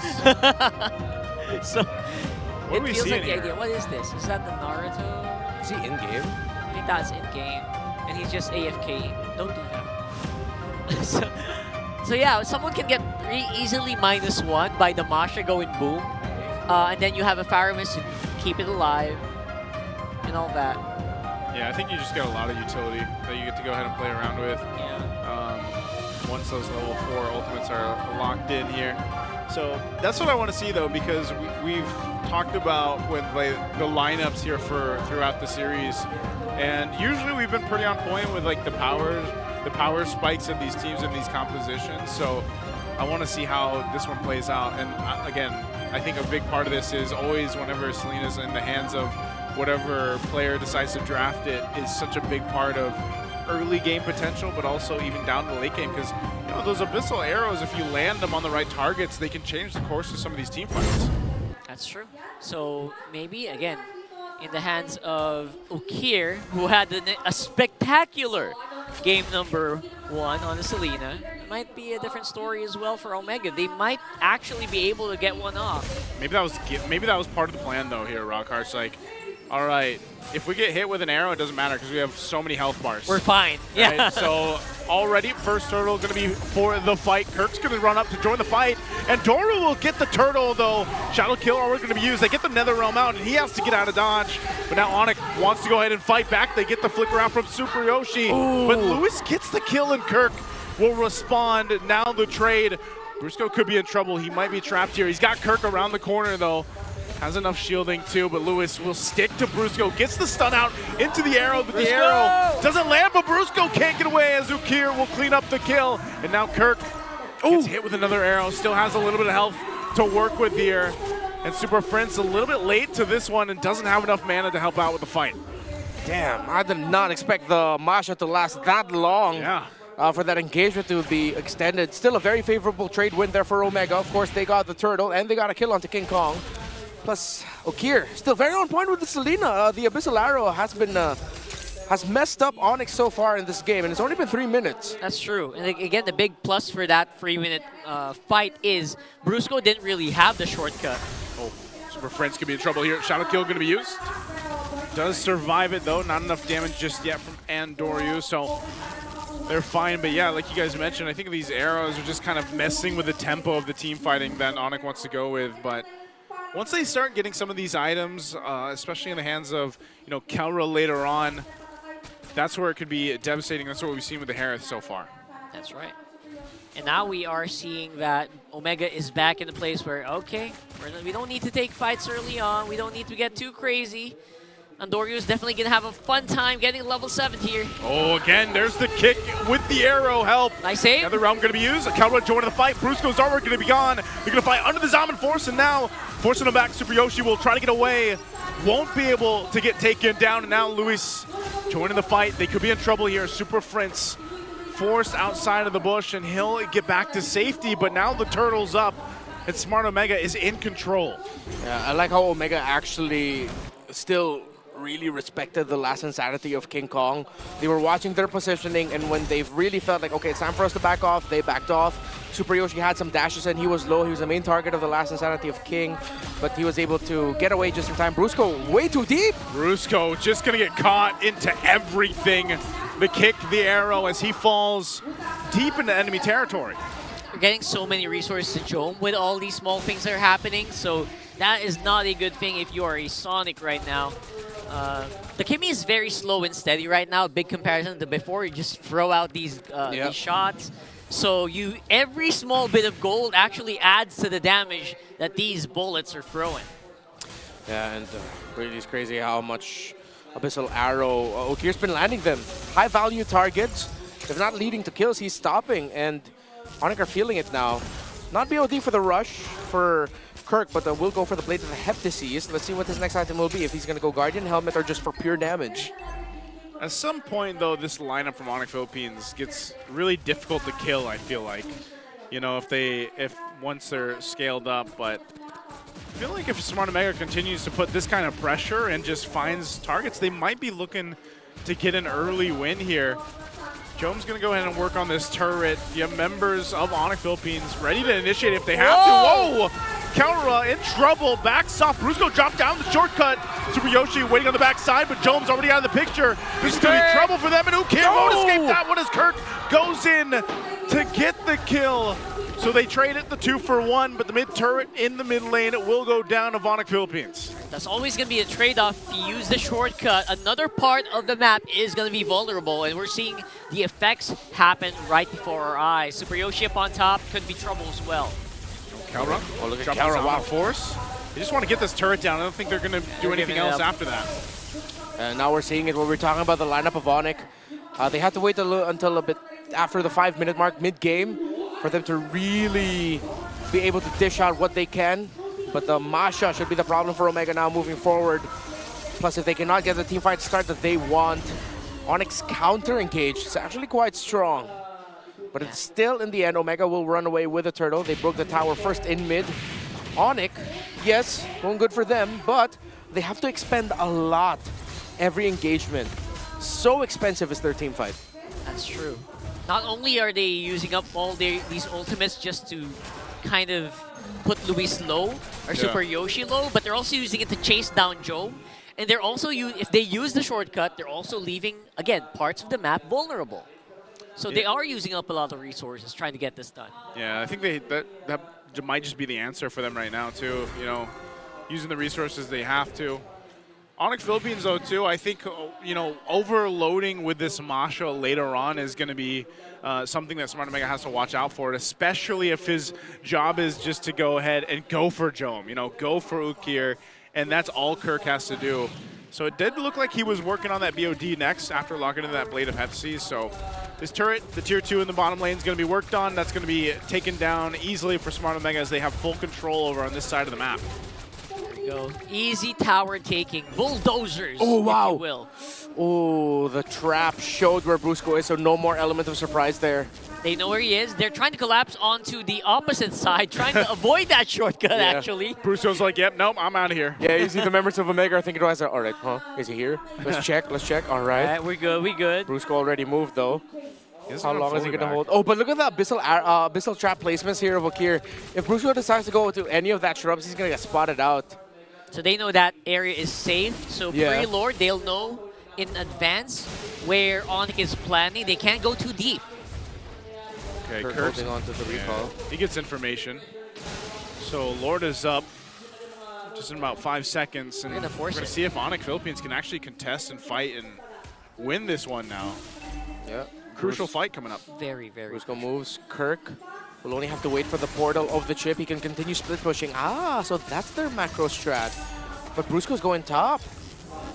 He might rush this. Look at that. I mean, Kirk is just going nonstop on that turret. Yeah, Kirk is just going for the turret. They got the information. Glorious Pathway going to be dropped down, and Kelra dropping down the Zaman Force, trying to fight back, keep him at bay here. Lewis could be in trouble, though. Super Fritz jumping in. There's knockup from the Lord. They try to get control of it, and Andoru's going to join the fight. Kirk jumps in, looks to get Andoru, but King Kong will get the Lord. Wow. And Kirk found Andoru and took him out after the shadow kill. And Onic Philippines turns things around off that Lord take. Yeah, Kirk went to work. Instantly found that Hayabusa. Didn't even have his BOD just yet. I think he just built it. Or maybe that is already his third item. But wow, what a call there by Kirk. He was locked in. He knew the target. He was able to disrupt Andoru enough. He wasn't able to get his retribution off anytime. It was just easy take for King Kong and Onic. Yeah. Kirk went to work. It felt like he was like a Cho at that point, right? Just look for Haya. Look for, where is Andoru right now? And there was just no way for them to do the steal. I guess Omega could have maybe gone for like more kills, but then again, they don't have the burst. They have that slow burn, that slow DPS from that kill. Oh, revenge! Revenge taken. Kirk's on, and now in the mid lane. Super Prince is going to drop as well. The tier 2 turrets do fall, but man, Smart Omega will go ahead and just counterattack and clap back right when they can. Whew, that was spicy right off the bat, and that's just showing the capabilities of Andoru right now, who is a level ahead now, even with Andoru and King Kong. See how Onic are going to be able to recover from that. That could have been a much better push from their side. But it was a good call that Andoru decided to just handle Kirk alone. Even with not a lot of minion ways for him to spread out the damage of the shadow kill. Now Brusco is just going to be playing the chip like how Chip is played, the sneaky push. He's going to be the guy in the 4-1 split. Sneaky, sneaky on the side. Obviously wants to step on these Y-walk markers. Can go for maybe a play behind the Lord if Omega gets a little too feisty. But look at Omega; they're not giving a chance for any shortcuts up here, sticking around on the bushes. Yeah, this is part of it too. Is just the fact that again, Kelra, and we see this with the Harith so often.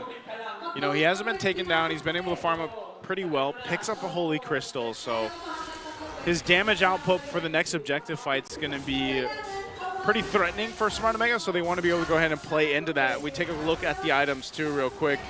He's keeping toe-to-toe with Jome, actually, with this. That's what you want to see. Brusco again on the other side, just controlling the flow.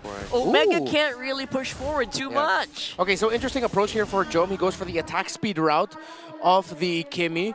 Again, for every point attack speed, if I'm not mistaken, it's a percentage or another point as well of magic power. So you get magic power if you build attack speed of your Kimmy.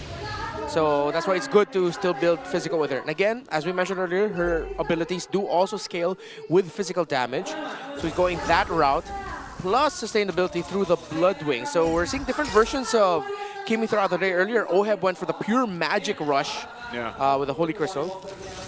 He was swapping things in and out too. Yeah. The core items here for Jome are the Feather of Heaven, Wind Talker, Blood Wings, and Divine Glaive. So look how they're doing this again. Kirk's down bottom, alongside Brusco. It's two of them this time, so the chip is close by, can provide a lot of backup, and the other three of Onic are just rushing this Lord. Kirk's still there. He's still going to go ahead and push that bottom turret. This is the time to go for the fight. There's the kick from Super Yoshi, but they still go. Kirk finally taken off by Andaru, and Kelra firing off on Lewis. Pop with his Almond Force. They're looking for the kill. Pops will revitalize, reinitiates with the glorious pathway into the fight. He lives. Lewis holds on. Onic gets Sub Blast Insanity to get away on Doryu. Now he's going to be here for the fight. Oh! King Kong in trouble. Nether Realms there, but Andoru goes in, picks up the kill on King Kong. Ukir to fall, and now Kelra almost gets Jome. Jome has 1 HP, and the fight for the Lord gonna break out as Andoru looking to lock it in. Super Prince and Kelra alongside Brusco tries to keep him at bay. Pops the Shadow Kill, and Andoru working on the Lord, and he'll get it. And now Kelra looks to pick up a kill on Andoru and gets a double as he takes out Super Yoshi. What about that cha-cha-cha? Yeah, he danced. He danced that so well. The dance. The dance.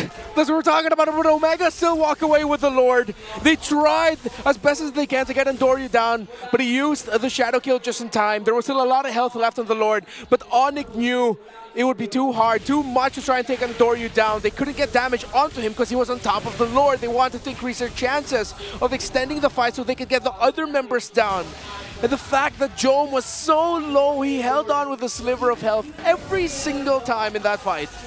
Yeah, let's watch that again. I love to watch that again. Yeah, Onic overextended just a little bit. They tried to save him, they did.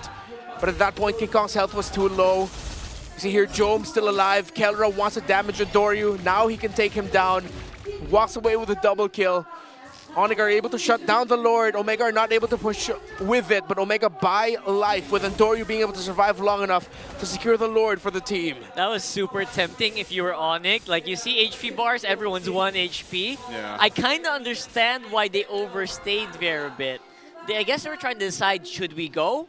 These feel like very squishy targets. Maybe one pass will do it. But Omega, like we mentioned, just was able to really dance around the damage so well in that last one. Yeah, they did a really good job at just kind of coordinating that fight around with what Onic did too. And so for Smart Omega, they're the fighting potential that they have, and as long as Jome doesn't die, he's actually pumping out quite a bit of damage here too, alongside Andoru. So now it looks like Onic Philippines wants to put pressure on the buffs, but they'll continue to do that until this next Lord comes up in about a minute. So they have some options here, unless it's, I don't think we see Smart Omega trying to get a pick off. It's better if they go ahead and wait for Onic Philippines to be the ones to go ahead and try to initiate these fights and then follow through from there. I mean, that's what we saw, right? Essentially with the X-Borg using Last Insanity already, that was a signal for Omega to actually go. And that's maybe what they want to wait for here on this next Lord, which is going to happen in 45 seconds. Although I don't see that same mistake happening twice here. You see in the player cams, Kirk actually quite vocal right now. Same as Brusco. The two players who are designated roamers for the squad. And of course, again, I say that because ex-billionaires are essentially just roamers these days. See how they're juggling right now. I mean, actually, you're absolutely right. Most of the time, it's going to be Kurt who is going to make a call. Am I going to do the split? Are you guys going to be able to handle it? Like, maybe that's why he's talking so much here. Yeah, he's talking a lot with Brusco, who's now providing vision. King Kong has turned into utility for Super Fist and Kelra as the front line. Again, X-Borg late game is quite hard to take down as the Masha and the Chip want to do something funky here. Oh. Catch it. Arrow's not going to land. They're still up on that top side, too. Yeah. See how they play this out. King Kong working on the Lord. It's half health. Kirk and Brusco cooking something up, but it's going to be a reset for now. Yeah, again, at any time, if anyone wants to help defend against the Masha, they can call in the ultimate of the Chip. Plus, at the same time, with Y walking, go anywhere. Here comes Brusco. Oh, Brusco. Oh, spotted by the trap. Yeah, spotted out. Quarter of the health on the Lord here, too. Kelra jumping forward. Kirk's still in that side of the jungle.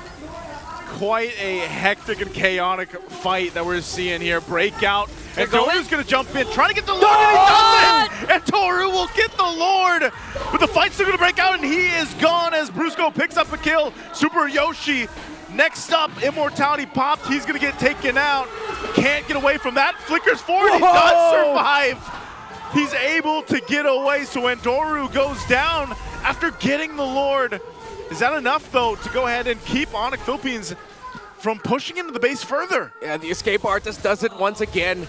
Because if Super Yoshi went down there, Onic would be able to make the call of, you know what, let's rush this Lord and try to end it already. True. That would have been a 3v5. Yep. So they actually did a lot by keeping Super Yoshi alive here. But the Lord, as usual, will get dealt with by Onic here relatively easily. Yeah. They have so much firepower right now. Andoryu on point with a retribution against King Kong. Unable to take it. The only major objective that Onic has gotten in this game is one Lord. 3 turtles, 2 Lords secured by Omega. Whoa, Super Yoshi goes in with a kick, not the direction he wanted to. Even with the arrow, now Andoryu jumping in, popping the shadow kill, but he's under the Zaman force. He's gonna have to try to escape now, but he can, as Kelro picks up a kill.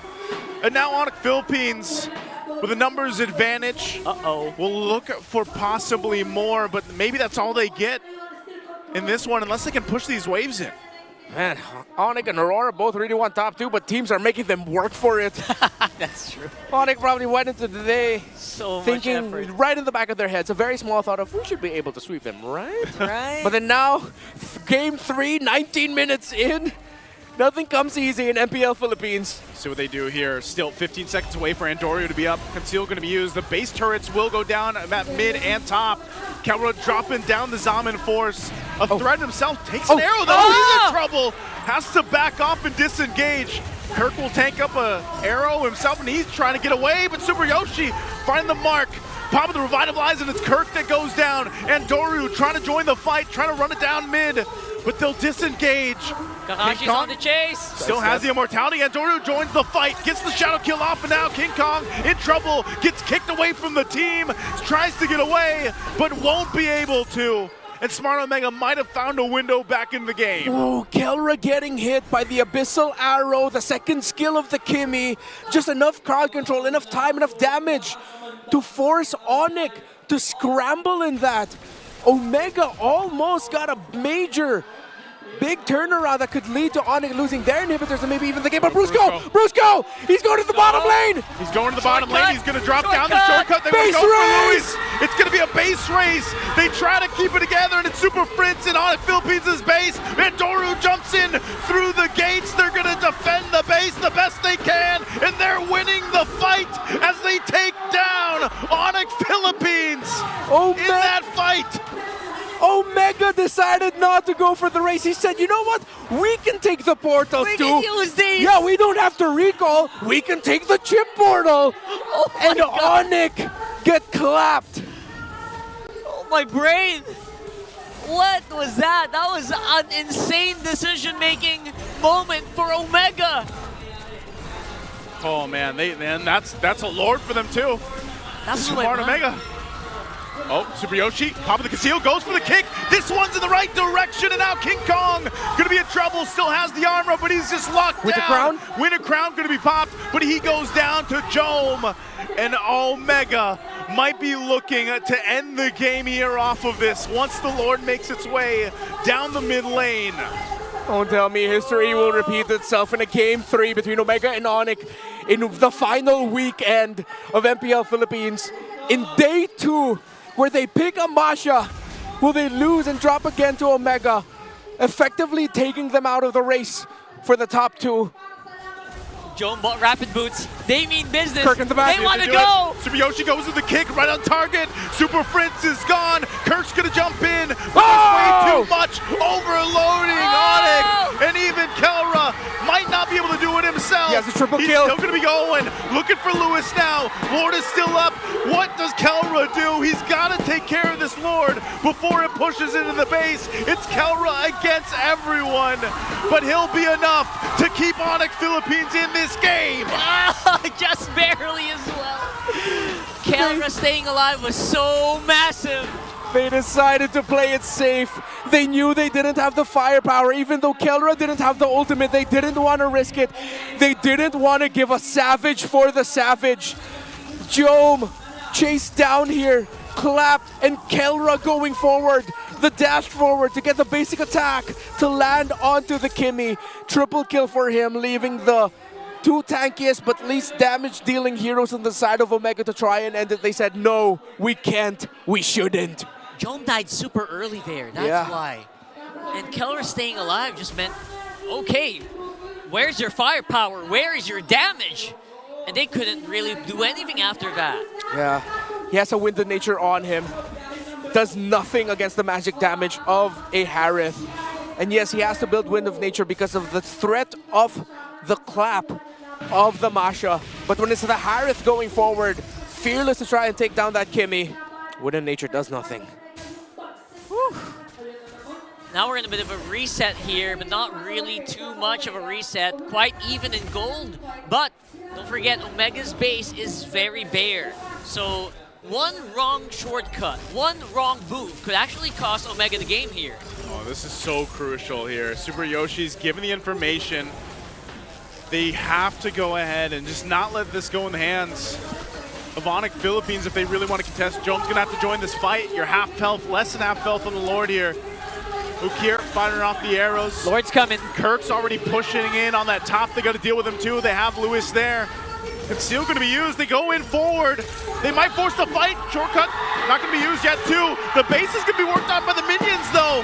Kelra will clear out the Lord and King Kong will secure that. They're going to run down Lewis. Lewis has nowhere to go. He's got an immortality. But now Onic Philippines looking to end the game. So much. Half health on the base. King Kong and the rest of the crew showing up to the fight. Lord still in the mid lane. They might just wait for this one.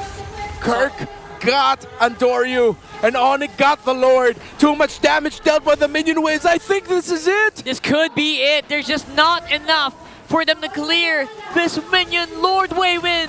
And they'll jump it in. Lord make its way and trying to slow it down with the glorious pathway. Super Yoshi trying to do everything he can to keep them from pushing in, but the base is going to be worked on, and the Super Fam will get it done. They needed this win, and they'll get it in Game 3. Definitely one of the most hard-fought games so far for Omega, but Onic will be the ones who come out on top. When you got nothing left to lose, you play as if you get the world, if you get that win. This win meant the world to Omega, but it means way too much for Onic. They really want that top 2 seed. They're still alive in the race against Aurora. Onic will stop at nothing, not even the green poison from Omega to get that upper bracket slot. Doesn't seem like Omega will be enough to slow them down. Man, hats off to Omega here in their game against Onic Philippines. This is probably one of the best, I feel like, series we've seen from Smart Omega here, holding their own against a team that's been on a streak for now 8 games, 8 series in a row. So hats off to them as they take their bow here. Yeah. And there was a post I remember seeing from Coach Bonchan when they finally got their playoff slot. We're talking about Chris Mines' coach, where he said the 1-game wins that they were getting in the season helped them out. If this was coming sooner for Omega, man. Throw it over to the stage here. Who want to hear about Onic? What they think about it? What And a series we have seen mula sa Smart Omega. Even though they will no longer be qualifying for the playoffs, pinakita nila sa buong barangay what they were definitely missing on, boys. Still a good run na naipakita nyo, Andoryu. Ano ang masasabi mo para sa lahat ng mga bagong barangay, lahat ng mga kabarangay na sumuporta sa inyo mula pa lamang nung una? Sa mga kabarangay na sumuporta sa amin, pasensya na kasi despite na gusto ko manalo ngayong season at may gusto pa akong patunayan. Siyempre medyo masakit sa amin mga player. Gusto ko talaga mga bawi ngayong season, guys, kaso kinapos kami. So maraming salamat sa patuloy na pagsuporta. And I'm sure proud pa rin ang mga kabarangay sa inyo. Tama ba? Andoryu, and to everybody of the barangay, a valiant effort, but your journey ends here. Maraming salamat pa rin for giving your all. Once again, Smart Omega! You may now take your walk.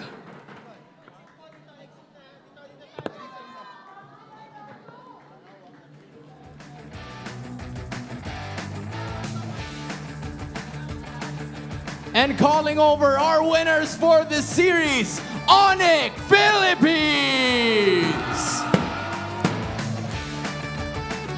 Gentlemen, congratulations, Kelra. You are still in that running para makuha yung upper bracket spot. Is that something na nasa mindset ng buong team? Or ano ba ang approach nyo considering na kaya pang humabol sa upper brackets? Sa amin sa upper bracket, din na namin iniisip kasi hindi kami may hawak nun eh. Kumbaga, aasa lang kami matalo yung ibang team, kaya di na namin iniisip yung upper bracket. Mas mag-focus lang kami sa laro namin.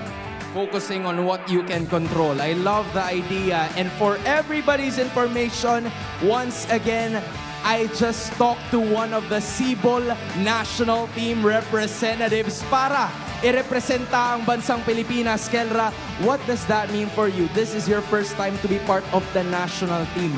Anong pakiramdam na ngayon ay parte ka na ng Cebol? Para sa akin, sobrang saya kasi sa tagal-tagal ko naglalaro ng ML na nasama na rin ako sa Cebol. Masaya na malungkot kasi gusto ko silang kasama pero masaya dahil nakuha. Still, congratulations for being part of it. And tanungin naman natin si Coach. Coach, gusto namin malaman ano namang nararamdaman mo na isa si Kelra sa magre-representa ng Pilipinas, saka may advice ka ba sa kanya? Oo, yun nga. Kunin mo lahat ng strategy ng Falcon. Parang okay yun. Oo. Tapos, yun yung pinakamagandang advice ko sa'yo eh. Kunin mo yung utak ni Trevor, lahat. Oo. Kunyari lang, huwag natin papahalang. Kelra, may masasabi ka ba doon sa sinabi ni Coach? Gets. Noted. Noted, actually. I want to know this time around, kay King Kong naman. King Kong, really was a good performance. Nakita natin yung Smart Omega kanina. It brought you to 3-game series. Talk to us about this team. Kasi you've been in this situation before, back in your previous team. Ano ba usually yung kinakailangan for you to be able to get back up at hopefully in the next seasons, mas lalo ka talagang pumalag? What did you do during your previous season? Kailangan marunong ka mag-move on sa nakaraan. King Kong, ano ba ang multo mo? Ayan. Sa totoo lang, si Kirk yung merong multa eh. Kagabi pa siya, sabi niya, Naruto siya pa din. Naruto siya pa din? Shippuden yun ah. Pero sige, hayaan mo na. 4 out of 10 daw sabi ng audience. Pero okay lang, King Kong. I wanna know this time, nakuha mo na yung Naruto skin. May gusto ko ba bang makuha ang iba? So may Sakura, may Gaara, may Kakashi, may Sasuke. Sasuke. Valid. Valid effort. Actually, meron pang hero na sinabi niya pero hindi pa natin nakikita, no? Oo nga, King Kong. Sabi mo last week, abangan namin yung Lucas mo. Kailan ba yun? Wala, hindi open-minded yung coach namin. Ay, Coach, mag-usap nga tayo. para Bakit may daw hindi ka violent reaction open-minded? si Coach doon. Nakaban eh, binan. Kung hindi nga naman open, hindi rin magiging open-minded. But the Tama door naman. is open for them at the upper bracket. Once again, your winners, Onic Philippines! Gentlemen, you may now take your walk of victory.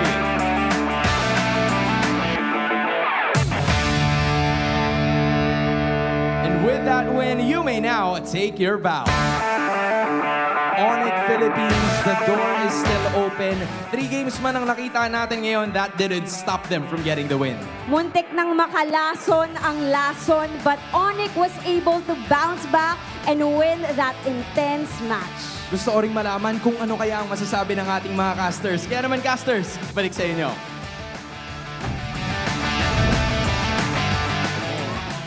That was a very loaded interview for some reason. Naruto Shoppadin. Naruto Shoppadin.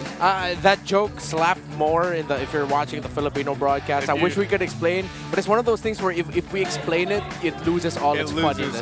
Yeah. It took me a while to understand that. Like when I didn't know Tagalog very well, I realized like, okay, it makes sense. Like when you hear things in Filipino or Tagalog, it makes it so much more funny. Yeah. Than if you hear it in English. Yeah. Yeah. Let's go. So congratulations to Kelra, who is of course the C-Ball gold laner apparently. Yes, sir. So there it is. And they're gonna try to steal as much information from Falcons as they can. Yep, that was the advice of Coach Why Not to Kelra.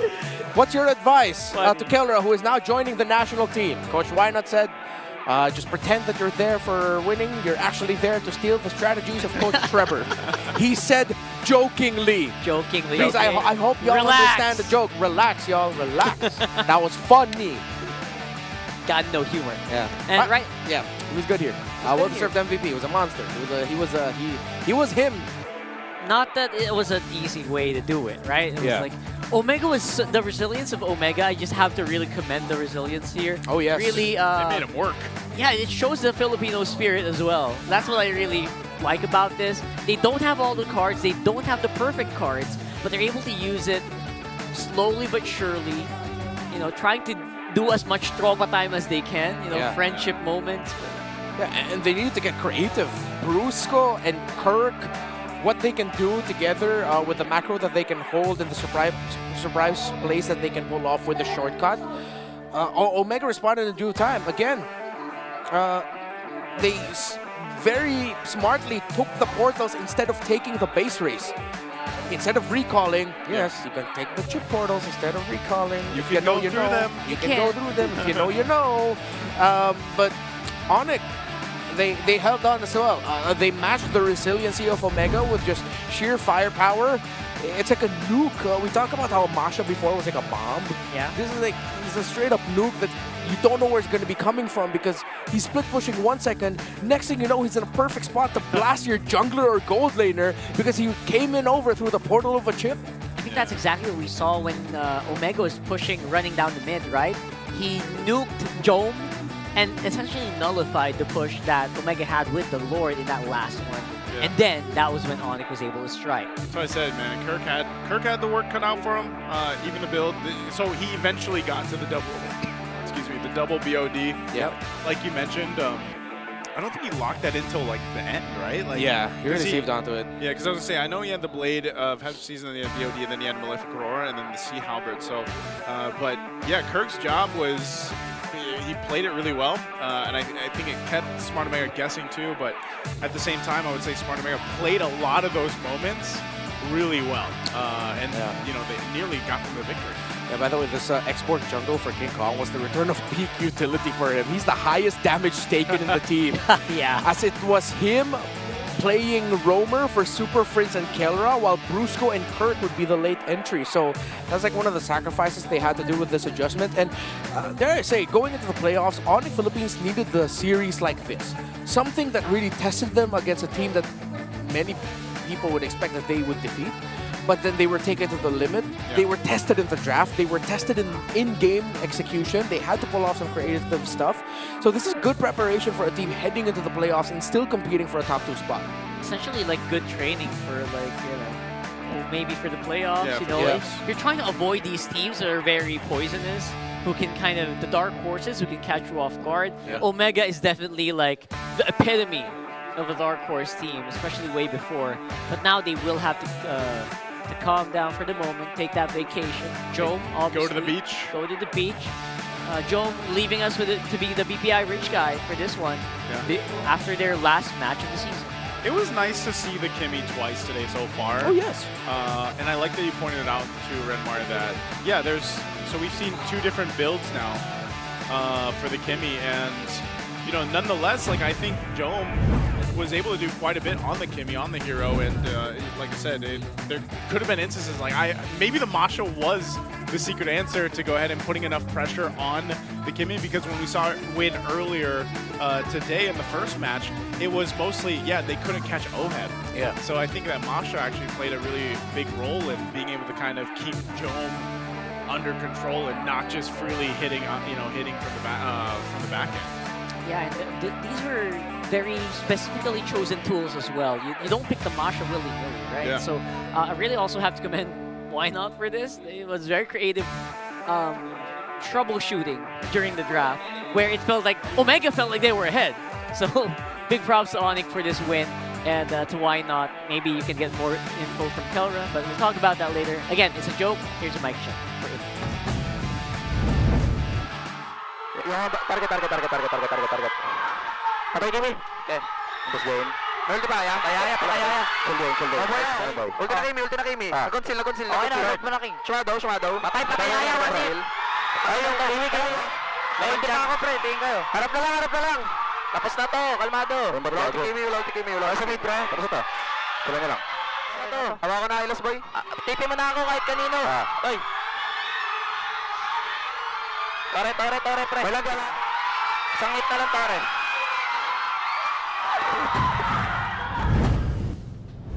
Very good maneuvers, very good execution, but you know what scared me the most is how calm their communications were. Yeah, it sounds like Liquid shot calls. Liquid sounded the same way in their mic check earlier. Except I expected an explosion of after they won that from Onic, but no, it was just like, all right. Not like they just went through a 26-28 minute game. It was like, all right, good part of the plan. Yeah, they had first game was also like 20. What was the first game? 20. Yeah, 20 plus. Like this was a series. This was work. It's a long day. Yeah. It was work, 100%. And we will definitely see a lot more games like this, especially in the playoffs, where you can catch it live. This May 28th to June 1, and you can buy your tickets now at ph-mpl.com/tickets to secure your playoff seats. We also have giveaways. You can show your support for your favorite team by finding the post in the official social media pages of MPL Philippines, and then comment why you're excited for the playoffs. Yeah, all you gotta do is make sure that you tag 3 friends in the comment, then you share the post. Make sure that your share is public, and the best entry has a chance of winning an in-game code. Entries will be accepted until May 5, so comment away. It's only a couple days. Easy things to do, tag a friend, share a post, and you get free stuff. That's very fun. That's a fun way to also just get into the playoffs. Yo, we got playoffs and then spend fame. Yeah. So that's like a little rag right there. So keep doing that. And honestly, I sincerely want to know your thoughts about the playoffs. I know it's a few weeks out, but I think we also already have a bit of a preview from some of our games of what we can kind of expect coming this. What do you guys think about this series? The series was amazing. I think the season itself, the regular season, has been one of the most competitive and fun seasons that we've had, and I can't wait to see how that plays out in the playoffs. That's right. And in the playoffs, you can also bring your Naruto skins, because the MLBB X Naruto collaboration is here. It's here, and it started on May 2nd. You guys can try your luck with the skin draw to receive the exclusive skins for Naruto, Lucas, Sasuke Suyo, Sakura Kalea, and Kakashi Hayabusa, plus other exclusive rewards. I didn't watch the anime. You can also, I'm glad you're honest. I did. You can also participate in the Path of the Ninja event to get the exclusive Gara skin for Veil for free, plus more exclusives, in-game items. There you go. I watched the anime. I did not finish it. Oh, that's one of my ghosts. It's of a my lot life. of one of your multos. lot of that's one of my episodes. multos. Yeah, there are. Like I was like halfway through, not even halfway, like a quarter through Shippuden, Yeah. and during that time I just binged the entire thing plus the movies before Shippuden. Yeah. Then when Shippuden came out, the little kiddo Renmar was just tired. I started with Boruto. Is that wrong? Did I do it wrong? No, you go Naruto, and then you go Naruto Shippuden. AP Bren versus Falcons coming into match number 3, by the way. Get out of here. Get out. I'm going now. But yeah, before we go, obviously, we want to thank you guys for hanging out. It's been really fun for this one. Rock Cart.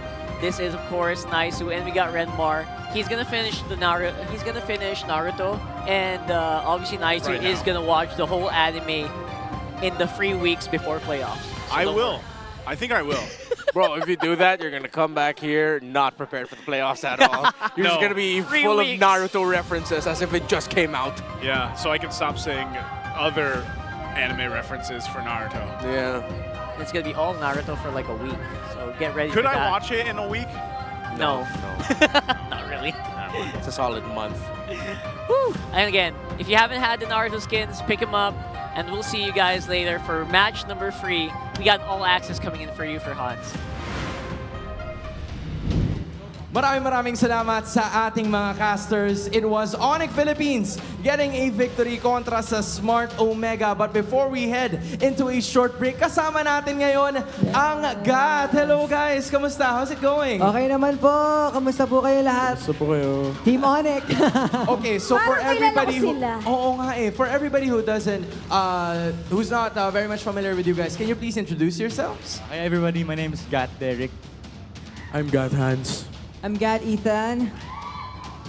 I'm Gat Michael. I'm Gat Charles, and kami po ang GAT! God, it's so nice to have you guys here, right, Kalusi? Parang kailangan ng sample, Hans. Parang kailangan ng sample. Gusto niyo ba ng sample? Gusto ba? Okay, sige, so for everybody who doesn't know, kung alam nyo yung kantang Daling Dale, sila po ang gumawa at sumayaw. At you know what? I'll leave it to you. Alright? So, just go ahead and do your thing. Okay. Come on. O dalim-dalim mo, sa'yo na gusto ko. Sige, igiling, wag hihinto. O daling-dalim mo, Sayaw na gusto ko. Sige, igiling, wag hihinto. O yan na, hinto Ay, na. hinto na. Yan. Sorry kasi wag hinto. Pero kung gusto nyo sila actually na mas mapanood pa, Ethan, where can we actually find you? Para sa lahat ng mga tao na nagtataka. You can follow us on IG po, GatPH.official, all our media po, accounts, and our Daling Dale social media. Music video is out now on YouTube, and you can also watch it sa Ang Mutyanang Section E. Ayun, thank you guys. Curious ako, matagal na ba kayo naglalaro ng MLBB? Saka ano na bang rank nyo? Share nyo naman sa amin. Ako, ano po, ngayon po busy po kasi kaya Legend 1 pa lang ako. Pamitik na yun. Valid. Nagdarang ako sa Epic 4. Okay lang yan, be proud. Epic boy. Ako, 2018 naglalaro na ako eh. 2017 mga 2018. Rank ko ngayon though, epic na lang. Pababa ng pababa kasi. Pa-busy. I haven't played ML yet. I'm still pretty new to it. It's my first time actually watching gameplay of it, so I'm very interested. And the boys have been trying to get me to play, so I'm definitely start playing now. Yeah, because you actually require 5-man most of the time, right? So hopefully they could get you included. Kamusta, Charles? How's it going? Ano ulit yung tanong? Oh, anong favorite? Ano na bang rank mo? Saka yung favorite mong hero? Favorite ko pong hero si Dairot po. Siya talaga yung main ko dati pa. Pero I haven't played ML in a long time. I think a few months ever since may mga gaps po. Pero yun. First time ko rin po manood sa ML event kaya it's very nice to be here. And, yeah. And it's so nice to have you here as well. Right now, I want to know, kasi nagkaroon tayo ng Naruto collaboration, right? Yan. Does any of you watch Naruto? Yes, of course. Okay, there you go. I guess we leave it for Hans. Go ahead and ask a question. Ano, kung may Naruto week kasi tayo ngayon and may mga Naruto skins, kayo anong skins ng Naruto yung gusto nyo makuha? Ako po yung kay Lucas, which is si Naruto. And Naruto. also, syempre, that's Naruto. And also, yung kay Suyu, which is si Sasuke. Right, there we have it. Actually, gusto ko malaman, sino ba yung sinuportahan nyo while you guys were here? Was Oo it nga. Onic or was it Omega? Onic. We're here to support Onic. They were here to support Onic Philippines. Gusto ko lang napanood nyo ba yung yung video ginawa ni King Kong? na ginawa nila King Naalala. Kong Yes. sa ni Flap? Yes. Papasa ba sila? Papasa sila? Papasa. Papasa. Kung may message kayo para kay King Kong tsaka kay Flap, anong masasabi nyo sa kanila? Siyempre, congratulations. You deserve all your success. It's our first time watching, pero I think we'll come back. So nice. Hopefully we get to see you again, right? Sana makita rin namin kayong sumayaw with them. Mga players, no? Parang, Ayan na, oh. Flap, halika na dito, Flap. Halika dito. Parang Halika ready. dito. Ayan na. Eto na! Ayan na. Flap! Okay. Ito po ang pambato namin, sa totoo lang. Andito pa ba si King Kong? Okay, Flap TZ. Nakita mo na ngayon ang yung kompetisyon or inspirasyon. Anong masasabi mo sa kanila ngayon? Ang gagwapo niyo, boss. Mas gwapo ka, boss. Paano, pwede daw ba yung sample pero kasama na si Mabilis ang Flap? sample naman tayo with Flap. Pwede na ba? Okay. Sige, let's do it. Ayan! Flap as the visual. 1, 2, 3. Oh, daling-daling mo, sayaw na gusto ko. Sige, igiling, huwag hihinto. Oh, daling-daling mo, sayaw na gusto ko. Sige, igiling, Kompleto. huwag hihinto. Let's Grabe, go! daling-daling. Hey! Daling-daling. Daling-daling. Grabe, daling-daling. High five! Grabe ka, Flap. Maraming Thank you salamat, po. Flap. Okay guys, from 1 to 10, papasa na ba si Flap? 1 to Yes. 11 out of 10. Additional member yata, Hans. Oh my goodness. Flap TZ, maraming salamat po. Once again, Ethan, where can we find you and Gat? And ano pa ba yung mga abangan namin mula sa inyo? Ayun po, meron din po pala kaming concert this January tuloy.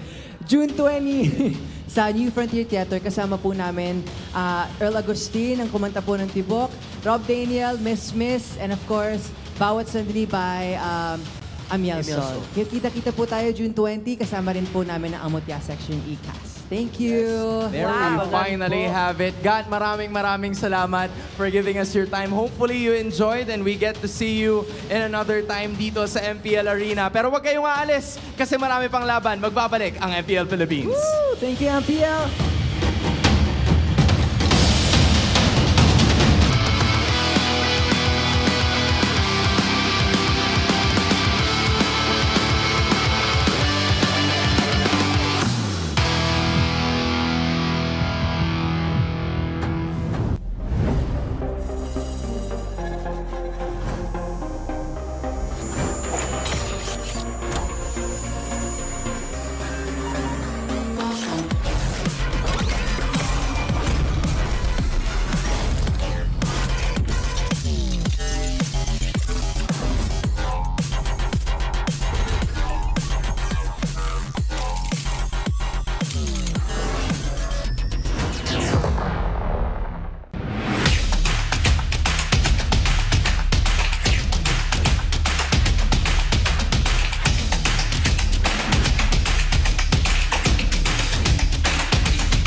Defeat GG Bren! Don't worry, the only with Smart Power All 99. Hindi bitin with 10 gig data to power your games plus only Facebook or only TikTok. Load now!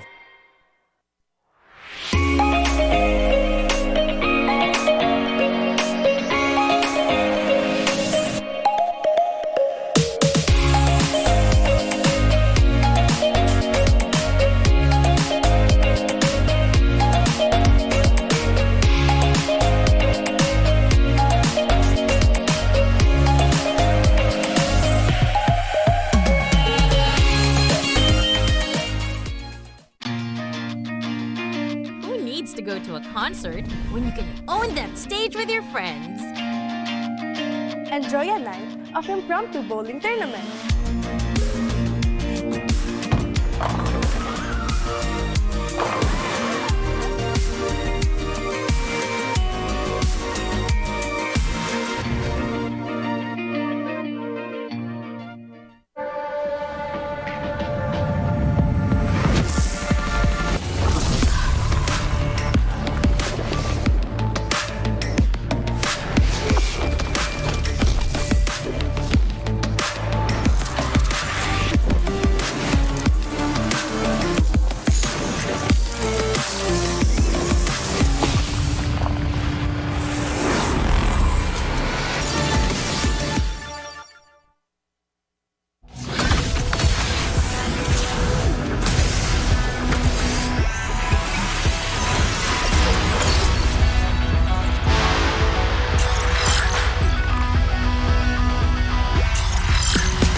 みんな、渦巻きナルトが帰ってきたぞ。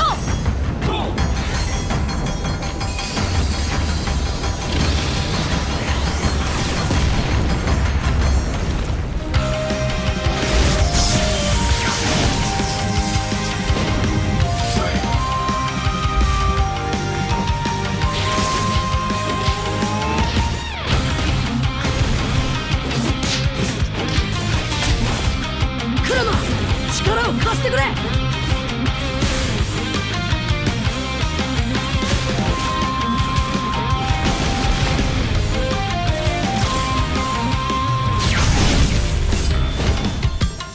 っしゃ、第7班ここに復活だってばよ。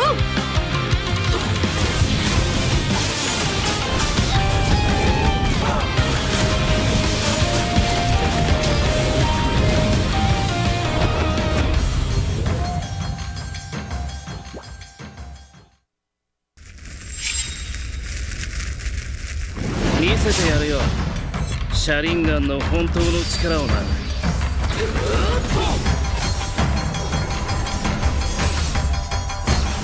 力が湧いてくる。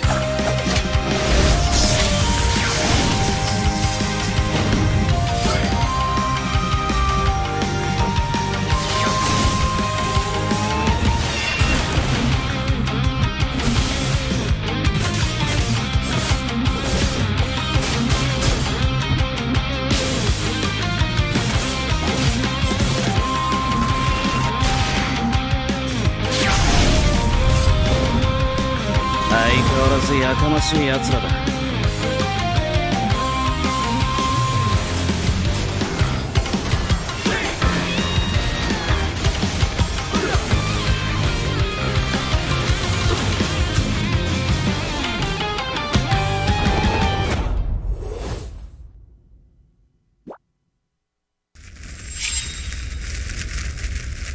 みんなを守るために私はもっと強くなる。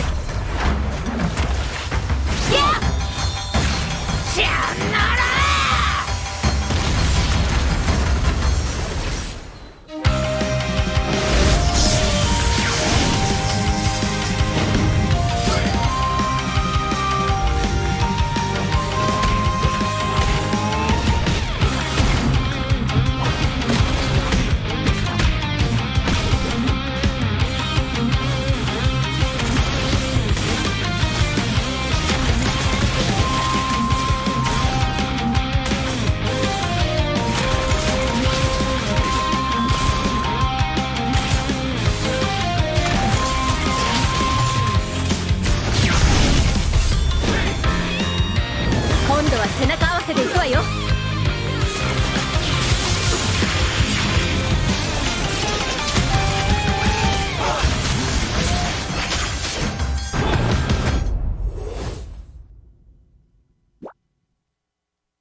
は俺に任せて。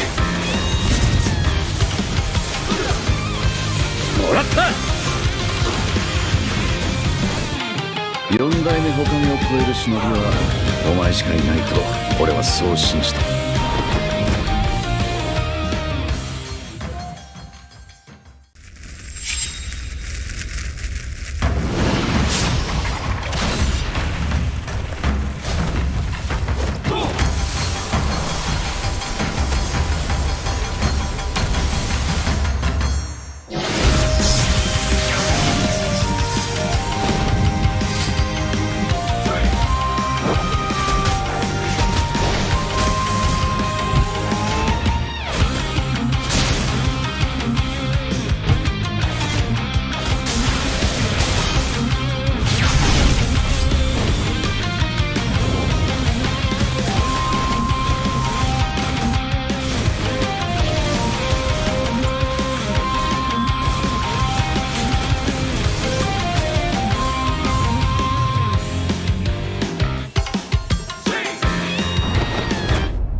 相変わらずやかましい奴らだ。今度は背中合わせでいくわよ。よっしゃ、第7班ここに復活だってばよ。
Malakas, Pilipinas, malakas kahit anong lane, we become the monsters.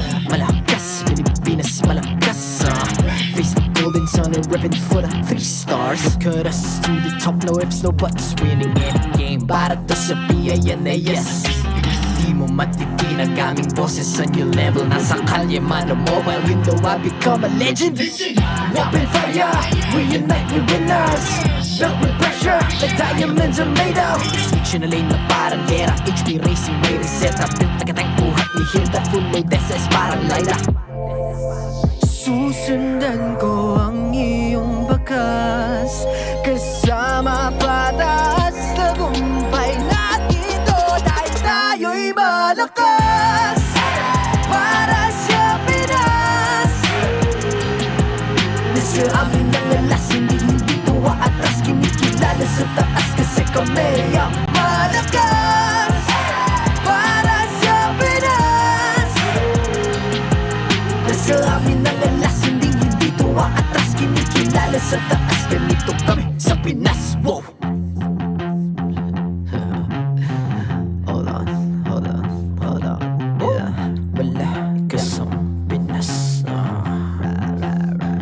We are Laging every beat, no surrender, no retreat. Pag nagsama-sama, just imagine what we can achieve. Laging every beat, no surrender, no retreat. Giving 100 all my all, cause we just cannot be defeated. We are unstoppable, immune and invulnerable. Ready ang equipment, lahat frozen, malang crowd control. Pakita ko na jab like pow, east to the southeast.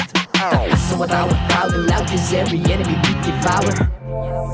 Susundan ko ang iyong bakas, kasama patas, tagumpay natin ito dahil tayo'y malakas.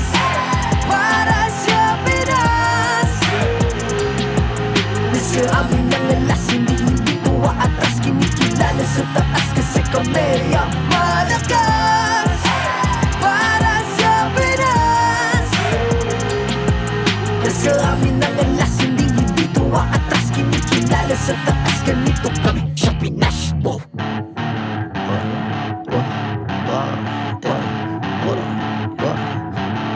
Malakas, Pilipinas, malakas kahit anong lane, we become the monsters. Malakas, Pilipinas, malakas face the golden sun and reppin' for the 3 stars.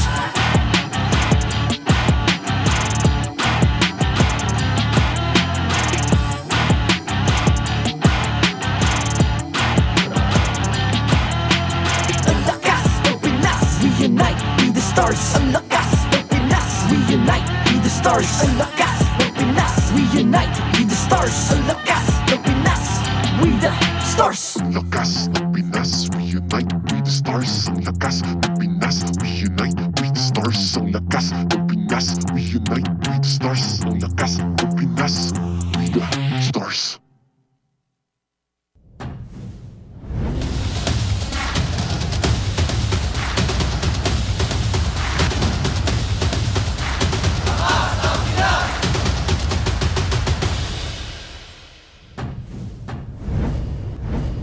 And we've got a match to close out the day for you. It's going to be a fun one. It is going to be the AP Bren versus Team Falcons. And you know some history between these. If you know, you know. We'll talk about that in a bit. But for the meantime, we'll be your casters for this one. On Raw Card, there's Ingan, and we got Redmar here for his first match of the day. And the Iron Man. The Iron Man. Almost every Saturday. Every single one.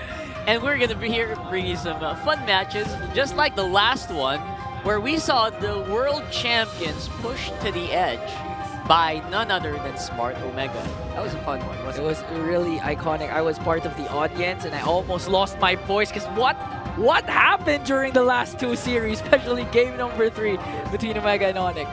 Yeah, we got game 3 banging, game number 1 earlier in the very first series banging. Yep. Hopefully this one delivers as well. For sure. Honestly, I'm going to be personal here. If this ends up becoming like a stomp, very fast one, that's going to take some wins out of my sails. I want a very close fight here. I want Falcons to get tested by AP Bren. We're going to bang our heads on the table. Literally, yes. Yeah. We will be banging. So we're going to look at the Infinite standings here.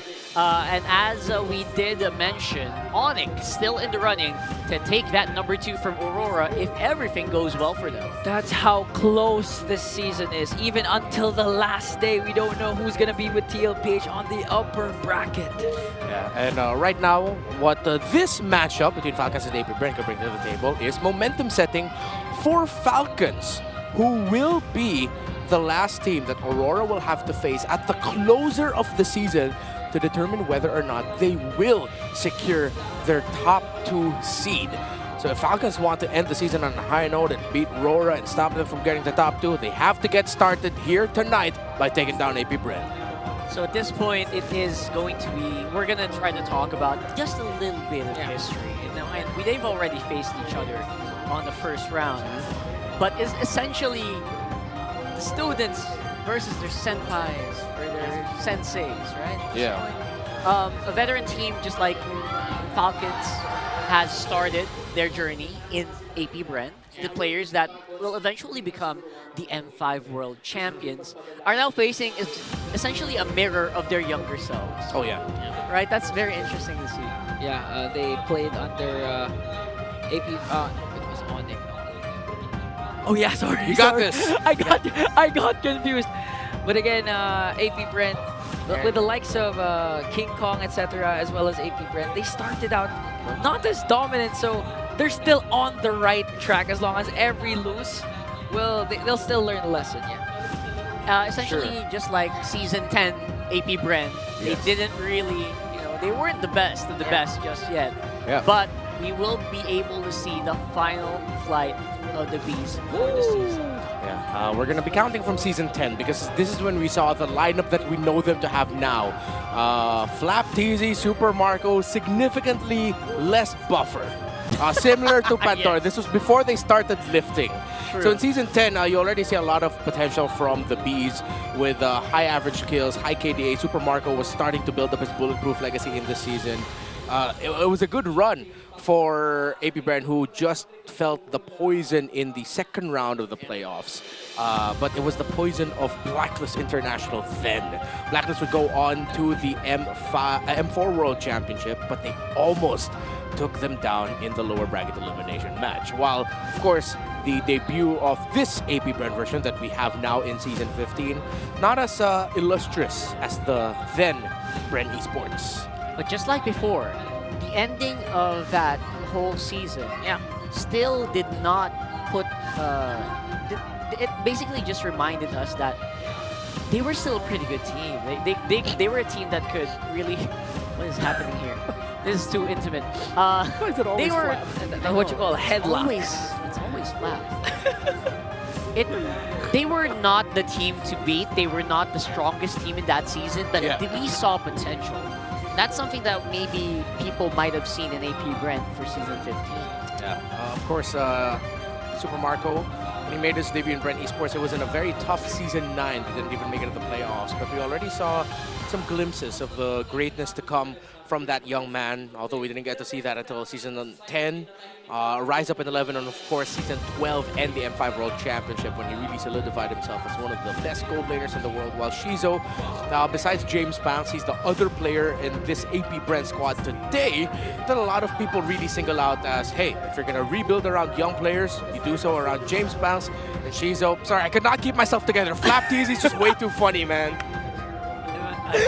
Flap, why? Why are you choking out your gold laner, bro? What are you trying to do here? Just restrict the air supply? Air or what? Is that going to help out later? I don't know. Maybe they're doing something we don't know.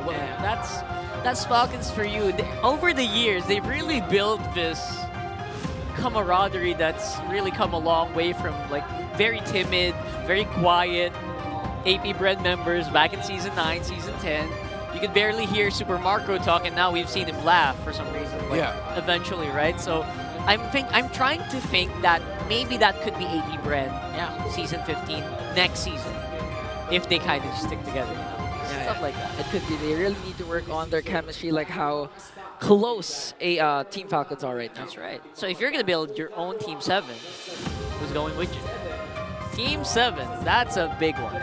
So James Banks, Kyle Teasy, Assassin Squad, or Shizu and Super Marco and Silent Snipers. I feel like they're too quiet for my own personal good. All of them are too quiet. No, James Banks and Kyle Teasy are talkers, especially James Banks. He knows how to talk. I go with A, only because I feel like the silence of Shizu and Super Marco will unnerve me.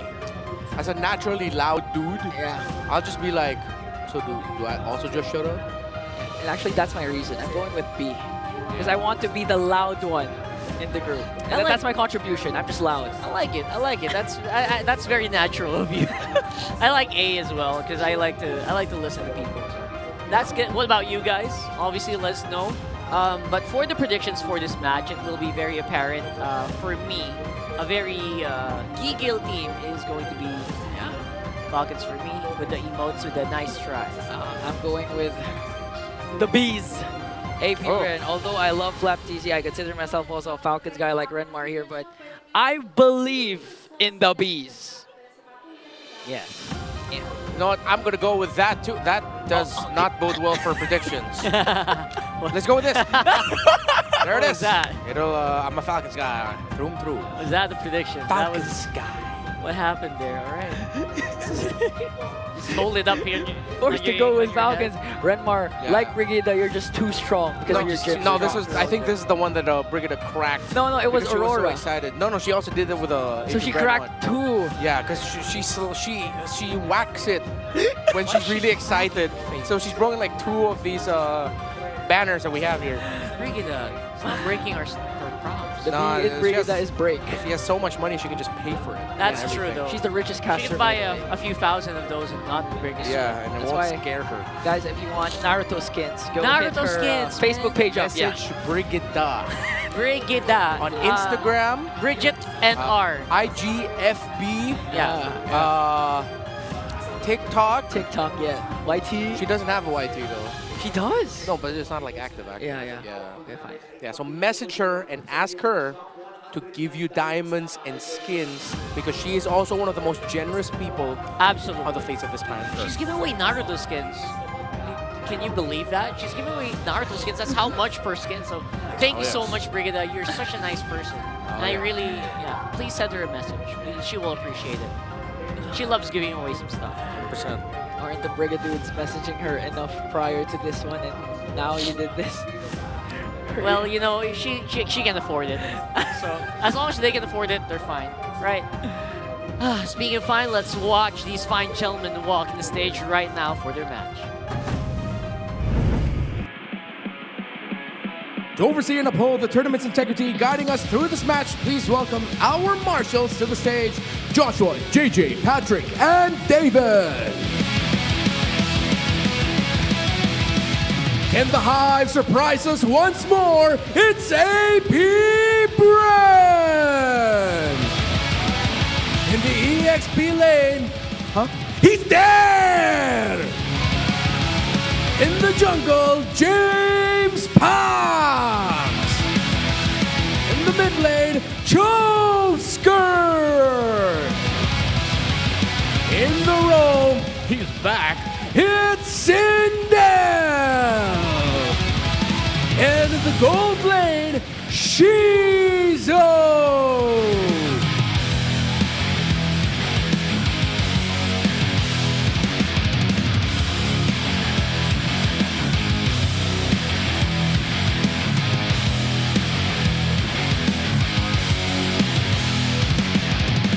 And their opponents, the Sky Shinobis, it's Team Falcons!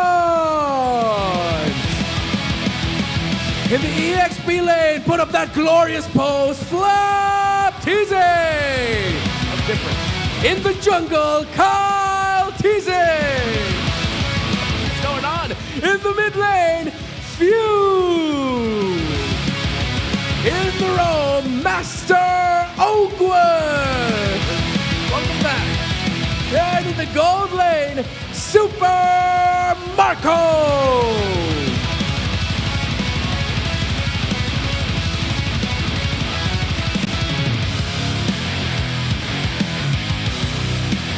And welcome their coaches, Coach Jeff and Coach Trevor.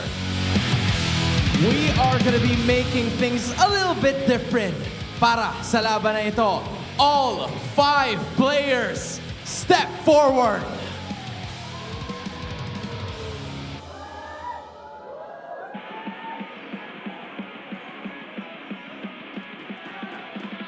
Iibahin natin to ng konti, Super Marco. Ano ba ang advice mo kay Shizu? Ikaw pa talaga nauna, no? Sige.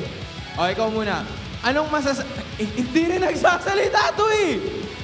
Shizu, anong masasabi mo kay Super Marco sa darating na playoffs? Good luck. Malakas naman na yan. Good luck na lang masasabi ko. Super Marco, ano naman ang advice na ibibigay mo kay Shizu? Good luck next season. Bawi kayo. Yakapin mo naman.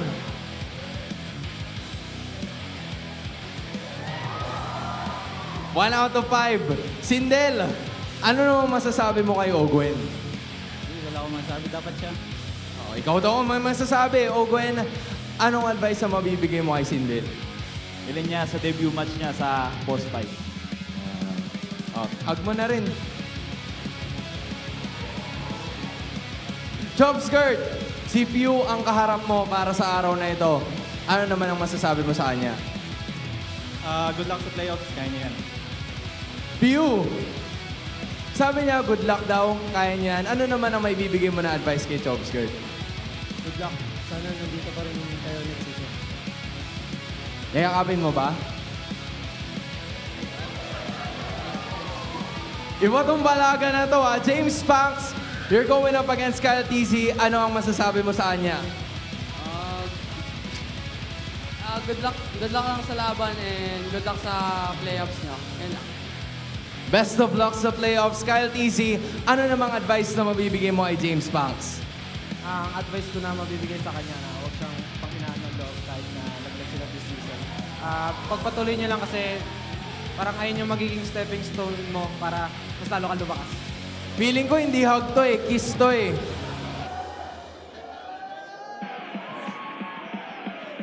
Ito ang inaabangan ko. Der, anong masasabi mo kay Flap TZ? Good luck, champion. Flap TZ, ano namang advice ang mabibigay mo kay Der? Ang advice na mabibigay ko ay mas galingan mo pa lalo at nakikitaan kita ng potensyal sa experience. Flap, ikaw ang mamili. Kiss ba to o hug?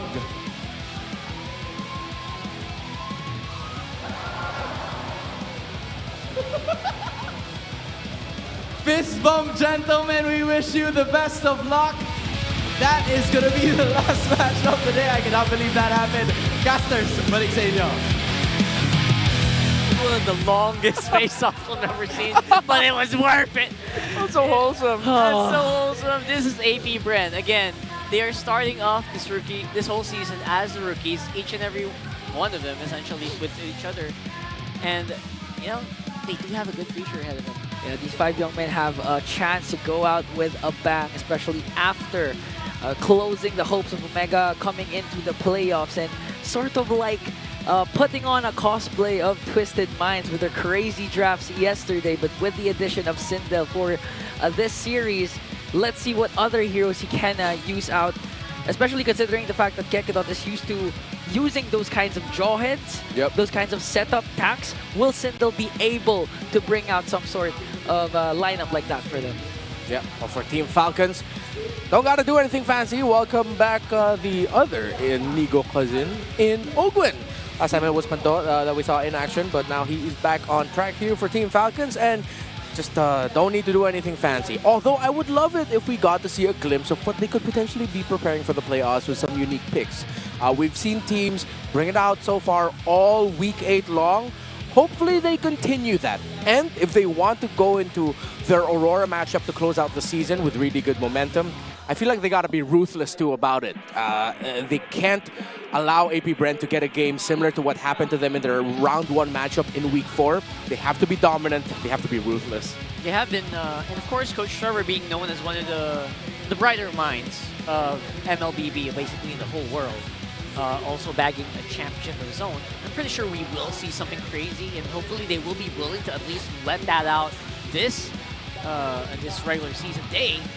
Right now, the stats really are showing that, you know what, Falcons AP Bren are here to play, man. It is going to be a bit of an uphill. Yeah, looking at the kill participation, you'd think that AP Bren has a slight advantage when it comes to that, but because the amount of kills that they have in each game are so low compared to Team Falcons, it's natural that their kill participation will be higher compared to Team Falcons. Yeah, it's not just a hill that they have to climb, it's a whole damn mountain at this point to reach that high up, to reach the Falcons. Did you know that the natural flight trajectory of Falcons is significantly higher than that of a bee? Yes, obviously. I mean, like that was a lie. Bees can actually fly the same height as Falcons. What, really? You didn't do your research. Got him! That's another lie! I got all of you! Wait, so what's right?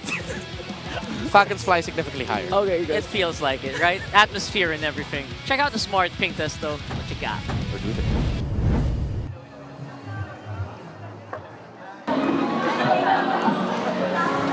Daling mo, galaw na gusto ko.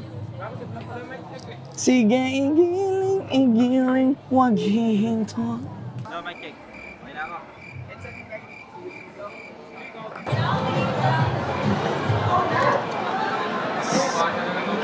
Daling mo, sa'yo na gusto ko.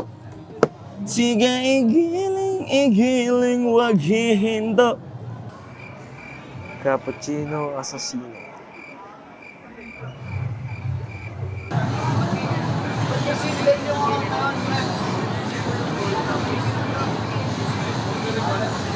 Daling,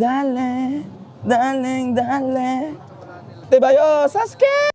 Our smart ping test bringing you low latency gaming with smart Sulit promo. Subscribe to Only 5G with non-stop data for non-stop gaming on your favorite loading platforms or at the smart booth right outside our MPL venue. Before we talk about the technicals of the game, yes, I will finalize it. Bees can actually fly remarkably high, up to 30,000 feet.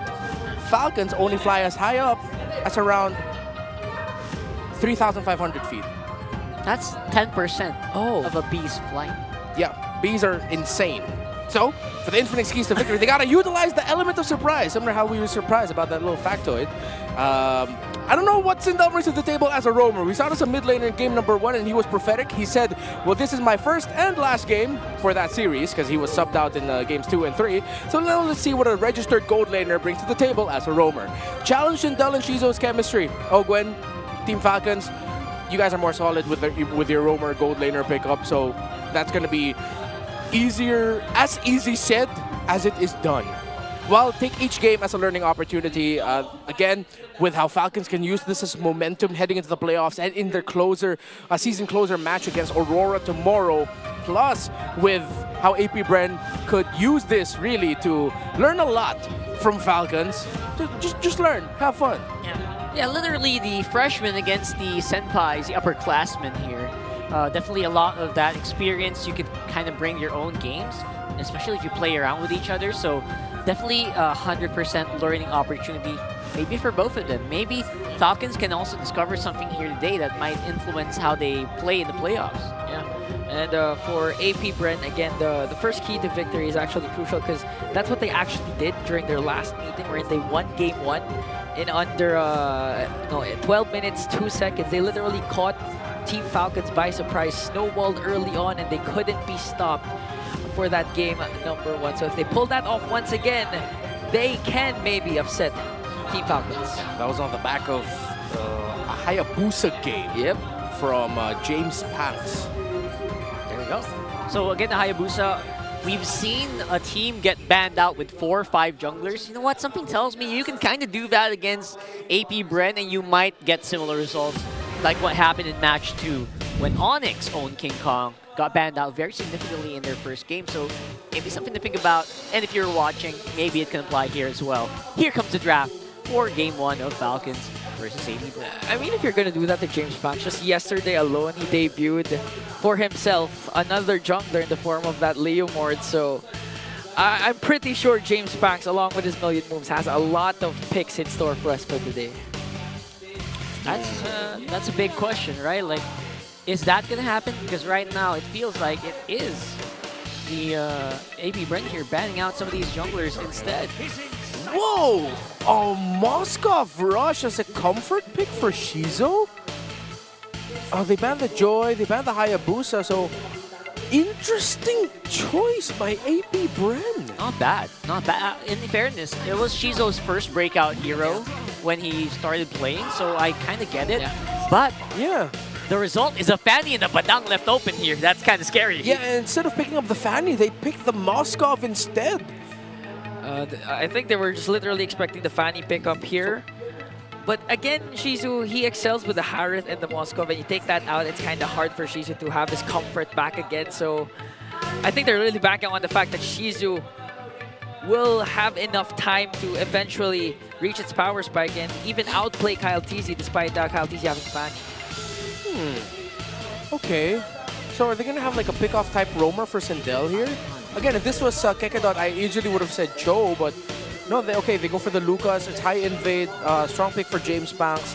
A blind Valentina pickup though, but considering that they're up against a Fanny, they cannot go the, what do you call this? Artillery route, similar to a Farsa. Yeah, Farsa. Plus they need to take the Valentina away so that the Lucas counter wouldn't end up in the hands of few. Interesting choice here. Again, a registered gold laner is playing Roam here. So potentially Sindel will have to play something along the lines of a Cho, Franco, Kaja, if they really want to shut this Fanny down. If not that, they go high loss in the Roam. Right now, they don't seem to be now they can't. Yeah, they don't seem to be very concerned yet about the Fanny, which is very scary as well. Yeah, like exactly. if usually when this happens, like you don't lock in like a Kufra or a Franco, it goes very south very fast. So I'm a little scared for them here. For AP Bren, if you're not sure if you're going to be able to use up the Cho or the Johits to counter out the Fanny, Hilda could be a perfect pickup. Instead of going for the usual setup, just literally delay Kyle TZ in his own jungle. But let's see if Team Falcons will eventually ban that out for Sindel. They ban away the high loss, or they're going to ban the pick-off style roam. Bren, it's tough to read where this Badang is going to go. I think they start taking away Super Marco heroes if ever. I think to be safe, you take away the Granger, the Beatrix. Either Granger Beatrix or Granger Bruno is what I'd like to see them take out. Problem is, because of what Falcons brings to the table, they also have an option to go Clint. So maybe they won't commit 2 bans on the side of Super Marco.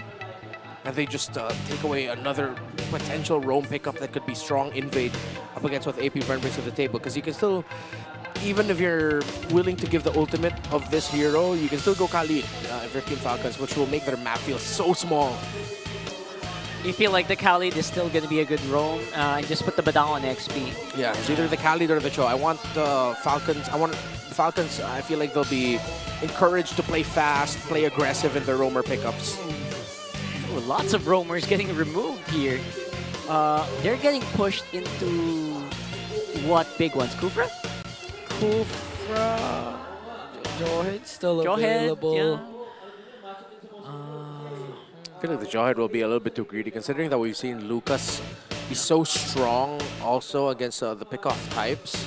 Could punish a Jawhead if Ogun isn't sharp with the execution. I mean, at this point, if you go Jawhead for AP Bren, at least you have a tiny window of this potential snowball in the early game and just literally avoid the macro gameplay towards the late game, because Louis, again, is on the side of Team Falcons. Although they have a Valentina still, AP Bren's going up against experience. You got to think about that possibility of like Sindel using catch-off heroes. Franco could be in his history. Yep, we mentioned that earlier. Yeah, right. So that's basically what they're being left with here. Is Zelda Rome going to be a thing? Again, they need CC. They cannot ignore this Fanny, so they need some CC. I wonder where they're going to take it from. Edith? I think Falcons, they can just rush pick the Cho at 4 now. Cho is great, yeah. Yeah, Cho for Ogun. Meshes very well with the low E. You get to apply a lot of pressure at the map. But if you want to play solid, they took away the Gata Kaji. Yeah, they might actually go hard pick-off here for both of these two roamers. Jawhead, Cho, and again, Kufra and Franco are very unlikely, but they're still in the links. That's Kimmy. Oh.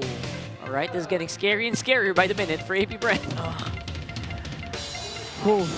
So now you really need crowd control, especially if you're going up against Kimmy. Cho has there. range, and there goes Sindel's Cho.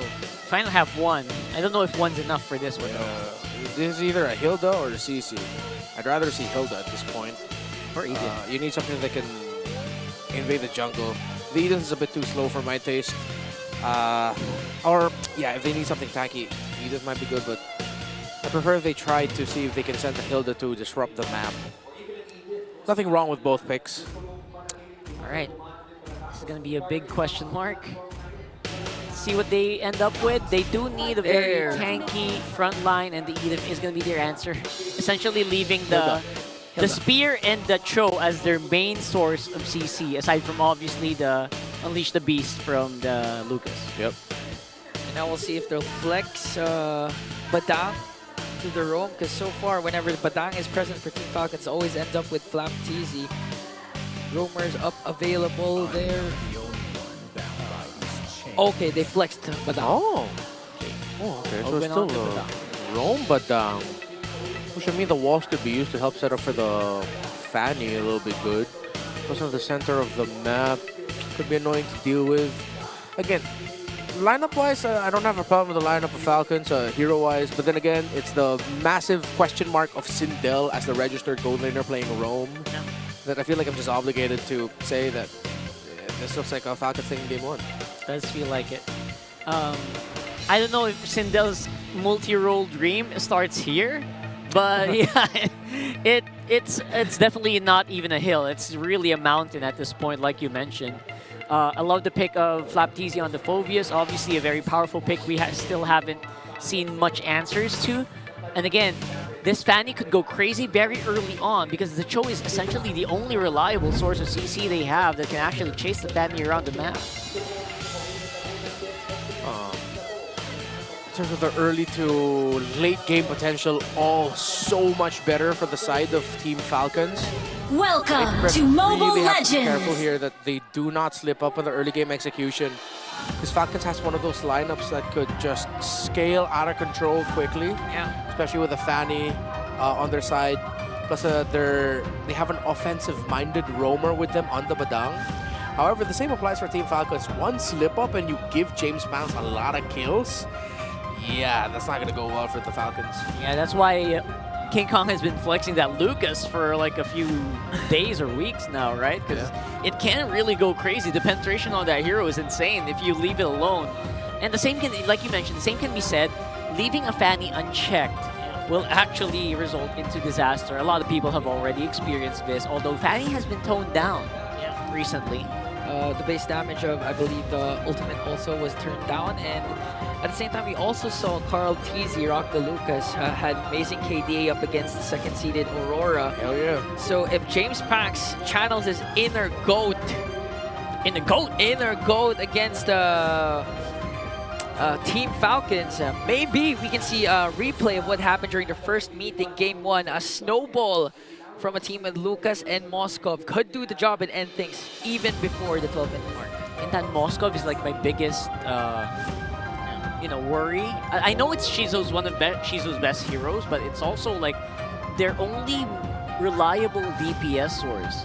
Yeah. So Valentina's not really that guy, that girl. So if Shizu goes down early on or gets dumped on over and over again, it's going to be hard to climb out of that. Yeah, their first pick is essentially a response to the Fanny that they know they gave up. Yeah. Like, they were like, we give up the Fanny, so we will get the Moskov. As your first pick, as the first pick. On blue side. And looking at the lineup of Team Falcons, you have a Badang, you have a Phobius. That combo alone ensures that they can literally go for the backline, go specifically for Shizu, despite having a Hilda or a Cho. So, oh, look at the fans right now enjoying. Everyone's doing it. Everyone's doing the glory. What do you call it again? The glorious. No, Renmar has his own version. What? What do you mean? It's always just been the glorious. The glorious pathway and the flex.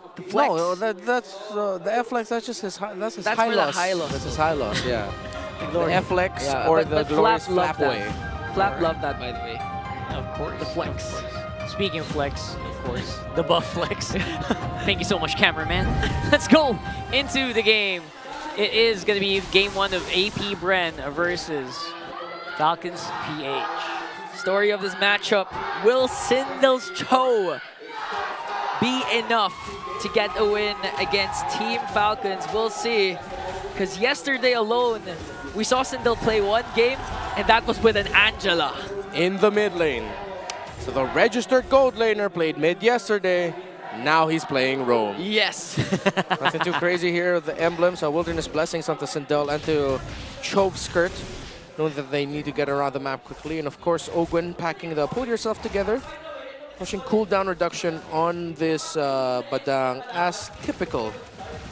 This is the difficult part of having the Hilda on XP. Can't really disrupt the Fanny too much, can't go too far from your lane without losing out on a lot of those minions. So it'll be a bit more difficult to invade the Fanny, and I think he's getting ready to go for his first target soon. Yeah. So wait for that. They can't get vision on where Kyle TZ is right now on the map because Ogwen has just been doing a lot to psycho out Sindel. We're just like, all right, stand in front of me because you have to defend your jungler. You will only see my jungler once every blue moon.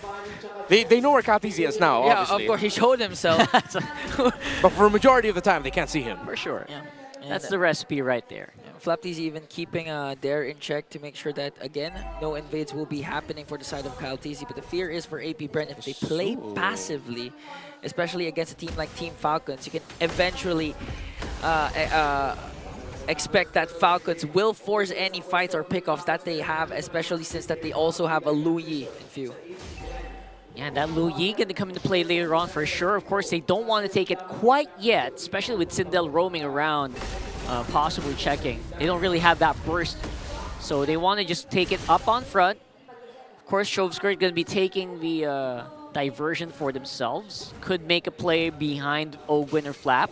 See if that happens here.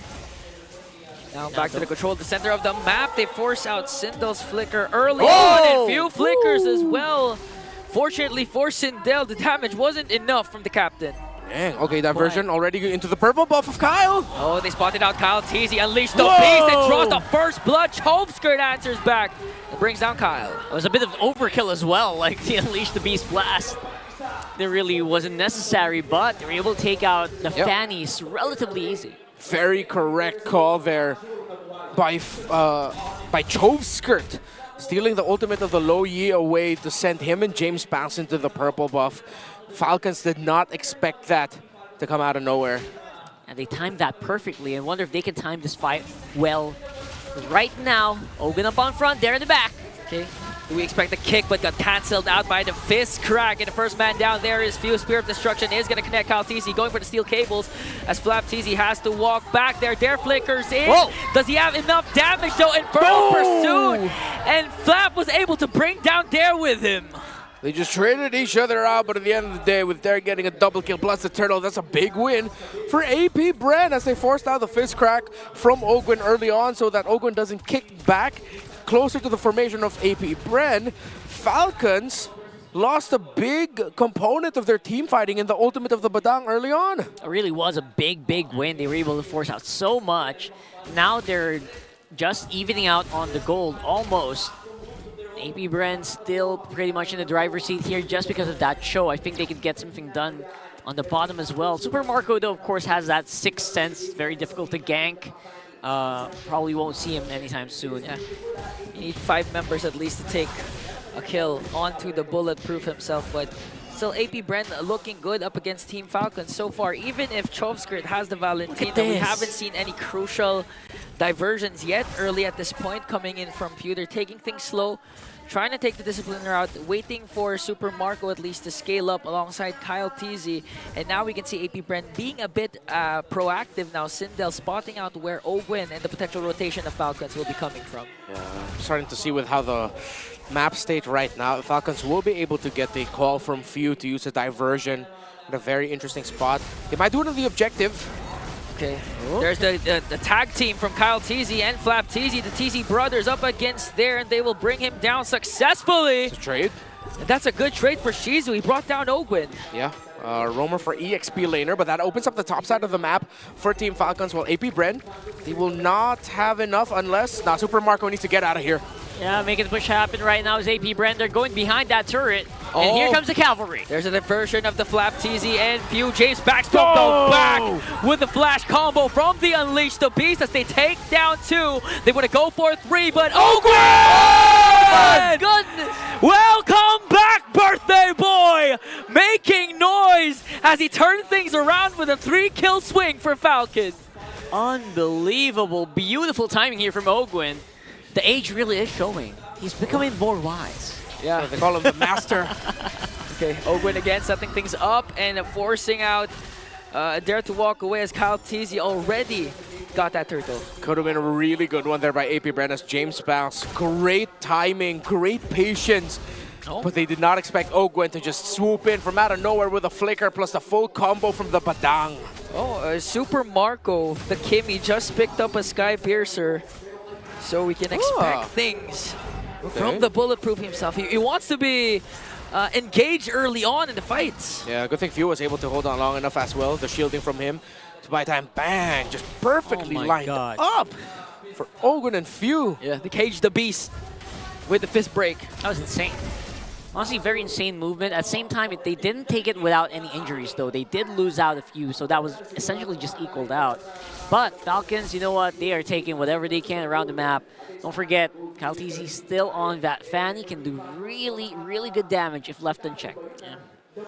Especially later on if AP Bren decides to scatter away from the initial damage that can come from Few and Super Marco. So now Ogwin spotting things out there, taking control once again of the mid lane. No initiations yet so far, but James Max forced out to use that Retribution as Flap TZ just literally zoning out there. See, she's already holding on to the far lane wave where Fannies are expected to push. Oh, he already used the dash? No, but Kyle TZ's not going to be swooping in. Diversion, though. Chovskirt's looking for an angle. Oh, they're looking to catch Kyle. He has a lot of energy, though. Do they know?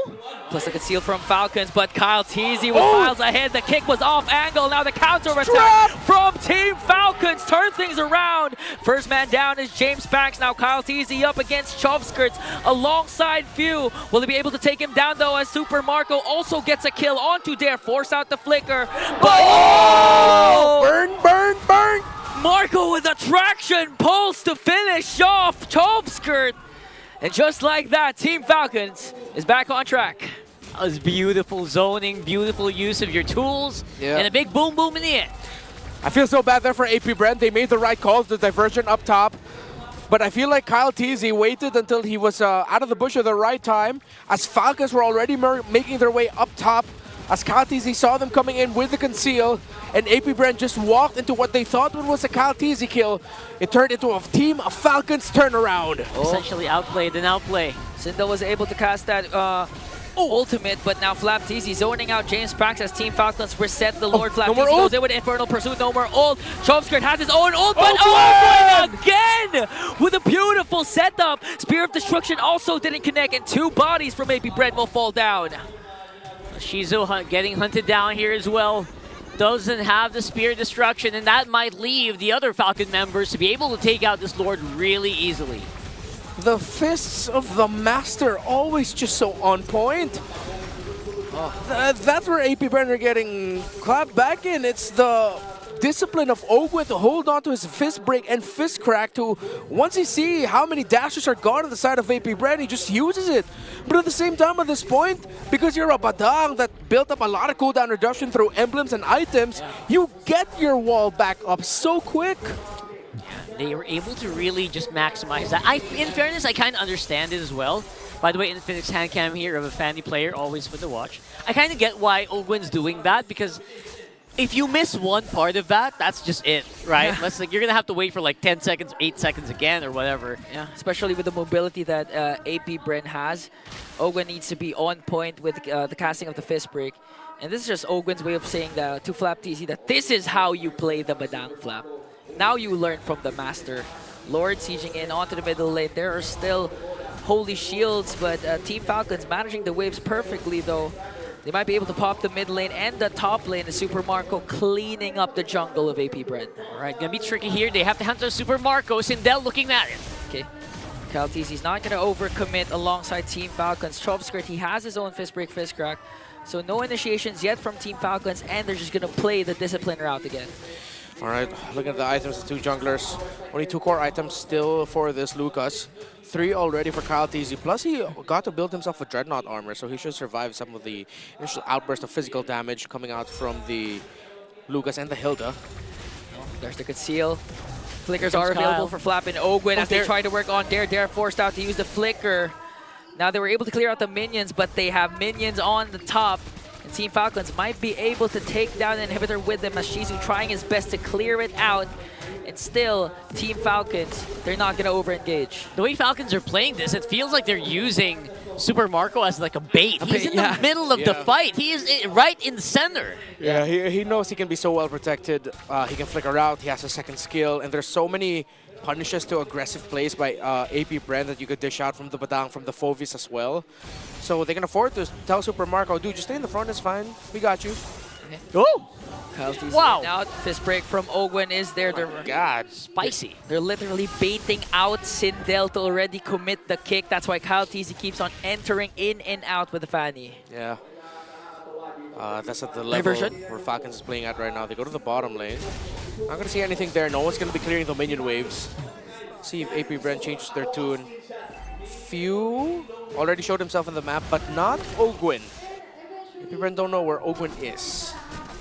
Yeah, they're just trying to make AP Bren guess at this point. So I love this mind games happening from the veterans, obviously. Falcons making sure that AP Bren does not get too complacent, that they don't get that much map control back in their favor. Yeah. That's the beauty of having a Louis for your side. At the same time, even if AP Bren has Chomskirt with the Valentina, he's not within range to also get his own diversion. And look at the damage from Mark already. Half HP for Chomskirt. Forced to use out that regen as Team Falcons. They might be able to blitz out this Lord. James Pax got spotted out by Flap, and here comes a conceal from Team Falcons. They're waiting for an initiation as Kyle TC clean Lord take, but they still want to go for more. Sindel connects with the kick, but it's off angle once again. No casualties for both teams. Diversion. Oh, they're going to spot out James Pax, and Ogwen again connects. Late entry coming in from Kyle TC. They try to answer back, but they were able to take down James Pax. Kyle TC one hit away. Spear of Destruction is not. It's gonna connect. He finds Kyle TC. right. It's a 1-for-1 trade. Both jugglers out of the map right now. Falcons, though, still have their marksmen, still have their badang. Minion waves crashing in roughly at the same time. The middle one's going to come in first. Minion waves on the side lane is going to take some time. Let's see if they can get more inhibitors here, or they just have to respect that they got to back off. They will.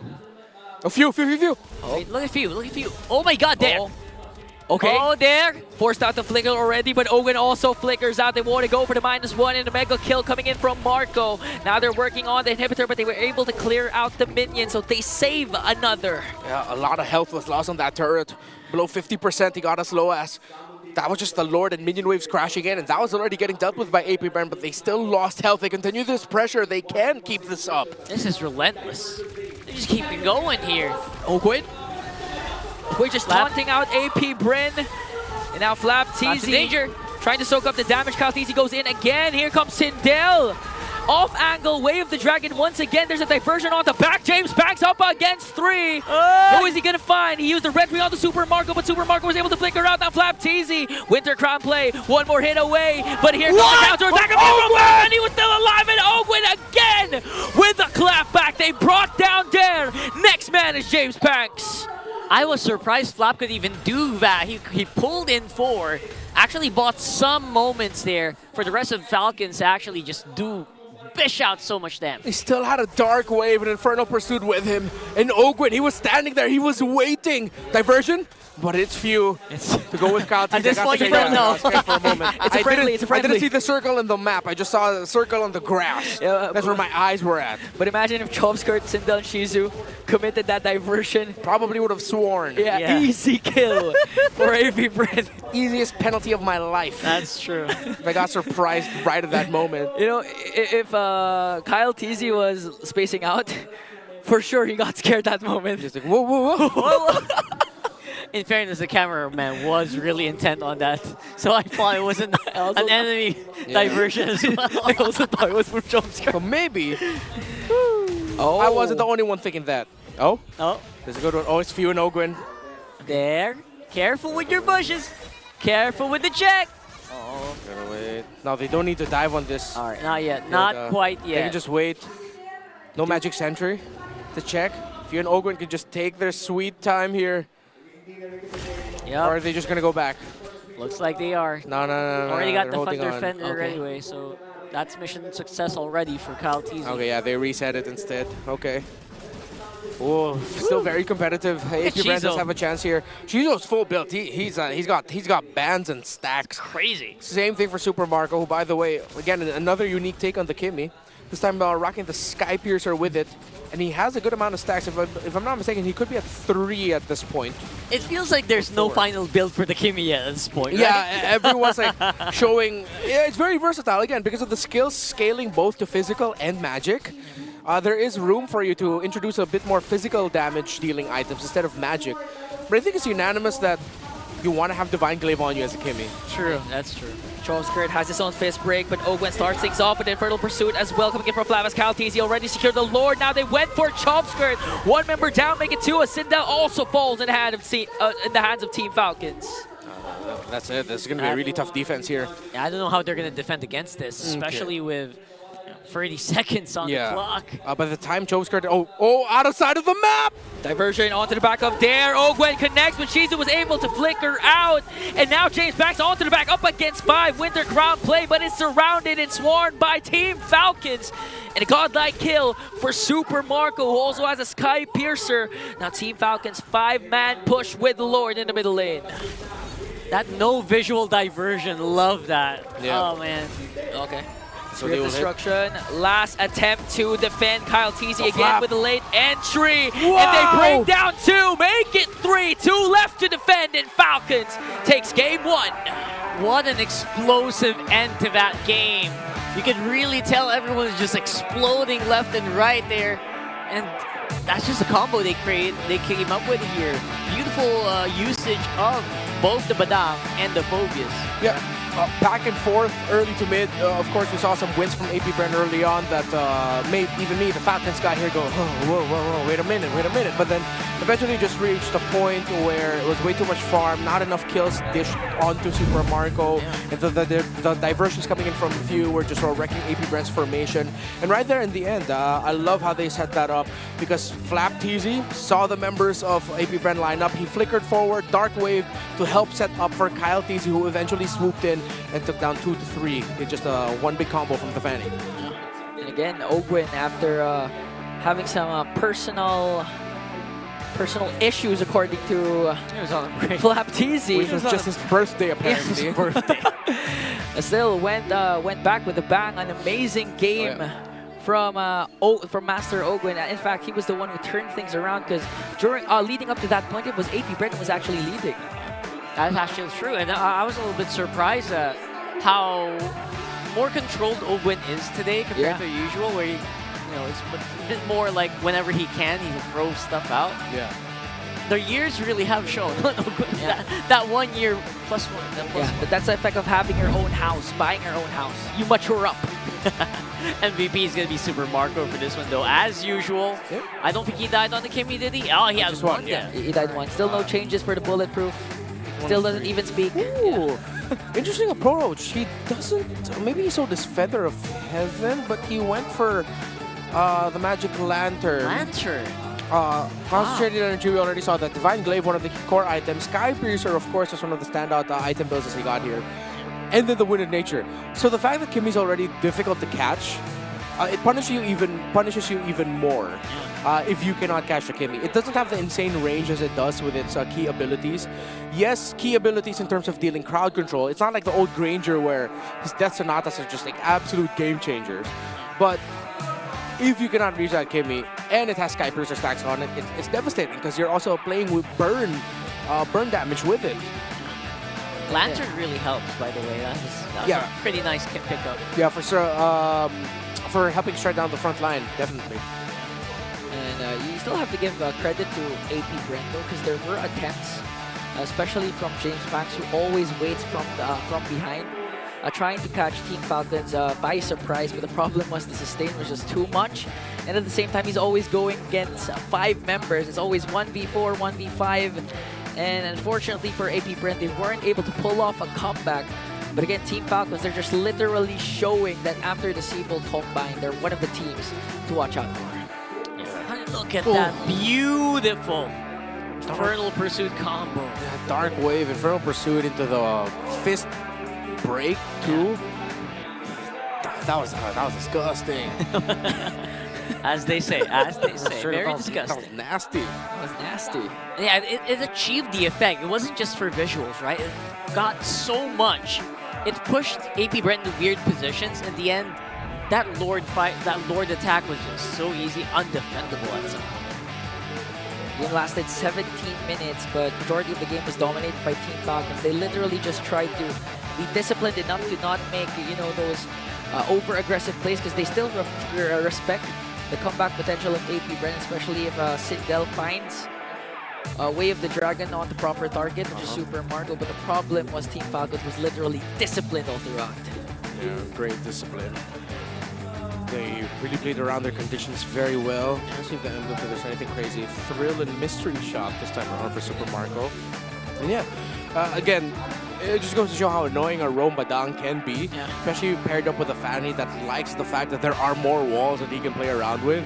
And it seems like they've practiced this and done this enough that every time a wall comes up from Ogwin, he makes the most out of it. So easy for him to dish out a combo. So he rushes the cooldown reduction, of course. Oracle, he has the support emblem set as well. On side of AP Bren, again, the reason why James Pounce is so devastating here, even at the times where they were already coming back from behind. He got his 2 core items, and he went with the Blood Wings as well. Excuse me, Queen's Wings. Both have 2 wings, sometimes it mix them up. With really good spell vamp, reduction as well, a little bit of damage. So I feel like it's one of those games where it's tough. Because the best thing you could say right now to AP Bren is just like, you showed that you could actually dance with them early on. Could have just executed better. That was it. I had no problem with their draft. even though the numbers look really good there here for Falcons, there could have been a world where AP Bren ran away with this before 13, 14 minutes. That's true. I think the Lucas here of James Mount was actually pretty insane. And even in times where they were behind, he was actually pulling out some moves that made Falcons really take a step back. You know, it's really crazy. But again, Super Marco, our VPI rich guy there, was really, I would say, safe on that Kimmy. No matter, even with that Lucas out in the field. Yeah, even if AP Bren was literally trying a 3-man, 4-man rotation on the folding to try and give Shizu enough space, Super Mark was always 3-4 steps ahead. And I think the main factor on why AP Bren weren't able to pull off what they intended to do, which was the split push and eventually lead towards the late game, was because, okay, the Moscow pick counters out the Fanny pick, but they forgot to factor in the potential of a Luyi that could literally, you know, diversion into where Shizu is split pushing and eventually just literally kill off their winning potential. The tries on that Luyi, by the way, I love that we can't, sometimes we can't tell. There's so many diversions happening on the map. Sometimes we can't really tell. So I love that they were able to really try, but then again, it does feel like you're gonna need to eat more rice, as we say in the Philippines. Yeah. You kind of need more to get rice stronger, to get strong, to grow. Right, in taller. that specific game. The veterancy really felt. It's really felt throughout. Each and every decision, even until the very late game, was very calculated. Despite some very weird, very rookie moves. Rookie in the same sense, like it's a new guy playing it, but it works. Like Rookie it's really tendencies, crazy. Yeah, rookie tendencies. It felt like AP Bren could also have a chance there. So I kind of agree. The draft wasn't like a huge problem, but maybe we can talk about that on the draft for game number 2. So we're going to have a sub out. Hey! Oh! This might be fun. Yeah, Flap TZ out, Hedora in, Sindel out, Kikidate in. Oh! Alright, we can talk about that later for sure. I wonder if they're going to say anything here, because we do have another all-access segment here alongside Han and Kaluzu. Maraming salamat sa ating mga casters. Kasama natin ngayon ang MPL Smart Battle Trips! Guys, hello, isang magandang gabi sa inyong lahat. Actually, we are together with two lovely ladies. Please pakilala naman tayo sa ating mga manonood. I'm Angel Papasin po from Mountain Student Leaders Philippines and one of the winners for MPL Smart Battle Trips. Please, go ahead. Hello, I'm Lyra from Community Hero Rizal. Alright, there we have it. We have Angel and Lyra. Girls, it's nice to have you here. Same goes for all of you dudes na nandyan sa likod. Gusto ko lang malaman, kamusta ba ang experience, Lyra, watching the battle trips? Is this your first time watching? Hindi po. Second time po ng battle trip pero nanonood na ako ng So, kamusta ang panonood, being part of the battle trips? Kasi I think marami kayong ginawa kanina, di ba? Sobrang na-enjoy po namin. Madami kaming natutunan dun sa Sports Writing 101. Yung dapat malaman yung fundamentals ng pagsusulat. Tapos dapat may updated ka rin sa game. Like that. Tapos yung production, nakita din natin sa likod. Sobrang amazing. Daming monitor. Lyra, ikaw na nga nagsabi, marami kayong natutunan kanina. Ano yung masasabi mong pinakatumatak na learning sa'yo during this battle trip? Yung paggawa ng caption para makakuha ka ng ano ba yun? Para maengganyo mo yung mga taong basahin yung buong details ng game. Yeah, I like it. Engagement is key. Angel, ikaw naman, if there's any learning that you have. For me naman po, ang pinakatumatak po talaga sa akin earlier is yung experience po ng speaker po kanina. Kasi it's very inspiring po, especially as a esports student leader. It only shows po na esports is not just about gaming. It's also, there is more into it po. It's not just the pro players. There are a lot of people behind it. It's great to hear na na-inspire ka. And I guess the audience agrees. Yeah. I like that. In the future ba, may gusto ba sa inyong pumasok sa esports? Me po. Actually, ang dream ko po before is mag-manage ng team. Then eventually po, gusto ko na rin pong maging involved sa mga tournament. Ano bang favorite mong team sa MPL ngayon? Ano po? Ano yung favorite mong team sa MPL ngayon? If there's any. Aurora po. Aurora. So Aurora, baka naghahanap kayo ng manager dyan na extra. Matt, hindi. I got you, Matt. Pero in case lang, Angel's right here. Ikaw naman, what's your favorite Ikaw, team? Lyra. Team AP Bren tsaka Falcons po. Sakto. Naglalaban sila ngayong Naglalaban araw. sila. Sino ang susuportahan mo sa laban na to, Lyra? Falcons. Team Falcons po. Team Falcons. Oo, kasi syempre, nandito eh. Medyo mahihiya ka talaga ng konti. But Angel, I actually wanna know, paano ba makakasali ang ating mga students and of course, yung ibang mga gusto makasali sa MPL Smart Battle Trips? For MSL Philippines po, sa page po kasi nila, nagpo-post po sila ng parang pa-game. Tapos sasagutan nyo lang po yun. And pwede ka na pong manalo. And magkaroon ng chance na makapunta sa MPL Arena. Is it the same for you? Ganun din ba yung kailangan gawin? Yes po, abangan nyo din po. May mga mini-games din po sila sa pages.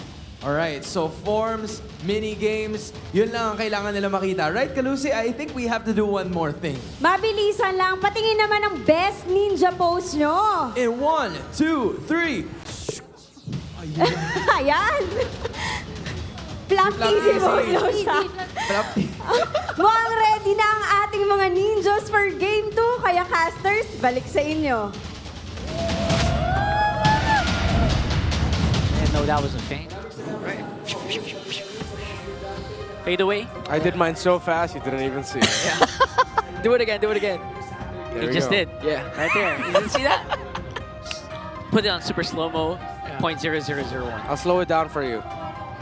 There you go. There we go. Man, that was crazy. That's a sushi senpai for you guys. Yes, sir. Sushi Senpai. There you go. We got again. We just want to repeat substitutions here for game number 2. Flap Teasy is out. And Pandora is in. Yes. We're going to have some fun there. And of course, Sindel, he's done his usual job of appearing in game 1. And then Kekada is back in. Yeah. It's cool here because this time even Falcons, it's in their DNA as well. You know, the sudden switch ups. Sindel is just like alternate universe Pandora. Yeah. Oh yeah, that's true. Yeah. And this time I think we'll see Pandora in his comfort role. Unless the Unigo cousins kind of mess around and say, hey, you want a role switch? You put Pandora back in the room, but then Ogwen's playing EXP this time. I mean, they could probably... There are no rules against that, right? Yeah. Like, they can do it if they want to. That would be crazy. Yeah. And again, Ogwen goes with the Badang on XP. Yeah. Same hero there. Same hero. Pandora goes with the full beast, bro. That would be... I would love to see that. I would not want that. I don't like that. Why? The Fovis Rome, no. Fovis Rome? No. No, why not? So this time, for Straight sure, up, sorry, but no.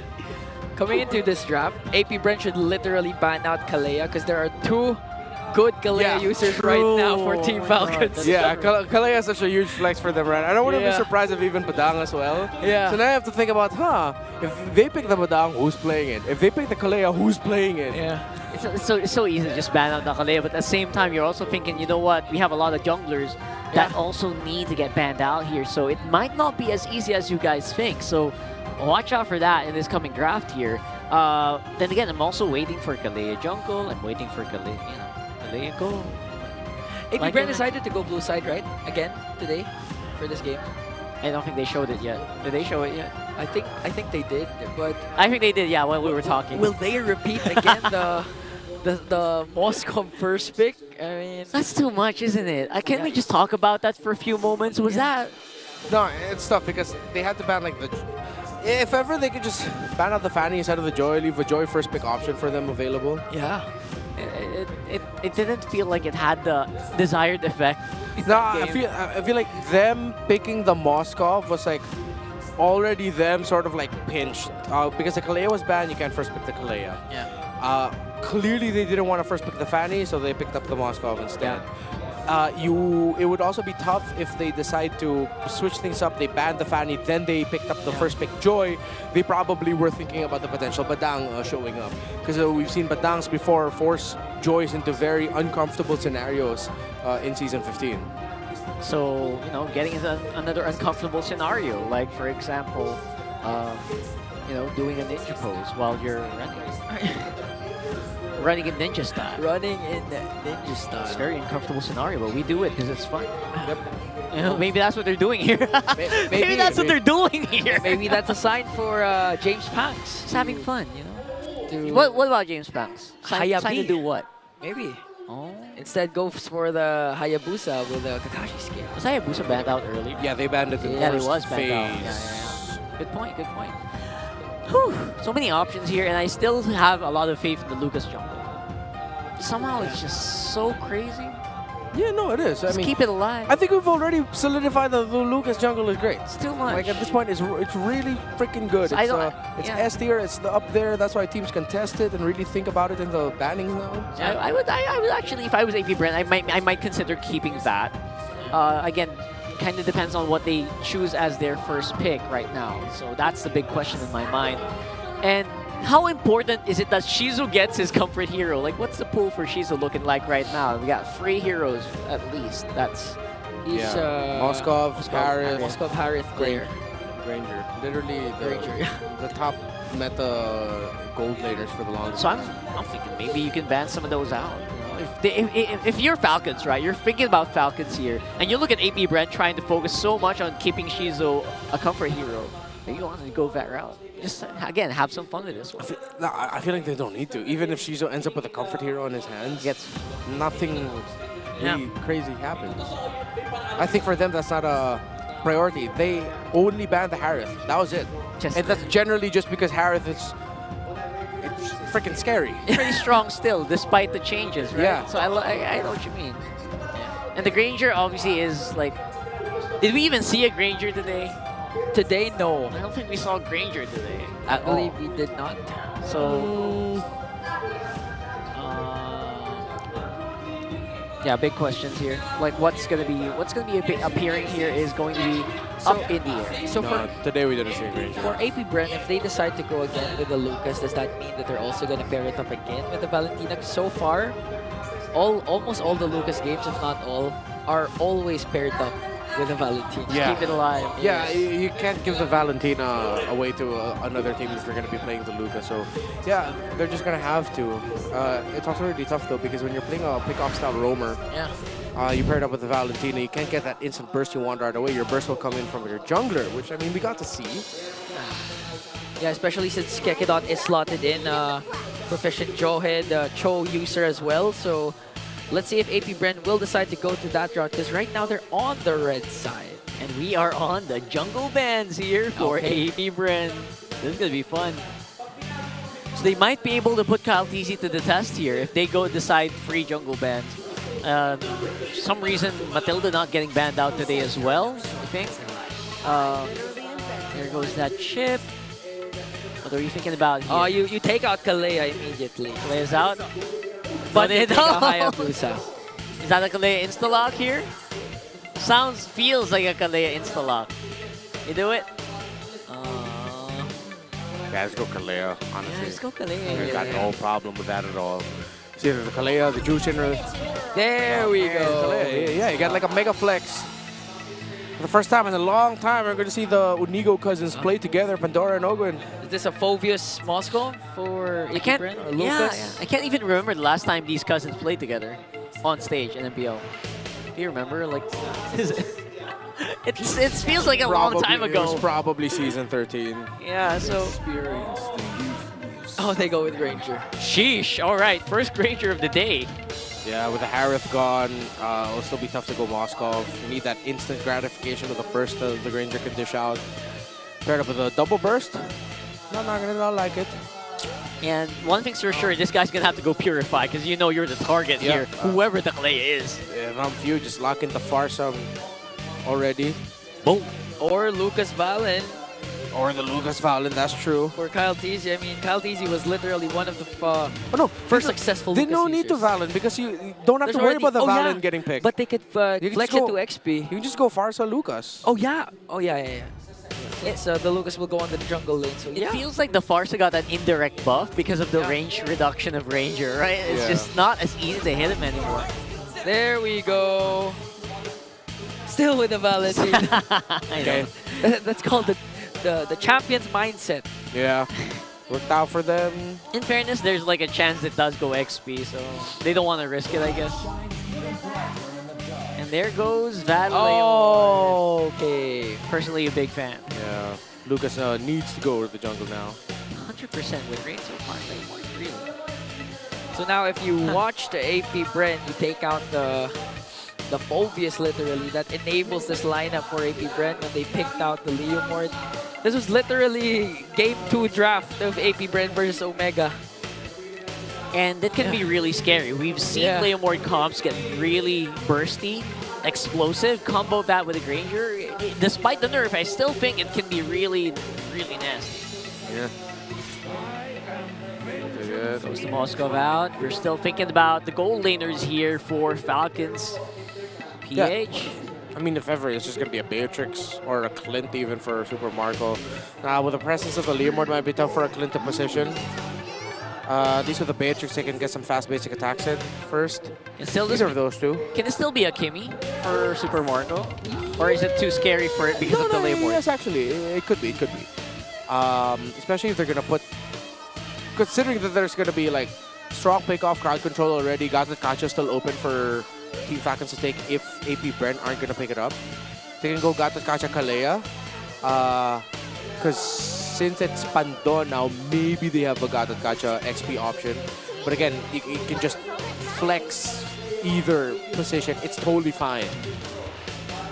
Then that just leaves so many options here for Falcons at this point. So the whole draft is their oyster with what we have here. Namor jungle, really curious to see. And again, you can still kind of flex this Lucas on XP, right? Yeah. So I would also Pandora. Yeah. Okay, then I think that's a Kalea EXP, considering that since they're picking up a Phobius EXP ban. High loss. Potions. There you go. Okay. Kalea XP, will we see it today? Literally the lineup during game 2 except the Phobius against Omega for AP Bren. Crazily enough, I would hate to see a Kufra here if I was a Leomord on the other side. Kufra Rome. Which Oakwood has actually played before. Yeah. Here's the Kimmy and Bea. Oh, the Bea. Beatrix, yeah. Bea. As we mentioned earlier. Is it Flex, Kalea, Rome, Kalea, XP, Kalea, or Rome? XP the Kalea. XP Kalea sounds great. Yeah, for Pandora especially, right? Yeah, then just pick up a Gauntlet Kacha at the room.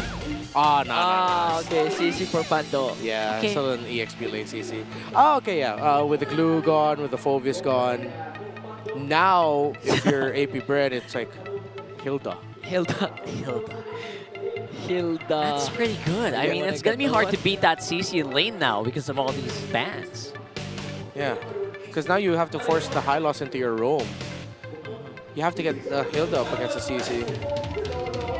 I love it. I love the misdirection here because they kind of just forced all the gold and jungle bans, and then we forgot, you know what?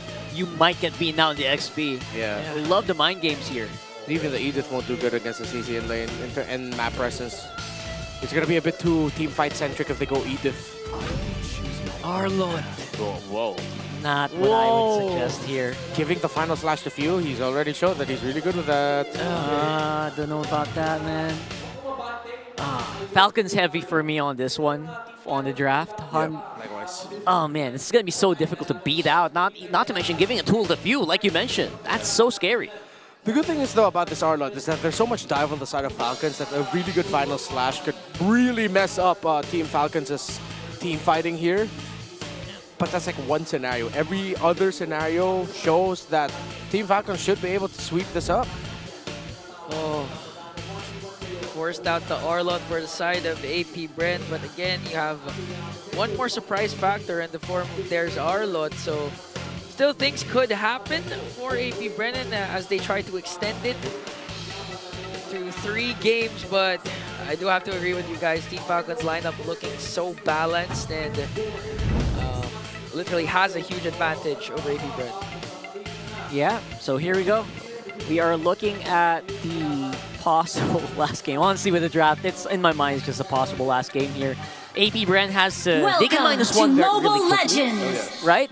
But that's it. Like you mentioned, that's one scenario. What are they going to do with the rest of the team fight? Let's see if they can do something about that as we go into game 2. Could be another one of those series and games where Dare suddenly pops off in this game 2, maybe even game 3. Oh, never mind. With that start never from mind. Ogun and View. That's it. I agree, Renmar, never mind. But we've seen AP Bren, especially yesterday, come back from a game like this, especially since they have the Leomord, and when they start going for those neutral objectives, a perfect setup from AP Bren could extend the game into their favor. So let's see what's going to happen as we head on to a tech pause. Okay. So with this one, I can't believe how fast that was answered. Yeah, that's not how you want to start off the game when you have an EXP R-Lot. Because now it puts so much pressure in your lineup with the high loss going to be going down very quickly, maybe. And then the R-Lot to now potentially suffer some more deaths early on as well. He just did not get the early game start that they want and outplayed in the center of the map. Because in the first place, it's already like a very difficult time to survive. Yeah. And then you just compound it even more. Man. And not to mention, the Revitalize was also popped. It was it? Yeah. Oh man, I can't believe you I noticed believe that. so. I did not notice that at all. From high loss, so quick kills. As we Quick see kills. here in the MPL arena, everyone's still having fun. They really are supporting AP Bren and Team Falcons. They want to give AP Bren a warm welcome to MPL Philippines. Very shiny. Like I was blinded by a flash of light out of nowhere. I don't know if you guys were as well, but but here in this one, oh, and here's fighting back. There. So that again, flashbangs everywhere. Brent is one of our. Hey, wait. He's an usher today. Wow. He's an usher. No, he's been ushering for like the past 2 weeks, so he's evolved. Yeah, he ushers here and there. He does a lot. He's very active for the AP Bren and Falcons community. Yeah. And maybe that's why he's ushering today, because... And not to mention, he's been dominating the Fancy Laban. He has. So, yeah, Brent, good job for you. He has so much airtime. I feel like that guy has more airtime than most people in the broadcast. Anyway, we're going to get back into this one. Again, let's see where we picked off here, or where we left off, rather. Coach Ducky! So that's where Ducky is right now. So that's what Ducky's been up to the past few months. I was wondering, what was he been up to, right? Shout out to Coach Ducky. We miss seeing you here in the arena. Again, going back to the game, not a good start for AP Bren. Yeah, Kekenot's Revitalize has been popped as he went down against the aggression of the mid duo of Team Falcons. Yeah, that was wild. It just lost the first initial trade there. Tempo swing. Ooh, Super Marco has a vibe. He doesn't like how the map's looking right now. He knows it. Yeah, he can feel it. Oh, there. And we're about to see. Okay. A initial James big back. miss. Super Marco wants to go for an early kill. Took a lot of time, but still got the job done for James Banks. The lifesteal on the Leomord is just too good, especially with the killing spree. Yeah, Super Marco did everything he could as his flicker was already actually forced out in an initial engagement down bottom. No way he could escape the Leomord. That was a good call. I believe it was Shizo who potentially gave the information to James Banks. He's used his flicker, and so he changed his rotation so that he can gank Super Marco. Yeah, and then they know the trade, obviously. There's a trade, of course, with the turtle, but that was as good as you can get if you are Shizo. You're getting a lot of advantages. You denied a gold truck as well. Yeah, 100%. And not to mention, almost the lead is non-existent as they equalize also the kill scoreboard. So now they're putting a lot of pressure on the mid lane once again. Again, they have Chove Skirt here with the Louis Canto for initiation. And just like that, there with a beautiful pickoff. Ogun was still able to escape, but AP Bren starting out strong again. Yeah, that's what they need. That's the way to go. That's the way to go. That's exactly what they needed from this R-Lot pickup. Yes, you can give gold there onto the CC. You don't mind. Great call there, whoever it was, to tell Dare, hey, come over here to the mid, set something up for us, and let's get a big win. That's a good start here for AP Bren. That's so cool because it was unexpected. Kyle though with a pretty good combo. Oh, he misses out on that last shot, though. Oh, but Super Marco, though, trying to go for it. Now they're trying to go for Kekedon. This pops to Revitalize and the glorious pathway. James Max is in the picture now. Will they try to go and re-engage once again? They stunned out Few. Forced out the flicker. Phantom Steed. No way! With the jump play! Oh, they couldn't get James Banks there in the end. Could have been a massive of highlight for few, but James Banks and AP Bren hold on.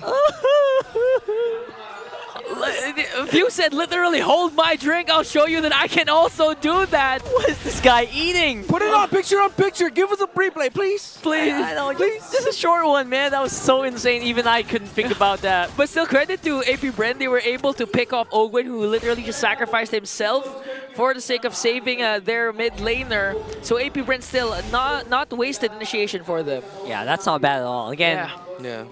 Now it's a bit scary because if you're Falcons, you're kind of just expecting that final slash out of nowhere. Yeah.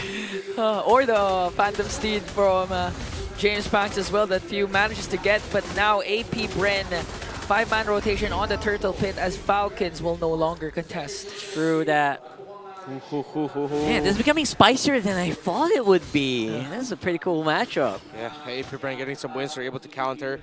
James Banks is ballooning. Falcons needs to get something right here. It's going to be really bad for them. 5-man AP Bren on the bottom. Marco, does he know? Marco, do you? Yeah, he does. He has a feeling. He has a feeling. He knows. Marco's Sixth Sense, man. I can't put my finger on. Yeah, they're just going around the map so quickly. They know they can use this time, but no, they're gonna lose their tower up top now because they committed a full-on rotation for Dare to go to the bottom side. But AP Bren already countered that as well, so that they get the tower at the bottom. That's a great macro play, honestly, by AP Bren. It really was. Aurora already got the turtle up top, but she's already picked up a Sky Piercer, a turret rather. It's alright. Shizu Sky Piercer pickup, so let's see if they want to go for the engages once again. They know that there are 5 members, 5 Bs in that brush. Who's going to initiate first? Dare has his flicker ready, but is not going to commit it anymore. Diversion charging it up. Pandora got caught up by 5. But the counter-attack again from Falcon as Kyle Teasy goes in with the Unleash the Beast. Pandora is going to go down, but Shizu and Chomskirt as well. Super Marco dishing out the bullets. The final slash also connected as they bring down Kekidon. And now Kyle Teasy sets his eyes on Dare. Kyle held on. James Banks got his 4th kill, but because of Killing Spree, the natural spell vamp you get as well from the Lucas, he held on long enough. We've been so focused on the Lucas getting absorbed by the Valentina. We forgot Phantom Steed is also kind of crazy as well on the Valentina. Few did some work there. He gets a lot of mobility. The fact that he gets a Steed, he gets 2 dashes already as well because of his ultimate, his ability kit naturally. Yeah. It's a bit crazy. No, I mean, damage is obviously won't have damage, but the crowd control and the slows are insane. Yeah. And Super Marco was there. Diversion. So in terms of damage, they're not going to lack it, but pick it up. We're waiting for a diversion from Chovskirt. Going to 5v5. bring out Shizu with him. So they're going to be ready for a 5v5 clash. Phantom Steed already casted out. Unleash the Beast coming in from Kyle Teasy. Super Marco gets the turtle. Now AP Bren, their HP is low. Kyle Teasy wants to go for more up against 3, even with the Revitalize. He wants to go all in as James Pax will bring him down. Okay, Few with a diversion of his own sent the members of Falcons to the back, but they had to back off as Kyle fell. Kyle got a bit too greedy, chased the understandably low members of AP Bren. For the end, it would be Falcons to lose more there. They lose 2. They got the turtle, but they're losing control in the map as well. I think that was just a miscalculation. They didn't know the Revitalize would be there, I guess. So, and again, AP Bren would just non-stop plays around the map. Make sure that there is going to be some sort of penalty here for Falcons if they do misstep. Committed the Glorious Pathway already, now chasing after Ogwen, but Ogwen and Super Marco got away scot-free. And looking at James Max KDA already 5-0-1 with the Leomord. You have to watch out for that. I wonder if he's going to be the one who picks up the Sky Piercer in this game. Let's see. He should have. Probably not, right? It's still gonna be Shizu. I think you balance the chunky damage dealing items with the sustainability as well. Yeah. Considering that you are going to be in a team fight for a long amount of time once you have your ultimate up. Some damage reduction items are good. The last time we've seen Leomord, especially in the hands of MP the King, that's what he went for, the hybrid. So see their Hunter Strike War Axe. Then he's going to be going for a endless battle? Yes, yes. I think that's just me. I'm just the guy, the Leo Mord jungler who just picks up the Sky Piercer because I don't care. So Maybe that's how good you are, Ron. That's how bad I am. Actually. No, I guess Sky Piercer too. But there's a reason why I'm stuck in my own dark system. There you go. Devo? Big free man. Few again with the sixth sense, just knowing where they're coming from. Kyle Teasy, he sees James coming, and he's gonna walk out. Oh, but no! He wants to go for a 1v1 anime battle already. Casted the Phantom Steed and the Unleashed the Beast. I can't believe it. We're in a world where we get to see the nine-tailed beast form of Naruto go up against a guy on a horse on a Ducati. On a Ducati! That's true. Oh, and I don't know. It's just so crazy right now, right? Or we might see more. We might see more collabs in the future. Can't wait. But yeah, for now, hey! Ogwen Look at jumps that! in with a Tidal Strike paired up with the ultimate coming in from Marco. We're seeing a glorious pathway Pandora! there. Ogwen is going to fall down, and Marco got the Lord. Good ultimate from Pandora to break down two. There was the only man left here. They're trying to chase after him. Pandora and Kaltizi working on him.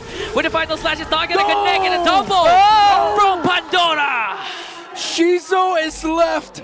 Falcons has decimated AP Bren. The Lord, 4 kills, and they're gonna get hella towers to boot. Look at those smiles from the cousins, Pandora and Ogwen. Just they know they got them. They know AP Bren's gonna be on the ropes here after this one. That was such a good curtain call from Pandora. Yeah. Literally got 3. He got 2. He got Dish 2, out yeah. the curtain call. He was like, wait, that's James Max with like 1 HP right behind me. Let me just send a little bit of my blitz, yo-yo blitz over there and go back to the other 2 I was trying to kill. Yeah, and for Pandora specifically, that was a crucial kill because that was a shutdown That's gold. huge, That's huge for an XP laner. It's also how they, again, my Kalea Beatrix has popped up as a really good combination together.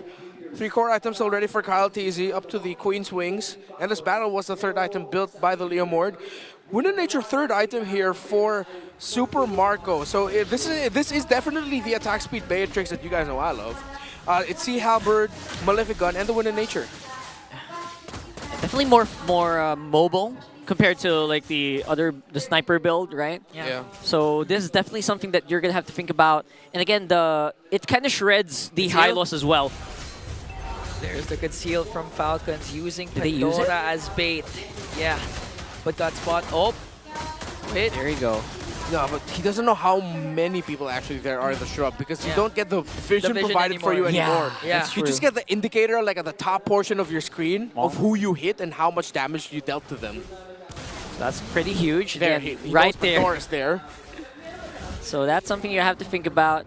It's also something that you are, again, you can have to mind your distance if you are a Granger. You can't just check with your ult anymore. Have to watch out for the position of their... Yeah, it's a good spot. It's Super Marco being a huge bait there. But nope, AP Bren's not falling for it.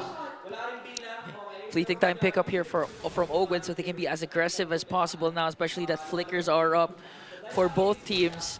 30 seconds before a major objective will spawn, but I think Team Falcons, they want to go for more and try to get a 1 member down from the Beast before engaging in a Lord fight. All right. So that's gonna be it. So we're gonna have to wait for the next one. And AP Bren, I love the patience they're displaying here, knowing that they don't always need to use force and brute force their way into fights using diversion. They're being a lot more patient. I don't know how long they can keep this up because right now it feels like they're the ones who are going to lose out resources if they keep this up. Yeah, speaking of their diversion! Oh, okay. No, all right. It's a painful gold deficit actually for their 3,000 behind the CC of Pandora. Oh, damn. He only has an Athena shield and a Dominance Ice. This Harlot's going to go down quick. But if he's going to go down quick, he has to get a final slash in before he does. A good one to set things up for AP Bren. Okay. Ogwen used up the conceal, flicker, Tidal Strike, and it's gonna connect onto Dare. Dare was forced to flicker out, already committed to the final slash, but Phil was able to find the slash of his own. Now Kyle Teasy wrecking havoc, trying to bring that top skirt, and he will do it successfully. James Pax still caught in the middle and got two with him, but Marco shuts him down. Shizo, can he? Will he try? They don't have enough bodies. They don't know. It's way too risky. Shizo showed himself though. Okay, he's trying though, but Pandora was there with the laser casted already. Oh! Marco Marco gets the Lord, but Shizu with a major kill onto Pandora. That could have been bad. That could have been an AP Bren Lord. I really thought it was Shizu who got the last hit with the Death Sonata. But somehow, someway, with the basic attack of Super Marco that got it. I mean, that was so smart of James Banks. He actually caught Kyle Teasy 2v1. He still won, and he was able to take him down with him. What a bait, yeah, what a bait that he did. The moment Pandora saw Shizu, I was like, oh yeah, easy target. Why show yourself? Boom, winded nature right away. Now they're going to try and defend this push or conceal, but got spotted out. They know. Yeah, they just have to deal with the minion waves now first. Still defable for AP Bren. Where does Trove Skirts plan to send this diversion? He wants to send this Liam, or he wants more information. All right, so that's a defended Lord here, so they might just have to rely on some of these waves to get maybe a tower on top or bottom. Yeah, they'll definitely get that second tower up top. But Chovskirt, James Banks, what are you guys planning to do? What's Chovy doing? They have to channel their inner MDL Game 7, but wait a minute! Ogwen again goes in right after there, but Ogwen is the first man down. Kyle Teasy trying to wreak havoc as Super Marco already picks up a kill and trades out there for Ogwen. Did he try to catch Shizu or Chovskirt? Ogwen just got punished hard there. Yeah, I believe he just saw whoever the dude was, he saw was either Derek Ekadot. My eyes were on Chovskirt and the diversion play, because I thought they were really planning to send James Banks somewhere to the back. But I think they just decided to commit the fight under the turret and not risk James Banks getting caught off from going from a gank. Oh, already? They want to chase? Speaking of caught off, that could have been a big catch here. Whoa, okay. All right, James Banks knows that they cannot play this game too passively, or else they will lose out. 7-2-3 for the man with a million moves.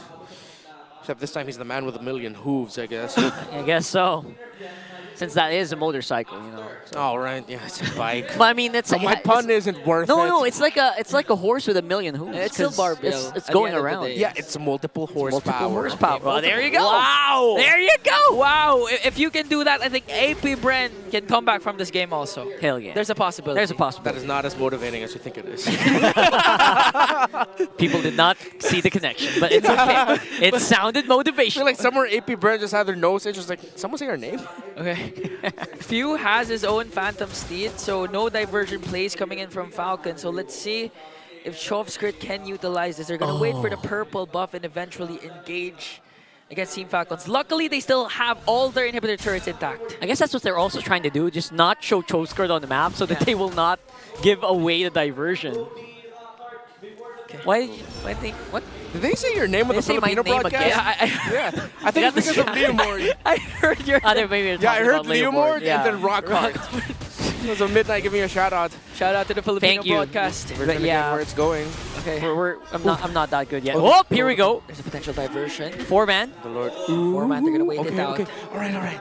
Maybe we should just chill out a little bit. Quiet. Yeah, let's be quiet. Just quiet. Focus doesn't know. Really bad.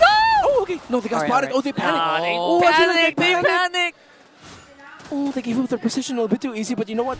Why not? You just gotta be safe with it. Yeah, be a little safe here. And they are doing just that, right? They're trying to bank on like a big error here from Falcons.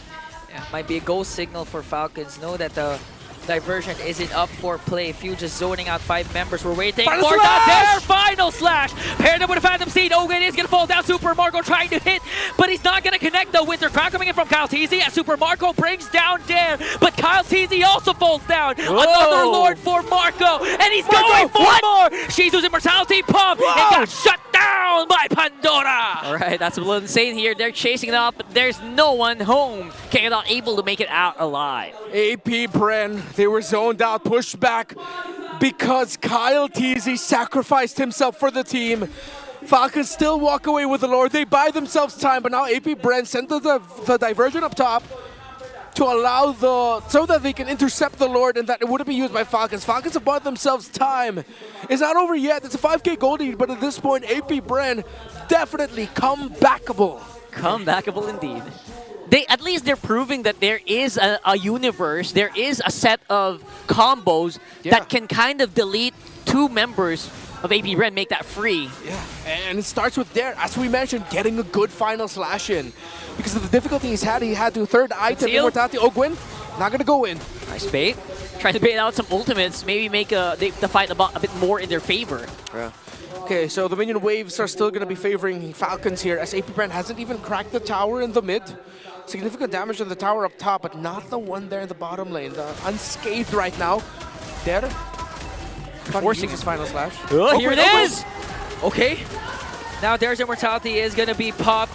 Ogwin is trying to work on him. They're still alive, but he's going to fall down in the hands of Team Falcons. Super Marco with this kind of damage. Ogwin has to back off. Dangerously low health from the Kalea. 4 members are left for AP Bren. That's -1 we're talking about here. That is happening for Falcons. Here comes a big going for broke play. They send out James Pax and they find Super Marco! 1v1 with nature popped already! And James Pax with the final pro to bring down the bulletproof. Now they're working on Pandora, soaking up the damage, but Maltese jumps in! With the Unleash the Beast curtain call gonna be casted out, but Keke Dog answers back with a Revitalize. Still 1 member down, but they were able to take down Marco. What is up with the final weekend of MPL Philippines, man? What is up with everyone? This is only game 2. This could still potentially go to game number 3. Gotta love what you see. That's the effect of a patch, and at the same time, showing a new and improved MPL trophy. That's true. They're really, I guess that inspired them a little bit to fight a bit harder here today, didn't they? Okay, they know. You know that? Okay. AP Bren, they are on the siege. They're waiting for Super Marco to get back on the field. That's Falcons for you. This is a star-making performance for James Banks. Is currently 10-2-4. The man with 1,000,000 moves, highly touted by the community. And now, in a potential game where they could lose, they could make a comeback, it's him leading the charge. Of course, getting sent into interesting angles by Choveskirt. Okay. Since Super Marco is in the picture now, AP Bren lost their window to try and engage Team Falcons as they're outnumbered, and now they are forced to have a Lord Dance against Team Falcons. Okay. Trying to say which shrubs Falcons will be holding. Mid shrub makes sense. They're going to allow entry towards the top. No, it's going to be Kaltizi that they're going to be sending the defense brush for the back line. Good formation around Super Marco to help him out. It's going to be a bit difficult here, though. Yeah. They got to check the diversion shrubs, though. Playing catch-up. All right. Minion waves. Minion wave in the bottom lane, not looking good here for AP Bren. Yeah. But they have minion wave spawning in just a few more seconds, so they can send a diversion after they clear the minion wave in the mid. This is burstable. Yes, burstable for Falcons. Here comes the Phantom Steed from James Pack's diversion, already casted as well. Ogwin gets there, they're forced out the flicker. Now Kaltizi joins the picture with the Unleash the Beast. Retribution battle is going to ensue here as Ogwin will fall down. James Pax, the man with 1,000,000 moves, secures the Lord in a kill onto Pandora. Let's see if Team Falcons can answer back, but AP Bren, no casualties plus the Lord. The man with 1,000,000 moves gets the big money retry against Kyle TZ. Whoa. That came out of nowhere almost. Like, you couldn't really tell when they were going to come in. Yeah. And now Team Falcons forced to defend with 3 members, 20 seconds before Ogwin respawns. We might see a potential game 3 if AP Bren manages to pull this off. Outer turrets are going to fall down. And now the Lord is sieging in onto the top lane. Ogwin will be right there for the final defense. The Nigo cousins will be back. Few has the ultimate of the Arlot in his pocket. The final slash.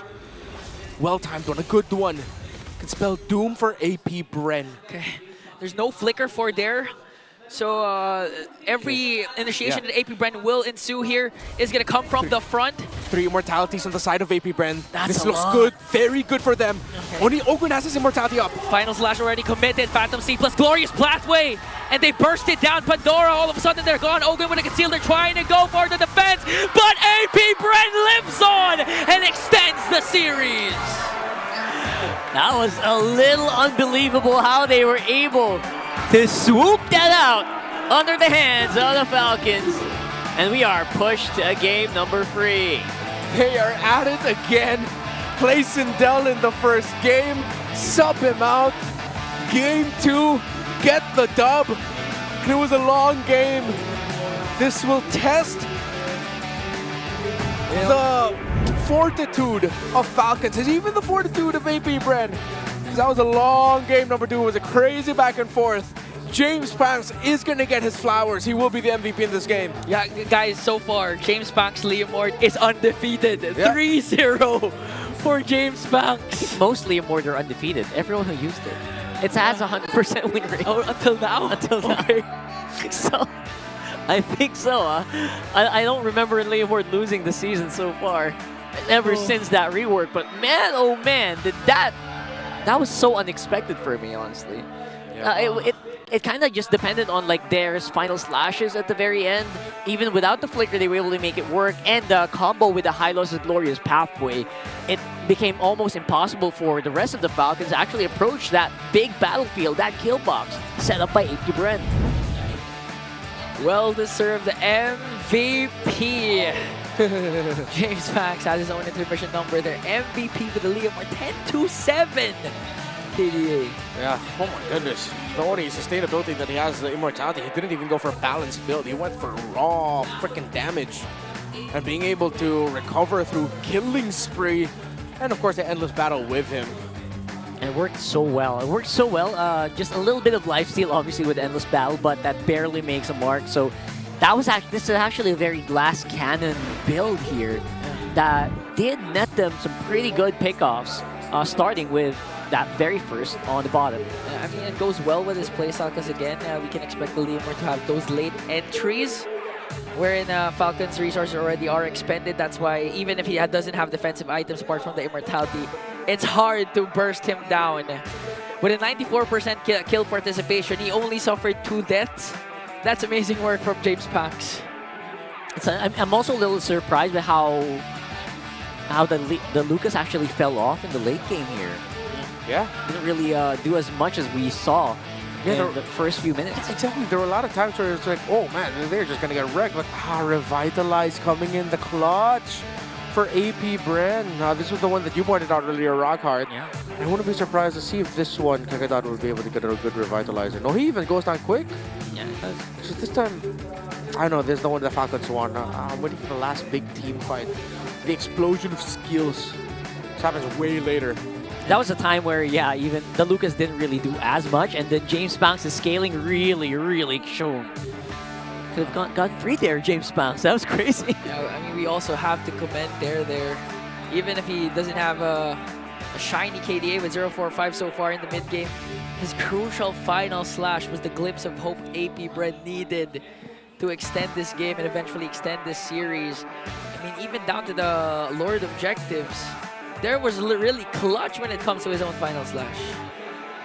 Yeah, okay. Right here. Here's the last big one. The last big one. He won the retry battle. Cal TZ, he decided to chase after that. And then this one, now just way too much. Like, AP Bren could just throw bodies at that point. Wow. They couldn't really go near because they were going to get slowed down by the Glorious Pathway. Yeah. The only big AoE was basically the Bennett's Rage. Yeah, look at that. When there's no more pressure to make it into the playoffs, the teams eliminated from the playoffs are taking it to the top 4 teams in the league. In consecutive matches, by the way. Why do I feel like this happens every freaking season, man? Every single one. I told you, Johnson works, man. Bring that Johnson out. It's going to work. Yeah, but I'm kidding. Obviously, here in this one, it was a tough one. 22 minutes and 43 seconds for AP Bren to actually eke out that victory. And I do mean eke it out, because it was no joke to climb over the lineup that Falcons have.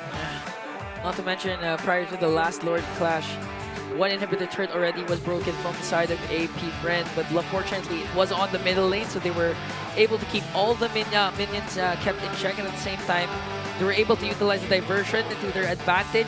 Even if there was a split push brewing on the opposite lane, Chomskirt and Shizu was still able to handle that and at the same time make it in time for that final Lord Clash. Overall, it was basically just AP Bren like just trusting themselves that, guys, we're going to scale this, we're going to scale this, don't worry. Just don't die, please. And all the while, obviously, they're trying to control that early game as well. So that was, that's the story of AP Bren just surviving. And Shizu, by the way, survived this game. Yeah, speaking of early game, that was considering the fact that they bursted down Hylos before the first minute mark. So that's true. So it didn't. Apparently, that first blood, it made it a bit difficult, but didn't make it impossible for them to win. So. You know, if we lived in a universe wherein every team in the regular season would still make it to the playoffs, but if you finish in the bottom two, you're gonna start off the playoffs as like you pit the bottom two against each other. Yeah. And then that one would like advance or something like that. I don't know how the math work out. Yeah. If that was the case, if we lived in that universe, I'd be so scared of AP Bren, man. A play-ins for the play-ins. Yeah, like a play-ins Something for, like for that. like a Wild round two cards. play-ins, like wild cards or something like that. Well, we should implement the wild card. I would be so scared of AP Bren. Yo, wild card, hear me out. Bottom two teams, MPL. Top two teams, MDL. Ooh, mini tournament. And then, fake fist fight. No. Someday. You know what? We could suggest that. So we could suggest that, right? I mean, That'd be pretty cool. Extra, extra motivation for MDL talents, MDL teams. Yeah. Right. or like be like football, where they have in football you have like regulation. No, they have like community shields. Where it's like winners of cups, but then if you have like just like a little nice mini tournament in the off season for the MDL champions, and then maybe the MPL teams, maybe bottom 4 MPL teams, or the ones that didn't make it to the playoffs, so that they can get some reps in, get some experience in for the MDL teams, so also get a chance for the MDL teams to like to prove themselves. Like, what if you win that like little mini tournament? That'd be pretty cool. Yeah. Someday we'll probably have that. Because that way everyone improves. Yeah. Everyone goes up. I actually like that idea. And at the same time, more job for us, guys. Let's go. Hey, That's right. I don't know That's if right. we're gonna get English casters. But, Let's ask Max. Maybe he'll say something about that. I think he's here, so obviously not. But for the meantime, obviously we're gonna try to take a breather because that game was intense. Way too intense, right? So we have a bit of a video happening for you guys. I don't know where they shot this. I don't know what that's about. But it's gonna show on your screens in just a few moments. Ang favorite na Naruto skin ko is syempre ang mismong Naruto ni Lucas. Kasi napakaganda ng effects niya. Pati yun, sobrang ganda. Grabe. Skin ko po ay syempre Naruto po. Favorite Naruto skin ko yung kay Naruto kasi kuha niya yung kay Kurama at saka yung ulti niya. Ang favorite ko naman kay Sakura, kay Kalea. Ang ganda ng effects niya. I'll also say kay Naruto with the same reason dahil din kay Kurama. So, ang favorite Naruto skin ko is si Naruto. Kasi main ko si Lucas and gina-jungle ko siya and sobrang OP niya talaga. And kapag nag-wolf form na siya, sobrang ganda talaga. Favorite Naruto skin ko ay Naruto.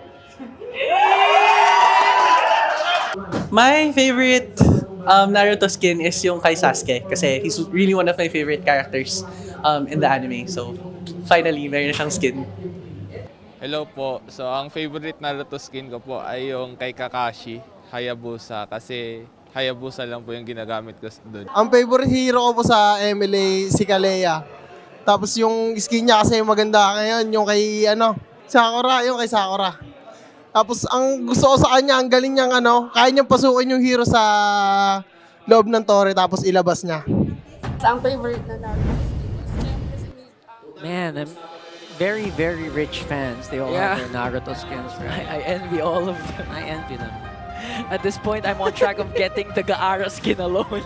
Guys, y'all had the diamonds. You guys just decided to spend them. Told y'all. I mean, save for the Naruto collab. What did you do? Did you spend it on the Alpha? The Alpha Gothic something. When was the last time you played Alpha? There we freaking go. I have the Sakura. You know what the best part is? What? I forgot to claim the Alpha skin. You forgot to claim the Alpha Forgot? skin? What? Yeah, because I was doing the daily draw, the discounted draw. And I was like 2 or 3 draws away from getting the skin. So you spent like 10,000 diamonds Yeah, something and you like didn't that. claim it. Yeah. Very smart there. I know, right, guys? I like it. If you guys have extra Maybe you just money, have that much. I'm accepting all kinds of donations. Physically hurt to hear. That did hurt. Like, that's a lot. That's a lot of effort. Can we not talk about it? Like my feelings. Hey, you're the one who brought it up, so not us. For the meantime, though, blue side is going to be going for AP Bren. I love that. Can be a bit more creative. Maybe they'll have Sakura skins to give out. I don't know. They always ask us to give it. Apparently, you can gift it right away, even without owning the hero. Okay, So before you can only give out these event skins if you bought the hero first. I'm gonna ask again the richest caster in terms of diamonds. Shout out to Miss Brigida? Yeah. To gift me the Kalea skin. Brigida. Just one. Yeah, just one. Just one, please. What are you thinking about, sir? The draft. Oh, sorry. Thinking about the draft. Just thinking about work. Well, we're thinking about our skins in game. You look so serious right now. I'm analyzing the draft for game so one. sorry. Now that AP Bren's on the blue side again, I'm thinking, okay, are they gonna put themselves in the situation where they're gonna be picking up the Moscow as the first pick? Are they gonna commit the first phase ban into Fanny? Are they gonna open up the chip or either one of the Joy or Hayabusa for them so that they can take it?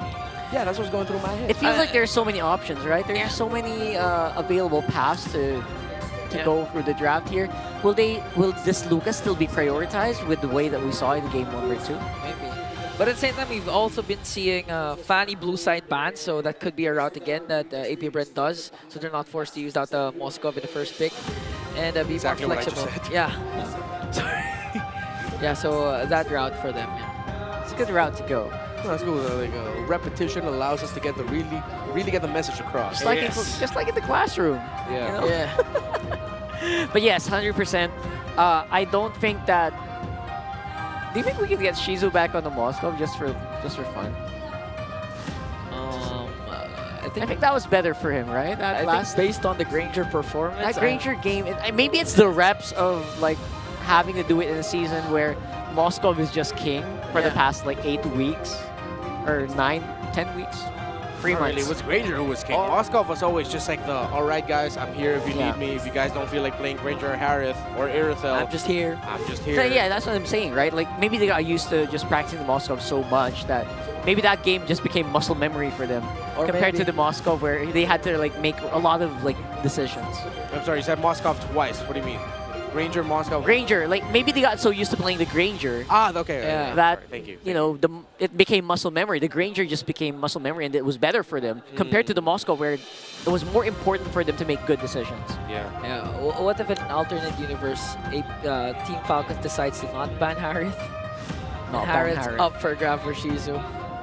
But they're just not prepared to use it because they're not used to seeing Harith not banned. Yeah, just one Harith ban, I feel like, is the only golden lane ban we'll get at this point, right? Yeah, until the game. Everyone else is open. Like, you can just pick whoever. So they don't have problems with gold laners. Yeah, if there's something I would change in the ordering for Team Falcons is maybe they ban out the Kalea red side first. And then see if the Hayabusa ban is still going to come in for AP Bren. Because one of the things I want to see Team Falcons PH leveraging is potentially opening the juice in. So that's an option for AP Bren. And then, if ever they do rush pick the juice in and the Hayabusa is open, you get the Hayabusa rush as one of the first 2 picks. Now that means that one of your bans has to be committed into, obviously, either the Joy, if it isn't banned out by AP Bren again, or they take out the Lucas also, for Team Falcons. So I'm looking at the big juice in Hayabusa trade, maybe. That's the route that Team Falcons would try to leverage into if the draft allows them. That's true. One thing's for sure as well, in that sense, is if you do go for the Hayabusa, ban out the Kalea. That's from my experience from my games. Or I think Team Falcons don't even have to ban out the Kalea because looking at the previous drafts of AP Bren, they only used the Kalea once this whole tournament. So win? I'm not sure if they won with that one, but I think as a team they only picked it once. Check it out. I think I get the numbers up on there on the Kalea. Yeah. Oh, they lost. No, that's Team Falcons. Oh, they lost. No, that's Team Falcons. Sorry. I love that. I'm so sorry. They did lose. They did lose. They did They lose? do lose. Okay, good. Unfortunately. Good for Team Falcons. Yeah, so let's see if Team Falcons confident enough to open a lot of power picks to have good trades. Yeah, that's this another game. good one too. They could potentially open up the Kalea instead. Yeah, I think it's in Team Falcons' hands to determine the draft a bit more. Because when you look at the 3 bands of Falcons, Juice and Kalea Harith, literally all of them can be switched up, so you change the drafting right away. Still, yes, very dependent on what AP Bren decides to ban. So let's see what the banning traits will be first off. Onigo Cousins definitely going to be still in this one. No mid-round substitutions happened, which we were asking, can you actually even do that? We'll double check our rulebook. Actually, I'm not sure. No one's ever you done sub it. in a sub did play? Sub in after a sub in. Because like I know in football you can't do it, right? If you sub in someone, you can't sub them out again. But now, Interesting. Okay, so AP Bren decided to set the tone for the draft. They get the Loyi for themselves because they banned out Hayabusa, same as game number 1, and the Joy. But this time they banned the Fanny, which forced Team Falcons to ban out the Chip. They still kept the Kalea Juice in ban, so now the Harith is open for them. Thing is, the Harith might actually end up in the hands of AP Bren instead for Shizo if they decide to rush pick the Moscow for Super Marco here. Free jungle ban as well, like just really forcing it to Kyle Teasy. Yeah. To be a bit more creative, aside from that. Yeah, the Suyo, Lucas. No, if you go Lucas here, that leaves Suyo potentially for James Spence, but he can just go Leomord again. They might run it back with a Leomord Loyi. That sounds great. And maybe a Valentina as well for Falcons. That was a Harif though. And the Badang being left open, that sounds pretty huge. Yeah, if ever they do pick the Leomord, the Badang would be a great stopper for it. You got to force out some things out of the Leomord first. Yeah, I think you just go Moscow with Leomord right now. There's the Leomord. Go for the Moscow. Boom! Still Granger. Still the Granger. Oh, same lineup. I thought they'd go Moscow. Yeah, that sounded like they could. I guess the muscle memory really is kicking in for Shizu. Maybe they said, you know what, that game was pretty good for me, coach. Maybe I'll try that again. All right, so they decide to run it back. No complaints here. They seem very comfortable with it. They have some very unique ideas around the Loyi and Leomord together. I like it. Jungle pick here, maybe? So it's going to be a CC or a jungle pick. Oh, Lucas. Feels like... Yeah, we might just end up with the... Suyo. Okay. We go for the Suyo instead.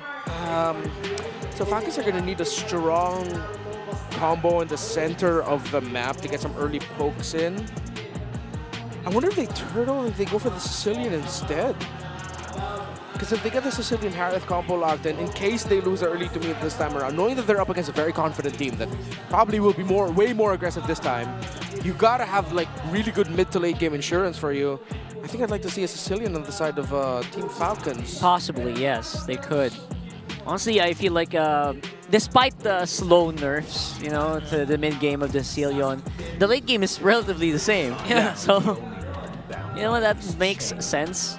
Also, I'm hoping for like a mid lane Kimmy before the weekend. So I'm still hoping for that. Could be now, could be tomorrow. Could be tomorrow, probably. Yeah.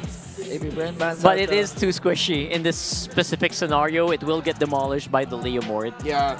And not just the Leomord, even in the laning phase, the Loyi, whoever the Loyi's going to be paired up with. Okay, I like the glue bands here. Huh. Yeah.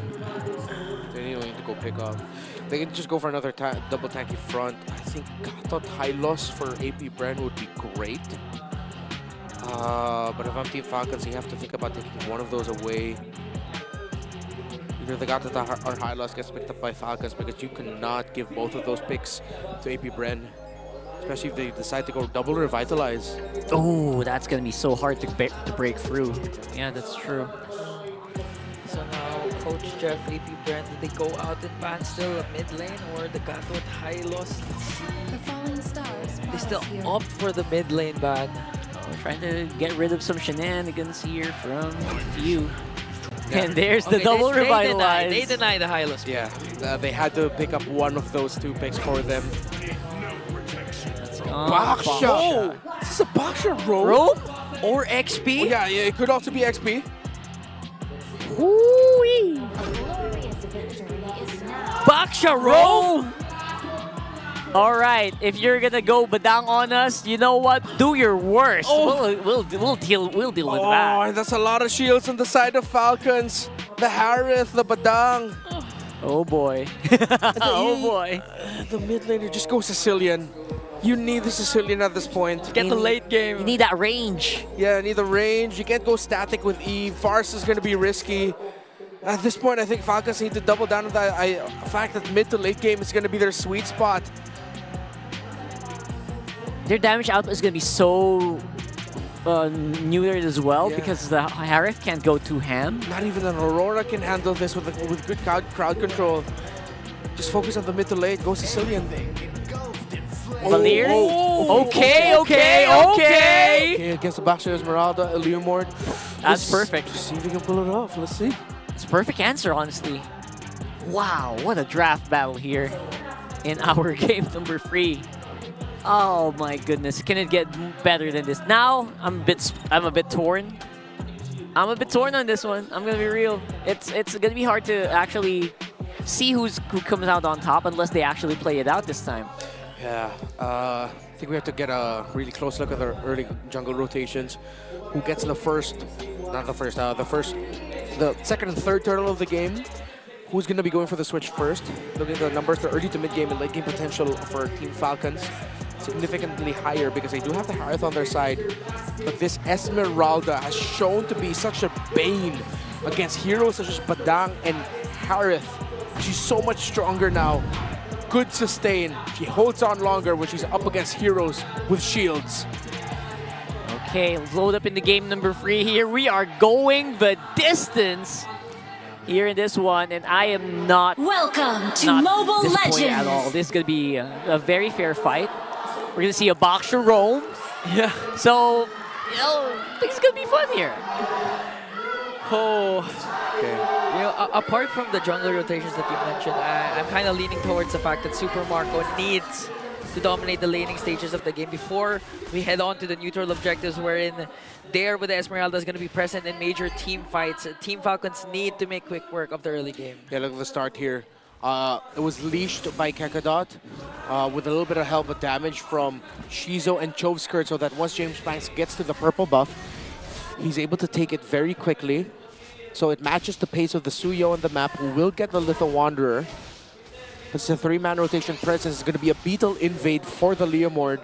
Same thing goes for the Suyo. I'm not sure when we last saw Baksha, but I believe it's one of the last few persons to wait a minute. They're trying to go for Marco, and they went with it successfully. Yeah. Able to take him down, and the kill will go on to James Pax. Hard dive right away again. Because of the Baksha marks, the shields of the Harith wouldn't be as strong. Yeah. I believe the last time, or one of the last times we saw the Baksha was actually in the hands of Demon Kite at the jungler for Aurora. They actually won up against TLPH. So now it's on the Roam side, revitalized. Let's see how it's going to pair off against a team with a Valier for Team Falcons. That's true.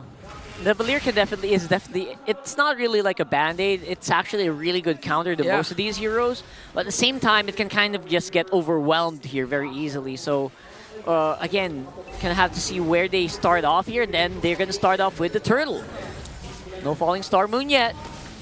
Darren Kekadot just really being a thorn in the neck of Team Falcons. There's going to be a diversion for Chopskirt and James Pax. But still, Kyle TZ will secure the turtle. They were to go for the Few trade, but Few was able to walk away. And now the clapback again from Team Falcons, but the sustain from AP Bren is just too much. Yeah, look at there. They did force out James Pax to walk away, but now Shizu and Super Marco in the picture. The clash will stop there. And Pandora basically manhandled that trio. Yeah. Walking up on there. Power of a Hylos in your screens. And now, he's going to go after this one. Actually, I'm surprised Kekadot wasn't level 4 for that one. Yeah. Same thing goes for Dare. He was able to hold on to the back line of Falcons, which messed up their potential re-engage into that team fight. That could have been a much bigger win for Falcons. They got the turtle, but they didn't walk away with a kill. Yeah, the early game sustainability. This is a bully ball lineup by AP Bren. Even if Few has a really good Searing Torrent and he provides space, he still ends up taking a lot of damage. Big teleport. On the bottom, it's a 3v3, being a 3v4. Okay, but it looks like AP Bren has to back off. Pandora already cast a glorious pathway, but the wall from Ogun will ensure that Kekadot will fall down. They got Kekadot very hard there. They can actually block out the jump as well, so you can't really jump out right away if there's someone in front. So yeah, that's not an easy out, even if you're a Baksha. Good stop, but my goodness, a full charge first skill coming in from the Leomord takes Ogun down by 12, 15% health. Almost half, yeah. It's a huge chunk of health down. Then again, this isn't Badang that uses the support emblem, so you have to take that into consideration. Okay, they sent the Leomord down to the bottom lane. EXP lane, the Esmeralda still there. Both still going to be going for the buffs. Double lane for Super Marco. Same thing will go for Shizo once a wave crashes in. Could be a big fight for this turtle.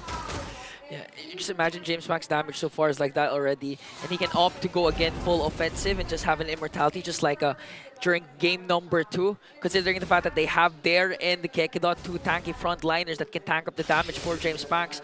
We can expect an early snowball from the Leomord of James Max, so Team Falcons, they need to prevent a potential snowball from the man with a million moves. I mean, that's true. I mean, earlier it was a worse start from AP Bren, Yeah. but they were able to scale up. What more now that it feels like it's more even Stevens?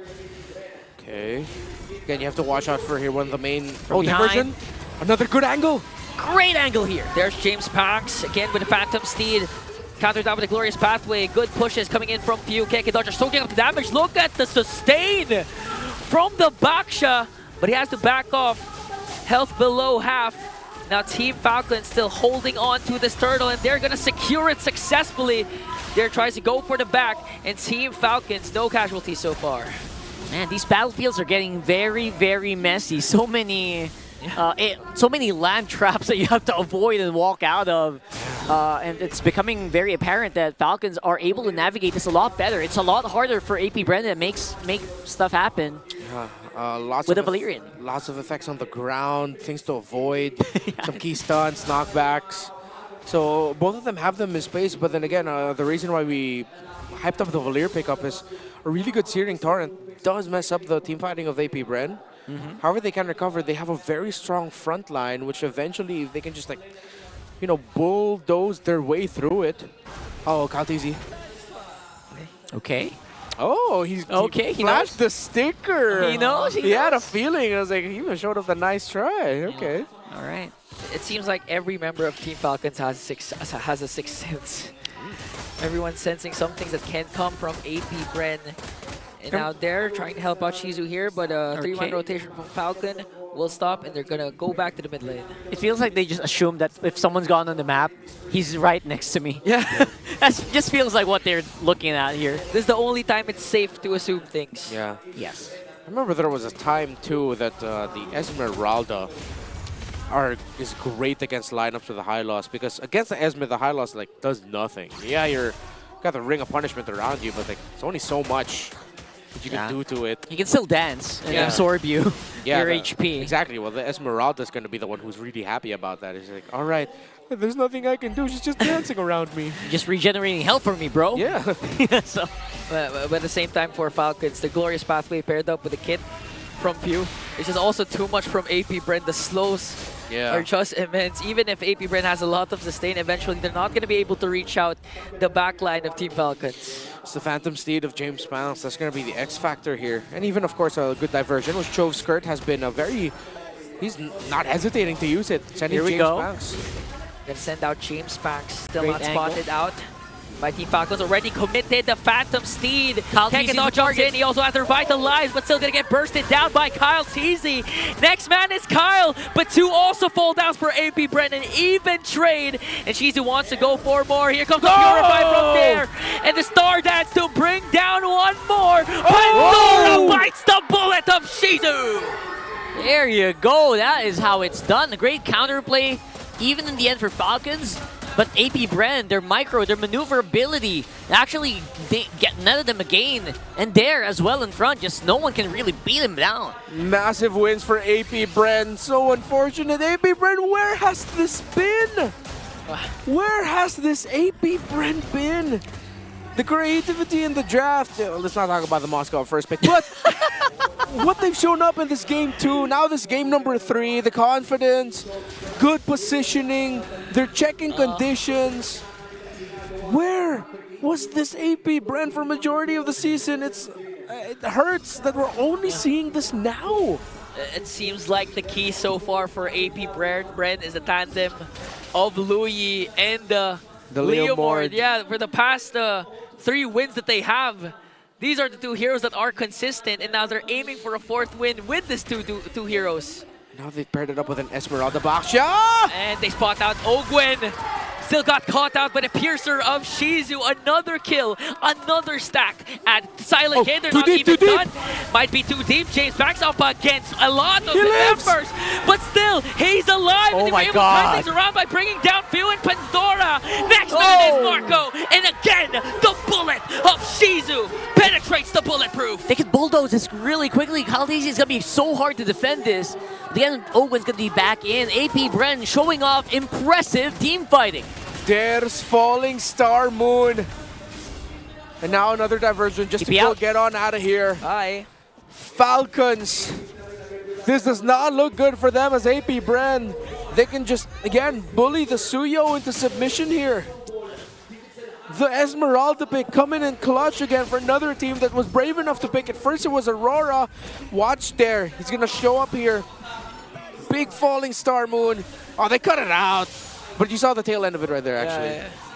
Still, the Star Moon connected. Huge CC for AP Bren to keep Team Falcons at bay and eventually be able to take them down. And that's a 5K gold swing already for AP Bren.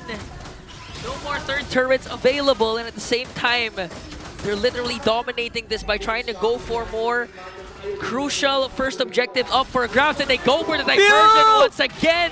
Few already casted the ultimate plus the flicker. Major resources expended now. Pandora got caught in the middle, already forced out the glorious pathway. There from the back after Few once again. The Phantom Steed is here this time, and Ogwen is gonna fall down. The Esmeralda does so much. It does. It does so much to just break Falcons out of their tempo, force them to overreact, send them back at the time where they want to be pushing forward. Oh boy. These were one of the rare times I saw Team Falcons kind of not in sync with the previous clash. Duality! Look at the pull from the Duality as they also get the Lord. And bring down Pandora, force down the Salmon, force down a diversion from the back to cut off the exit route. Kaltese getting chased down by 4. Might be able to escape though there with the Falling Star Moon. Gonna connect it still. Ogwen in the picture this time, and only Pandora and Few will fall down. I don't know how they're going to stop Dare here. This Esmeralda is just doing too much and not just absorbing too. They're not really doing anything about it. So, oh man, Falcons, what are you going to do? Yeah, what Falcons needed is what they couldn't get. They need hard basic attack damage, continuous basic attack damage from a traditional marksman. You can't fault them for picking the Harith. You gotta credit AP Bren for picking the Esmeralda late into the draft, and even the Baksha as well. It's also getting dealt with magic resistance. Yeah. Now Kekedot already starts things out, might get bursted down, but the Revitalize was enough to sustain it. Acting as a secondary Lord for AP Bren as they burst down, inhibitor down bottom. Now they're zoning out the members of Team Falcons. Lord still up, Super Mark already used up the Zaman Force to try and to make kills here as Kekedon will fall down as well. Yeah. AP Bren has to retreat. Ogwen held on to his ultimate, he didn't use it. The patience by Falcons. They lose Pandora, but they traded out the roamer of AP Bren as well. But AP Bren, cannot deny, it still has a significant lead. Look at the 2 gold laners. Super Marco only has 2 core items. While it's already full built for the Granger of Shizu, who has hella stacks, max stacks, on this Sky Piercer. You know, I'm not used to saying AP Bren is winning, but at the same time, the 5 players of Falcons are losing. So what does that mean? So that's really weird for me right now. Again, Team Falcons trying to pull off a late game comeback here, but again, they have to worry about the stacks of Shizu. It's already 11 kills for the Granger. Oh boy. Holy Crystal just got completed here for the Harith, so that's maybe something. But it's not going to be much, especially with a very tanky lineup that AP Bren has against Magic. They don't have that marksman. They needed that traditional marksman. They can't get it anymore. So what's it going to be? How are they going to deal with this? I'm sensing could be a potential diversion now for Chovskirt. Yeah, they're going to decide to send someone. Yeah. It's even really tough for Kaltese to get any big damage in, because who's he going to chunk down? Oh my goodness! That's max stacks on that Sky Piercer. Owen disappeared from the map. Plus the Phantom Steed of James Pax. It's like all these combos. Literally with that combo, they're sending Ogwin to vacation again. Every single one. They turned Ogwin into the third movie of a magician-centric trilogy of movies. Now you see him. Now you don't. Showing soon, I guess. We'll see that. Hopefully, I'll see. It's fun. But yeah, that one was not fun for Ogwin. I can just imagine the POV of Ogwin when that was happening. Like he was just going to try and check the brush. Blasted, dude. Or even just try and bait out skills from AP Bren, but he got literally blasted. Unbelievable. Ogwin got cooked. Not even enough time to react, no matter how fast your smartphone is, no matter how fast your Infinix is. That's not good, though, because he is definitely the main... one of the main frontliners of the team, and if he can evaporate that fast, imagine what Few's gonna look like. Imagine what, you know, when Marco's the Harris is gonna look like. Oh. So you guys gotta get some time in, get you know. I honestly have to ask the viewers right now, who are watching home, like what do they think is happening for week number 8 with all the crazy series we are witnessing? Yeah. Okay, congratulations, sir, for securing that Lucas Naruto skin. I envy you.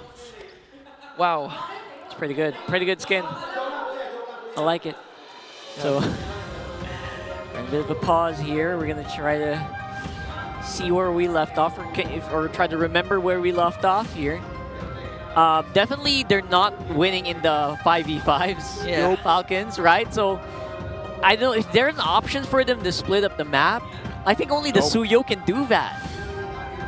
It's tough because now you have to worry about a diversion. The moment AP Bren gets info, it's like, oh, look, the Suyo's there. Choke skirt. It's going to be up to choke skirt to just be like, will I diversion or not? And there's no wrong call. Yeah, there is no wrong call. They're playing around this Valier very, very nicely, by the way. Yeah. I thought it was going to give them such a hard time, but the Valier is just getting bypassed here over and over again. So we head on back to the game again. Chove skirts, diversion still up for grabs, but I think AP Bren's gonna resort instead to having a Lord dance against Team Falcons. And as mentioned by Rockhart, they don't wanna, Team Falcons doesn't wanna fight it out 5v5. Oh, now they're trying to go for Pandora. They just did that to his cousin. Oh my goodness, AP Bren. The cousins are not having a fun time today. AP Bren has something against the Onigo family. Yes. It feels that way. They're just, I guess there's just too much front-loaded damage from AP Bren at this point because of how well they scale. Even though it's only an AK gold lead, Tough. It feels like it's more. It just proves the old adage in esports. It's all a mental game. Their last dance in season 15, and AP Bren could potentially beat their big brothers in Falcons in 3. Lord sieging in onto the bottom lane. Team Falcons are having a hard time clearing out a lot of minions. Mid lane inhibitor turret already taken down. They committed a combo onto Kekido, but he's still alive. Zaman Force already casted out by Super Marco. But still AP Bren unscathed. One inhibitor left for Team Falcons. They have minions onto the middle lane, and there with a beautiful falling star moon onto Super Marco. Ooh. Clear it. Still the defense for Team Falcons. Ogwin was trying to look for the angle for the flicker, set up play, but Shizu was able to spot him as Ogwin was concealed. They're not grouping up too much. It's an empty bear base here. Now, this is it, all in. Oh, but he got stunned out, but he was able to take down Kekidot though. Ogwin with a crucial kill. Now here comes the Phantom Steed. Flickers are already casted out by Team Falcons. They don't want to engage when James Pax is on Barbiel. That's best case scenario. You lose out all of your turrets, but you are able to do -1 maybe. But again, despite this, they can't really get much out of it because there's no Lord on the map. James Pax brought out the Phantom Steed, brought out the Barbiel, but Few was able to use the Searing Torrent. Was a combination of his Burst Fireball to get a stun off to James Pax. It didn't stop him from getting on the Ducati, but it did delay him from chasing the members of Falcons that looked like the Leomore could have just trampled them down. So that was a slight save there for Few, and at the beginning of that fight, how Pandora actually placed his glorious pathway as sort of divider. Instead of placing it directly onto the members of AP Bren, he placed it as a dividing line between AP Bren and Falcons. And no one wants to step on that. We know it's just a slow, but no one just really wants to step on it, and it's working. It's working to divide the Falcons lineup. And somehow they're making it work. In that case, it acted like, honestly, a landmine for AP Bren. If they step on it, they can get bursted down by Team Falcons. But Looking at Shizu's stat 13-0-1, I'm not sure if this is correct, but I believe the highest kills with 0 deaths so far this season was 12, and I think Shizu just topped that already with 13 kills so far, unless he dies. Let's see. Immortality for Ogwen, so there's going to be a bit more leeway for him to make that perfect fist crack, fist break combo happen. But as you can see, AP Bren, they're not actually sticking together as 5. They're just trying to bait out some mistakes here for Falcons. Yeah. And so far, we haven't seen any Chov skirt diversion yet. Not enough information access there by AP Bren. Again, they want to go with the lore dance because previously they won it. And they know that face value 5v5, they can go and take down Team Falcons in a Lord fight. But again, there's a crucial angle from Super Marco and Ogwen. But I think they got spotted out by AP Bren. Like they did, James Banks is up on front. Phantom Seed is ready. You can't really walk too much. Pandora gets bursted as well. AP Bren can just rush this. Super Marco's not there too far as the Badang as well. They have to clear up minion waves. Conceal play, they're going in! Phantom Seed plus the ultimate coming in from there. They burst it down. Pandora. Now Ogwen trying to soak up the damage. He missed the combo! No! And James Pack secures the Lord. Immortalities pop for Kekedot. Now a diversion on top. Who are they going to find? They're targeting Bill, and he takes him down. 15 kills, 0 deaths for Shizu. He wants to go for more, but this is the end signal. And AP Bren, against all odds, takes down Team Falcons. They complete the reverse sweep, and Sindel should have been here since week number 1. AP Bren in their last dance, make a last stand. Looking at their bigger brothers. Told them earlier, good luck in the playoffs. But we will end our season with their heads held high. 30,000 feet up in the air. The bees are flying. Man, Shizu 15-0. Yeah, and that is confirmed. Granger. That is confirmed. Highest that is kills. the highest kills With 0 deaths this season. And he did it against the Bulletproof. The silent kid. Oh my goodness. With a loud statement. Apparently Granger is it, especially for Shizu. He's him. First pick the Moskov in game 1. And Granger had it all along. Woo! All right. AP Bren, they're going to be able to end the season, again, like you mentioned, with their heads held high for this one. That is a performance you should be proud of, 100%. And they do it with, like, essentially their bigger brothers, right, at this point. Whew, that was something. Let's have a bit of an interview here on stage with Hans and Calusi. Getting a victory and undefeated in week number 8. Ladies and gentlemen, your winners, AP Bren! Wow! Saan ang galing to, boys? Where has this been? Iba yung aura nyo today. I love what you're seeing, James Banks. Napagbigyan ka na naman dun sa kabayo mo at nakita na naman ng buong sambayanan kung ano ang kaya nyong gawin. Talk to us about the mindset na meron kayo ngayon. Yung po rin po mindset namin, puso lang, tapos ibibigay pa rin namin yung best namin kahit laglag na kami.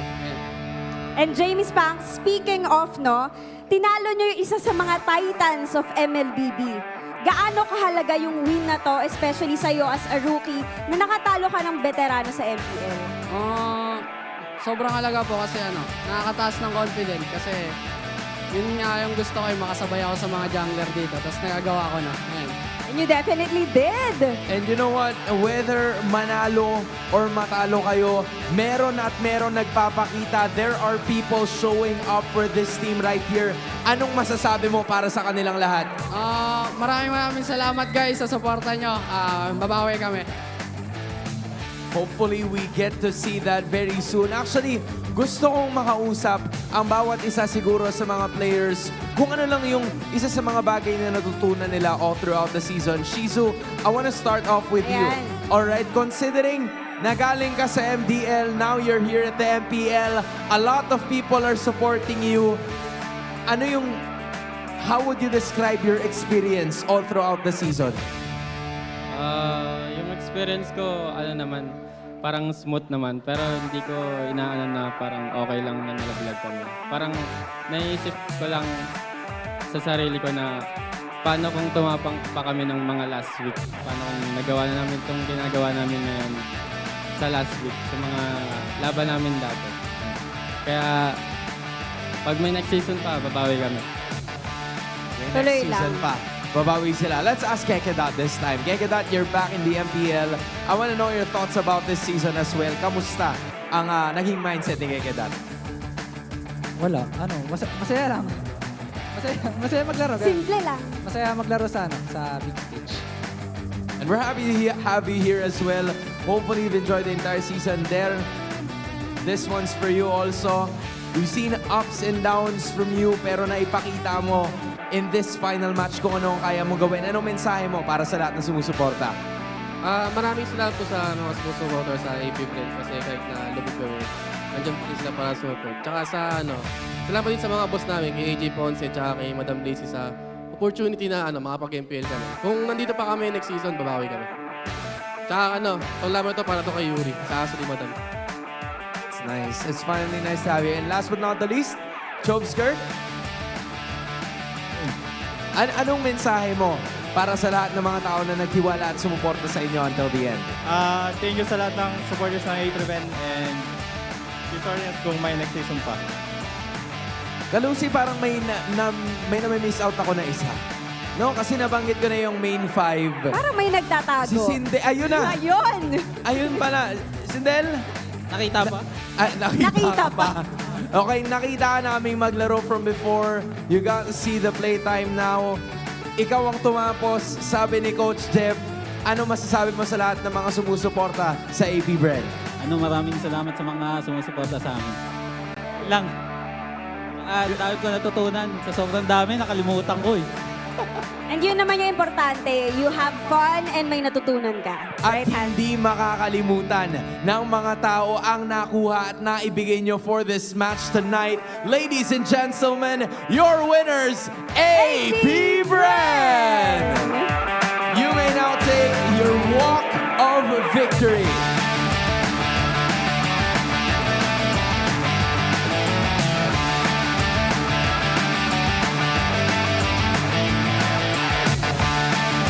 For the final time this season, you may now take your bow. AP Bren, the Hive, Kalusi, they left on a high note. Gusto ko talaga i-commend yung AP Bren kasi pinakita pa rin nila yung puso hanggang dulo. They managed to get a victory over one of the titans of MLBB. Ano kaya masasabi ng ating mga casters? Balik sa inyo. Well, one thing's for sure. You can always add that to your resume. Yeah. I slay a Titan today. Yeah. You beat the M5 World Champions, the PH reps again. And this guy can add to his resume highest kills without a death. 15-0-1 MVP performance from Shizu. And he did it in season 15, man. So, wow. There's a poetry in there. 94% kill participation. Again, this means a lot for the members of AP Bren. They are carrying the colors and the name of the players who did this 2 years ago to win the World Championship here at home in the Philippines. Can I just say the MVP graphic with Shizu and the Granger? He honestly kind of looked like Granger. Yeah. In that part. Yeah, if Granger, you put his mask down, he's doing the Shizo smiles. Yeah, right? He's just like that. Just add a little bit of color, straighten it out a little. Yeah. Oh, man. He's a curly-haired Granger. There you go. Just a little bit. Just a little bit. No. I'm reminded, I feel like we're all reminded yet again as to why, remember when Pakbet was here with Omega Execration, we'd always give him like drafter of the universe type of deal with the things that he would push out. This draft right here was so good.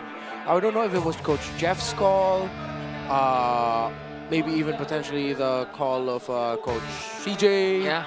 But the fact that they just decided, you know what, we go Bakshaw, we go Esme, and those would be 2 perfect picks that mess up what Falcons want to do with the map. It was sublime how they pulled off the strategy. You saw multiple times we were pointing out how much the effect that Esmeralda really had in every team fighting, and all the space provided by the very tanky front, a very aggressive jungler that once you see them going forward, you really gotta stay away from the Leo more than his ultimate. It gives so much space for Shizo. It's like there's almost no counter to what they were doing in the game right now, because of the last 2 picks. And it's actually amazing how they were able to do that, finesse it. So not just the players, right? But even the coaches really knew what they were doing in this one. Yeah, they were able to shut down the Harith. The Harith is dancing around the Zaman Force, is most likely also dancing under the Tortoise Puissance of the... I forgot how much of a mouthful the ultimate of Baksha is. Tortoise Puissance. The Poissons. The Baksha. I knew that was gonna happen for some reason. You were gonna call it You really gotta change the name of the ultimate of Baksha. The Baksha. I'm gonna start calling it Tortoise Croissants at this point. Tortoise Croissants. There So you go. yes, you guys understand the point I'm making, right? Correct? All right, there we go. Yes, sir. Woo-wee! The Baksha. The Baksha. At that point, Fun it's of that. I'm from my bloodline's from Batangas. Yeah, sir. me too. All right, cool, nice. So, yeah, we already mentioned. We as well. pointed that out. Jesus 1501 is the highest kill in the season, 0 deaths, rivaling even the guy who is right across with the bulletproof. Yeah. 2 players that had the 12 kills, 0 deaths. It was Joe and Domenkite of Aurora. Now Shizo goes above them, 15-0-1, and he did it against Falcons. Against a Falcons team that, yes, they're locked in their 4th spot, but want to end their season on a high note as well. I'm honestly hoping that, again, AP Bren retains this roster coming into the next season, because as you mentioned, Renmar, this is a scary team, a young team, a hungry team, and now they've somewhat proven that they belong in the big leagues. And our BPI rich guys, still Shizu, 862 gold per minute. It's one of those let him cook moments, right? But this The team can really smirk just cook. gets me all the time. BBI rich guy is Shizu. He's also, that's probably the highest KDA in the game. Yeah. Right? 16.0. Imagine they showed up at the end of the season like this when they already know they're not in playoffs contention. Again, it's like tradition in MPL Philippines. They're out of playoff contention. Suddenly, people are going, wait, they 100% could have made it to the playoffs. Now I have a supposed strategy suggestion for the AP Bren coaching staff. If they're going to keep this entire roster together, the very first day of the season for their setup for season 16, they have a meeting. Guys, you are not going to make it into the playoffs.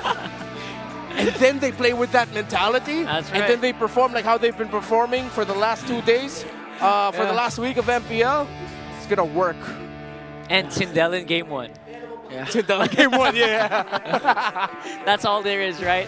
So we have a bit of a mic check. Obviously, we want to see how they were talking in that game. Oh, nauntog ko. Pigil ulit. Okay, walang baliw. Mamatay. Piso. Okay, patay ba? Go. Pwede. Kalma. Bitawan, Idol. Apat nandito sa red side. Saan na kaya natin? Tara. Ito, Ilos. Ingat. Tara. Pwede. Pwede daw, pre. Laban tayo, pre. Tore. Nice. Very calm, very calculated, as usual, as the trend is in our mic checks. Once again, I expected an explosion of nice. What we got in the end was nice. All right. So all teams so far have been doing this on their mic checks. All the winning teams. So that's very interesting. And that here we are on the standings. Obviously, no movement for either of these teams. Oh wait. Yeah, they're AP Bren went up 1 spot. They went up 1 spot. They did. All right. And again, they are going to be keeping Falcons on 4th. It hurts so much for Omega. They already lost it. They already got that 1 game. I mean, excuse me, they got the win. Oh, no, they didn't get the win earlier. And then AP Bren shows up right in the clutch. Doesn't end the season at the bottom of the standings. But it's all very close. It's a net game win differential of -2. Wild. It is really wild. Here is the Infinix Fancy Laban standings here for Week 8, Day 2, where the Minds are getting inspired apparently by the victory or the playoff securedness of their team, and they have actually overtaken the Bees. I'm honestly disappointed with Brent. What? He's here almost every day of MPL, and he's only in second place behind the Minds. That's true. Brent, you have a lot of catching up to do, Brent. So, Fancy Laban community feature obviously is going to be shown here, where we will feature you on the socials. If you come out and join us, big shout out to Fancy Laban players from all the different communities. If you think you got what it takes and you support your team, come here in the MPLPH arena, where we give out a lot of things and at the same time feature our community, and of course you get to have a lot of fun with your favorite ML personalities. I love that so much. You see, of course, the Fancy Laban teams of all the communities. They even treat, they have the post-match results similar to like the teams in the league, so that's really cool. What are your thoughts about this day, though? It's been a long one, honestly. It's been 2 days of week number 8, and it's complete chaos and unpredictability. What else is in store for us tomorrow? I'm just excited, and I'm thankful that I'm just a fan tomorrow, not working.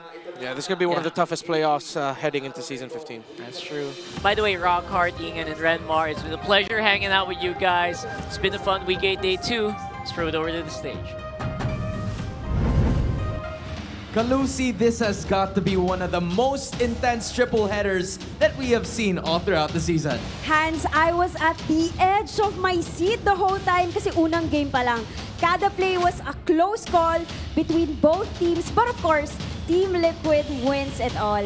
Epic Naruto versus Sasuke fight pa ngayon nakita natin nung huling laban eh. Alam mo, sila ang ating top-seeded team, and they're also gonna be the first ones na makakuha ng upper bracket spot. Ang tanong ay kung kanino ba mapupunta yung pangalawa. Will it go to Aurora Gaming or will it be for Onic Philippines? We're about to find that out. Since you mentioned that, grabe rin yung galing na pinakita ng Onic kanina.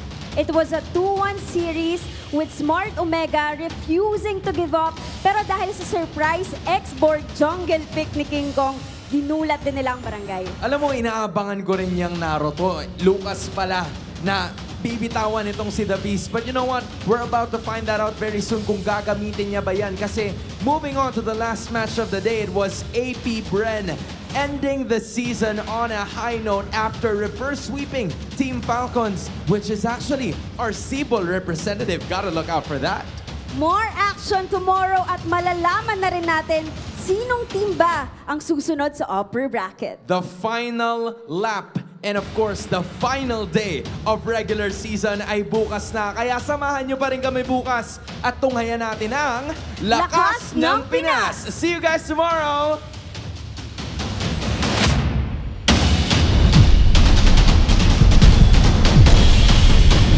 The 15th season of MPL Philippines is brought to you by the following sponsors. Infinix, the MPL official tournament phone. Lakas sa laro with Infinix. Smart, the official telco partner of MPL Philippines. BPI, the official bank partner of MPL Philippines. Mas magandang bukas, buksan sa BPI. Our partner in esports, Time Zone. Join the fun at Time Zone. TT Racing, for those who dream, work, and play. TT Racing has your back. Don't miss any MPL action by following our official Facebook and subscribing to our YouTube channel. Follow MPLPH on TikTok for more content. Experience the Lakas ng Pinas of MPLPH Season 15 action live at Green Sun Hotel. Grab your tickets now via official MPLPH website. All the regular season tickets are now available at 200 pesos. MPL Philippines is monitored and supervised by the Games and Amusement Board.